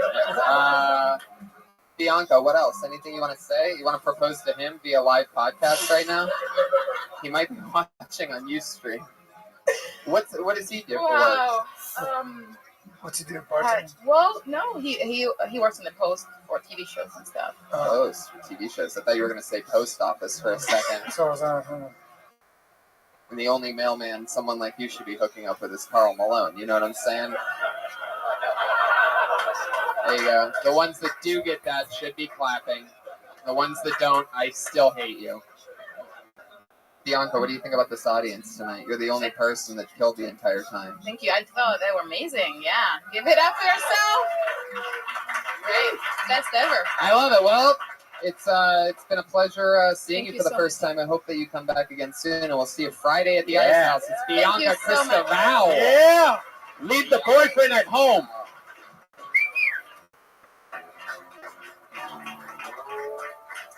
I love it. This fucking place is crazy. The doorway's just packed with people. It's an exciting feeling in this room. Fire hazard mode. You know what? Let's move to. Actually, no. Let's get one more up here as fast as we can. Let's see what happens here. Put your hands together for Mark Stevens. Simple enough.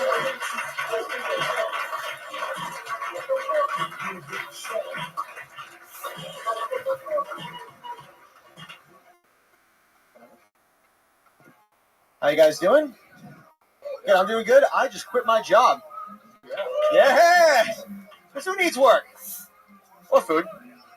And I don't know how I'm going to get a new job because I'm one of the dumbest people you ever meet in your life.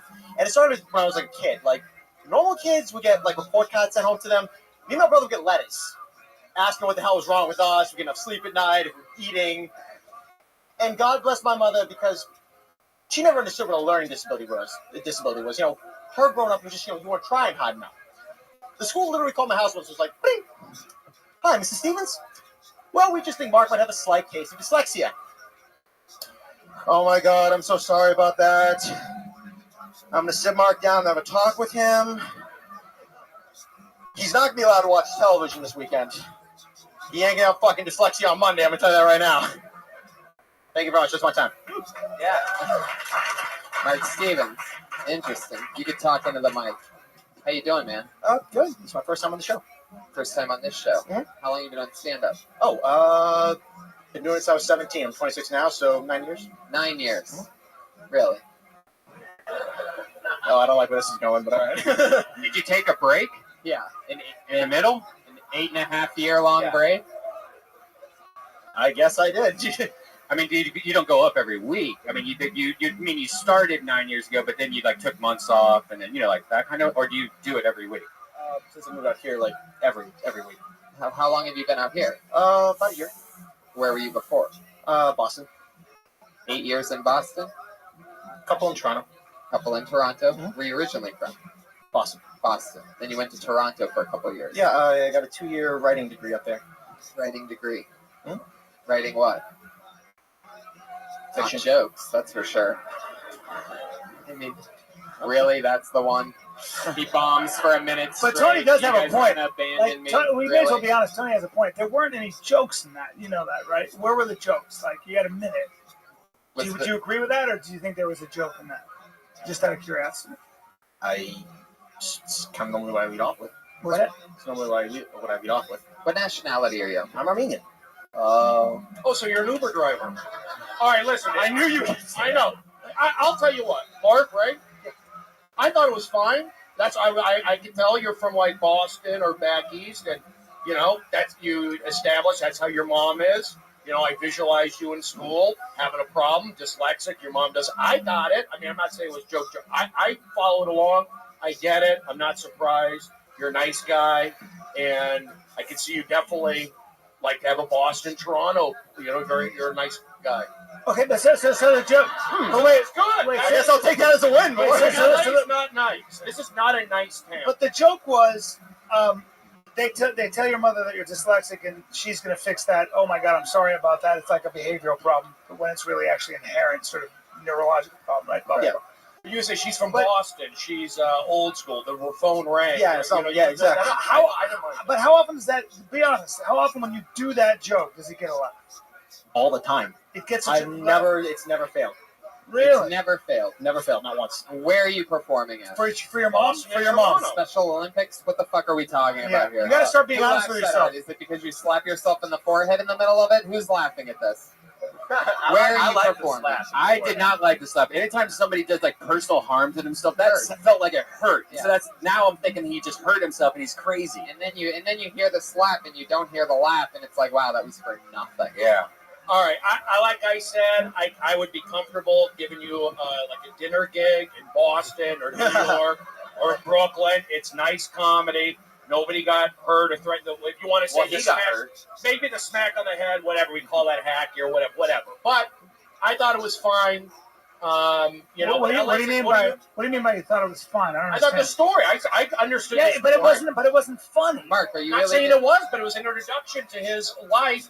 I know, but he had a minute. So in a minute, you're supposed to do jokes, right? We're just being honest to help you. This is not about criticism. Oh no, I totally understand. I mean, who cares about that? But I'm more interested in helping you. So let's be honest. That's not a joke. Yeah, it's true. Are you really dyslexic? Not really. No, that's I know. what they thought. That's how No, bad I I know you're was. not. They actually thought they were like What trying do you to mean think of that's something. how Didn't say bad they that. thought you were? That's how, You were bad? at school. Like I knew you weren't dyslexic by the way you told the His jokes. You dad. know that? That's right. I knew you didn't believe what you were His saying. And not many dyslexic people go get writing degrees either. It just doesn't work that way. That's like a person. You see that? He's the detective. He's the How's house your of name comedy. Mark Stevens if you're Armenian? What kind of fake name is that? Well, bullshit? I'll get Mark Stevens, Mark. Wow, Should be Mark Stevens, Stevens, Brody yeah. Stevens. Well, I get it. Brody It's, Stevens. you guys come from a long family of mental health issues. And I Basically, love yeah. it. Tony, that's a below the belt shot. I can give you the story. Go ahead, tell us, Mark. All right. Oh, thanks, Brody. That's just, it It was was literally. you don't want to move it along too quickly. It's the time that I'm ready to get rid of them. It was my grandfather, my father's side. He was on the radio in the 1950s. His real name was Casey Kasem? no. Old Man Jack. His name was Charles Stevens Abajian. Oh. But it was a Middle Eastern last name on the radio. Also, 1950s, Armenia was under control of the USSR at the time. So, a Middle Eastern name during the Red Scare, underneath the communist country, wasn't really going to work on the radio. So, he dropped his name to make it Chuck Stevens, like the whitest name in the fucking world. So, that's kind of why he did it. Chuck Stevens? Does he do the Oh, news my on Channel 4? He died many years ago. Fuck The yeah. guy from the news? No. But that's kind of what happened. That's why I'm Mark Stevens. Fritz Holman knows this? I love this. Mark and Brody, you guys have an amazing energy together. Because I look at the positive. Maybe it wasn't joke, but I'd be very comfortable putting them at like a dinner show. What are these What are you dinner talking shows? about? Dinner show? You gotta get into it. It's like You gotta get into a time machine and go back to the Kowloon in Boston. I know exactly what Thank you're you. talking Because about. when I lived in New York, I do shows in Brooklyn. They have those like nice shows about old mothers, just like they don't know. Right? You got it. I want to book you for a brunch. There he goes, Mark Stevens, everybody. That's it for Mark. Don't feel bad, Mark. He's on Twitter. Keep doing it. Be positive. I have mental illness also. That's I right. haven't booked anything since that came out. It's hurt my career. Mark the Shark 927 is what he is on Twitter. Bianca Cristobal, by the way, is Bianca Cristobal. BIANCACRISTOVAO. No W there. AO at the end. Guys, this is the part of the show where we have our two regulars come up. They do a brand new 60 seconds every week. Their names don't go in the bucket. They just do this. They write a new minute. They perform a new minute. This week's no different. Going up first tonight with a brand new minute. You know her from the Dysentery podcast, Kill Tony. Put your hands together for the one and only Sarah Weinshank, everybody.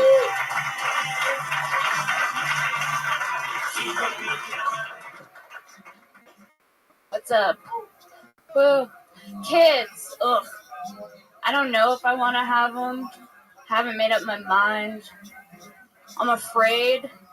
I'm afraid of having a daughter that comes out exactly like me.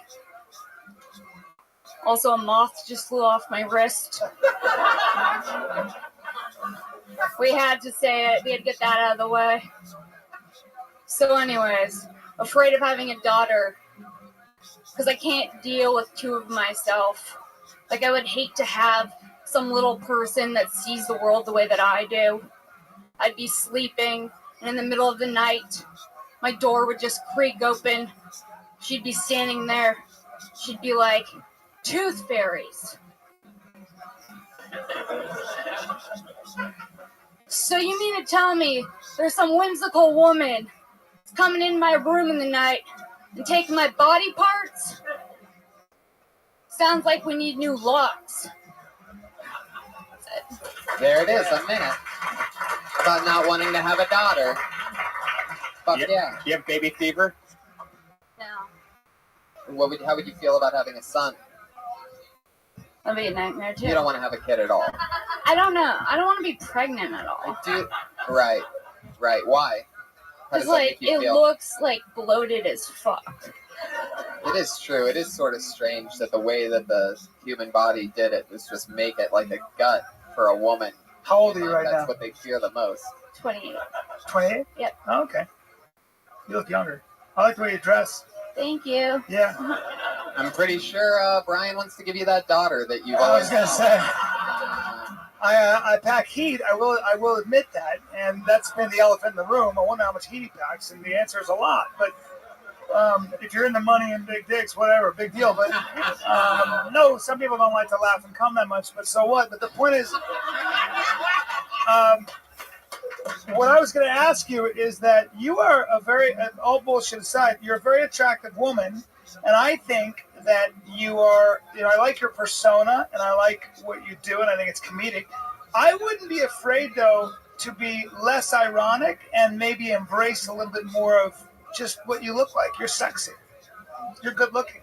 And there's this fucking weird thing in our society where if you're good looking or sexy or have that potential, you're supposed to play it down. Because a lot of women don't want to be known for just that, which I think is the biggest crock of bullshit in the fucking world. Because I happen to think we live in a very puritanical, sexually repressed time period. You can't talk about wanting to fuck everybody. I walk around wanting to fuck strangers. And if a guy is really honest about that, which I always am, you're looked at as a creep. I may be, and you put a little creep in me. Sorry to go on this fucking diatribe. But just know that you do that to people, and that's a strength, not a weakness. So I love your persona. I think you have a lot of potential. I think you're pretty funny. But I think it's no big deal to embrace the fact that you're also a fucking good-looking, sexy woman. I feel like singing a song. Powerful. Yeah. Wow. Powerful. I thought for sure that was going to end with "Will you marry me?" But I love it. Brody, anything for Weinstein? She's great. It's hard to come up with that. And coming up with the material every week. I saw the beginning and the end. I see it. The little me. You could go a million directions with that. It's true, and I think you might want to hit it a little more on the head. With Tooth Fairy. Almost like, what's the deal with that? Like, have it. What's funny is the daughter being comedian-esque, and that's the part that you're getting to, but I feel like it took a second. Like, people that know you will know that, people that know your style, like Bill Tony fans and stuff like that, but to make it a little more, to make it transcend to everyone, to a brand new crowd, I'd make it more like, almost like hacky comedian, even though you wouldn't say, what's the deal with Tooth Fairies, Is not wanting to be pregnant your only reason for not wanting to have kids? I mean, and not wanting to be poor. That's funny. Right. That should be part of your joke. Right. So should the pregnant thing. Yeah. All right. Okay, there you go, Sarah Weinstein. Thank you, guys. Sarah Weinstein. Another new minute. Your final comedian of the night with another brand new minute ever since her first time on stage. Put your hands together for the dropout from Florida University, the one and only Kimberly Congdon, everybody. Here she is. Thank you. I have a friend who's really wild. She's crazy. She loves to gamble. And by that I mean she fucks a lot of dudes without condoms. She told me the other day that she had sex with 4 guys at the same time. I'm like, that's a lot of dick, Like, I started to think, like, one person's normal sex, 2 people's, like, maybe, like, one fun night out or something, like a crazy night. 3, all your holes are filled. But 4 dudes, there's just, like, one dude jacking off in the corner, like tweaking a nipple. like, what's he doing? That's like an overwhelming amount of penis, Like, she probably smelled like dick for days. I don't know. I couldn't eat meat after that. That's it. That's funny. Good punchline. Really is. Nothing wrong. Good punchline. Nothing wrong with being that guy in the corner. Been there. Fuck yeah. Not a bad spot. Even when they don't know you're there. Even when they don't. Good stuff. Again, it's like you see the confidence. The more you do it, you see like everybody having more confidence when they take the stage. That's what matters. So you see that from the last 2 girls. They got the confidence. That's what I see. Yeah, that's definitely a new minute. I mean, that was great to think of the 4-person joke. I mean, I think there's more there even. Like I sort of, while listening to it, there was this giant pizza box in between us, and it sort of made me think like, 3 people, that's like one large pizza. But if there's 4 people, then you have to order 2 pizzas. Like almost like there's like things that with 5 total people. Yeah, we wouldn't expect. Like you want to surprise us. You guys see how hard that's killing with the one guy that's paying attention to me? But yeah. 4 guys, the volleyball team, whatever. Right, exactly. Something like change it up like this. I wanted to be surprised by like 3 people's a threesome, 4 people is something, and then when it's 4 guys or 5 people total, it's something else. 4 guys is a volleyball. Starting lineup. Yeah, a starting lineup. We had something way funnier than that though. I don't know, but it's out there. Using condoms. You go there. You can get. Oh, you asked me where they using condoms? You're listening to an Airwave Media another podcast. visual. The 4th guy's a gay guy, and he's like in charge of cleanup. When I did Oh comedy, God! Why the act out afterwards? No, Brian, don't. No, don't do that. It's my birthday. Don't do that. Kim, make it visual. That's my thing. I love it. I wanted to be at that scene. It's a brand new minute, and if I had more time, I'd want to tag it out even more because I think that's so funny. Pat, you got anything? I feel like that was the realest set of the night. Like everything in that minute was like real. It was all on one topic, and you did it again. Kimberly Condon, everybody. There she goes. Well, we did it again, everybody. Episode 109 of Kill Tony. Our artist, we have an in-house artist, everybody, named Ryan J. Ebelt, who every week draws a brand new version of the show that he saw here tonight. It's always the panel, and it's always unbelievable. This motherfucker's my favorite. I love that. This is a very Kill Bill, Kill Tony centric one where I believe Brian Redband is Uma Thurman in this. That's incredible. I'm Bill.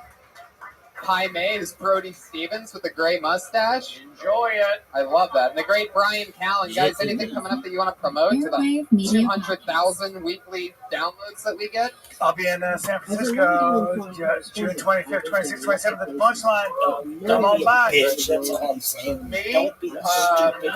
Saturday, I'm doing a corporate event in Scottsdale, and then You got it. Performing at a dinner show on Friday.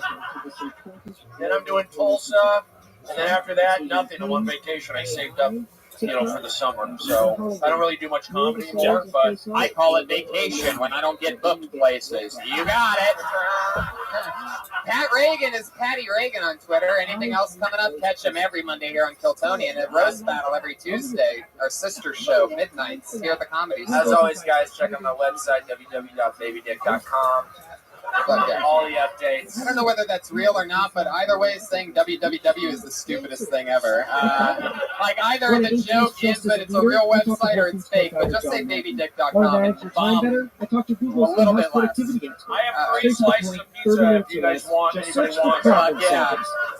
They're clean, 3 You slices. should have offered them the pizza before the show. They would have liked you more, Brody. I didn't really didn't like me. I just like to do my own thing. And that's kind of negative, but that's okay, Tony. He really had to blast off on you guys Hello, a few and welcome times. to the One more time. podcast. Today we start our next series, which will be an Brody Stevens, Brian Callen, Pat Reagan, Ryan J. Ebelt, Josh Martin, Brian Redband, Jamie Vernon. Don't hate on me. I do an hour and 15 in the main room. You got it. You think I would do it if I was unhappy yelling the whole time? Good night, everybody. Thank The you. first person to reach the South Pole, which he is most famous for. The first person to reach the North Pole by air, which he did in an airship. The first person to complete the Northwest Passage by boat. The second person to complete the Northeast Passage by boat, which is above Russia and Siberia. In doing this, he became the first person to complete both the Northwest and Northeast Passages. Yeah. Yep. He did all of those Here we are things again, as the everybody. head of an Another beautiful expedition. Monday In evening. addition, It's like he a was real also an live show. important part of the first So we have some expedition new people in to the reach the crowd South Pole staring at me Antarctic with stone Circle. faces. How are That you, was the sir? You Delta okay up there? expedition in which he was Fuck third yeah, in the command. thumbs up. Great for That's an podcasting. incredible list. Hi, So everybody. Tony, one of those Welcome, things is audience. You pretty guys ready for a amazing. crazy But Monday then night or always, what? well, whatever world is beyond We always have so extraordinary. much fun here Almost live in as the a part belly of the room of the new era world of famous explorers, comedy store on the seeking Sunset cool Strip. And stuff god for the darn sake it, we're of going to doing do it cool again. stuff. Hello to the people For him, watching via exploring is about the Ustream and satisfaction of Periscope, accomplishing but things most that no one else importantly, had ever done this before. fucking live Many crowd. people We're going to have some fun tonight. Another great one lined up for us. Incredibly focused individual Ryan who J. set aside Ebelt all is here, things to everybody. reach a He's goal. drawing a picture of the panel tonight of everything that you see happening. He's an artist that draws what happens every week. Put your hands together for Ryan J. Eve out there in the corner. And keep it going for the band leader. You just saw Pat Reagan, ladies and gentlemen. There he is, the leader, the one-man band. How you doing, Pat? I'm doing pretty good. How do you feel like your pre-show performance went tonight? You know, it went all right. I tried to do my thing. Also, the simple fact that he was a Norwegian played against him. English was not his first language. How are things with you, Brian? Everything good? Good. I'm on day 7 of not smoking. Yeah, wow. That's incredible. I can't believe you're doing that. I don't know how you're doing that. I know, it's the worst, especially hanging out here. It's the worst place to quit smoking. But you're at Utah last night, weren't you? How was that? It was great. It was unbelievable. That Awesome. is a Yeah. You travel so much. Yeah, I do. Come see me in Toronto at Just the Last Toronto at the end of doing stand up there at the end of one of these months coming up. So if you live in Toronto, Google it. Greatness we've seen. Anyway, let's do it again, shall we?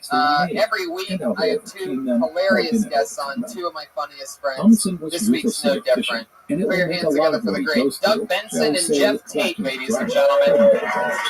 Wow! Wow! We did it again! Stuff goes wrong, perfect. People dying, Jeff Tate, great. Doug Benson are back in the house again. The music ends, the clapping ends always so quickly. Very professional. Everybody around here keeps it tight. Right. In some ways, you could say he was too Everybody in this room is thinking about their 1 minute of comedy. Well, It's hard to concentrate. not everybody. We have a beautiful live audience. You Applaud can see. live audience that does not expect to be announced to come up here. by his man. That is a hot section. My favorite of the 2 regulars, Laney and Jerry, who are obviously texting the show tonight out live via live text. Sexting the show. These 2 just learned how to text, so they're really excited to. That's adorable.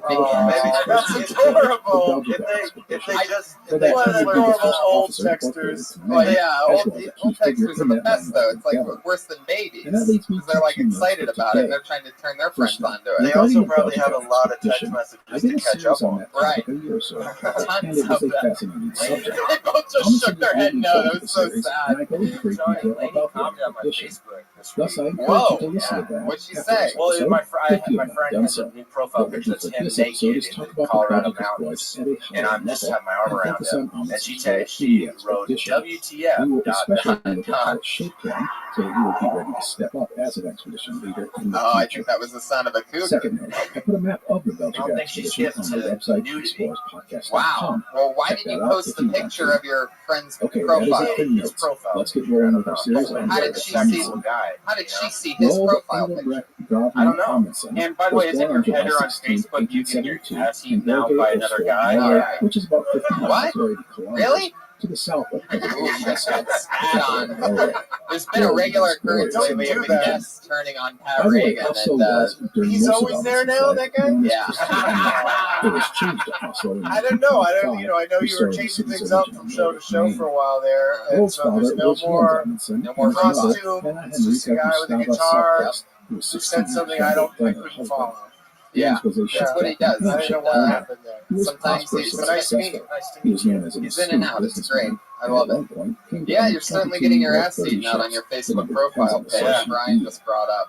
What is that from? Eric Andre's show. I wrote a bit called Attack DeMarco with this indie rocker Mac DeMarco. He's brought in on Sawhorse. All right, you got your ass eaten. I don't think we need the whole storyline. Yeah, there it is.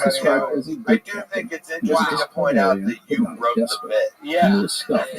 You're like, it wasn't. I didn't want it to happen. I did think I did write it. And I was like, this dude eats out my asshole. Hannah would have 4 children, but it's not weird. The youngest being Roll. Do you write a lot of sketches that end in you getting sex acts performed on you? No, we shot a sketch on. We stabbed David Arquette on Sunday. Sketch that I wrote. You're just making all your dreams come true, are you? Jens Amundsen was known as a stern father, but fair. I can't believe it. There's that band leader part of it. Oh my god! Just to really punctuate that. Well, here we are, guys. We're gonna have a blast. Doug, you've done this show a bunch of times. Jeff's first time. It's always You being an old me.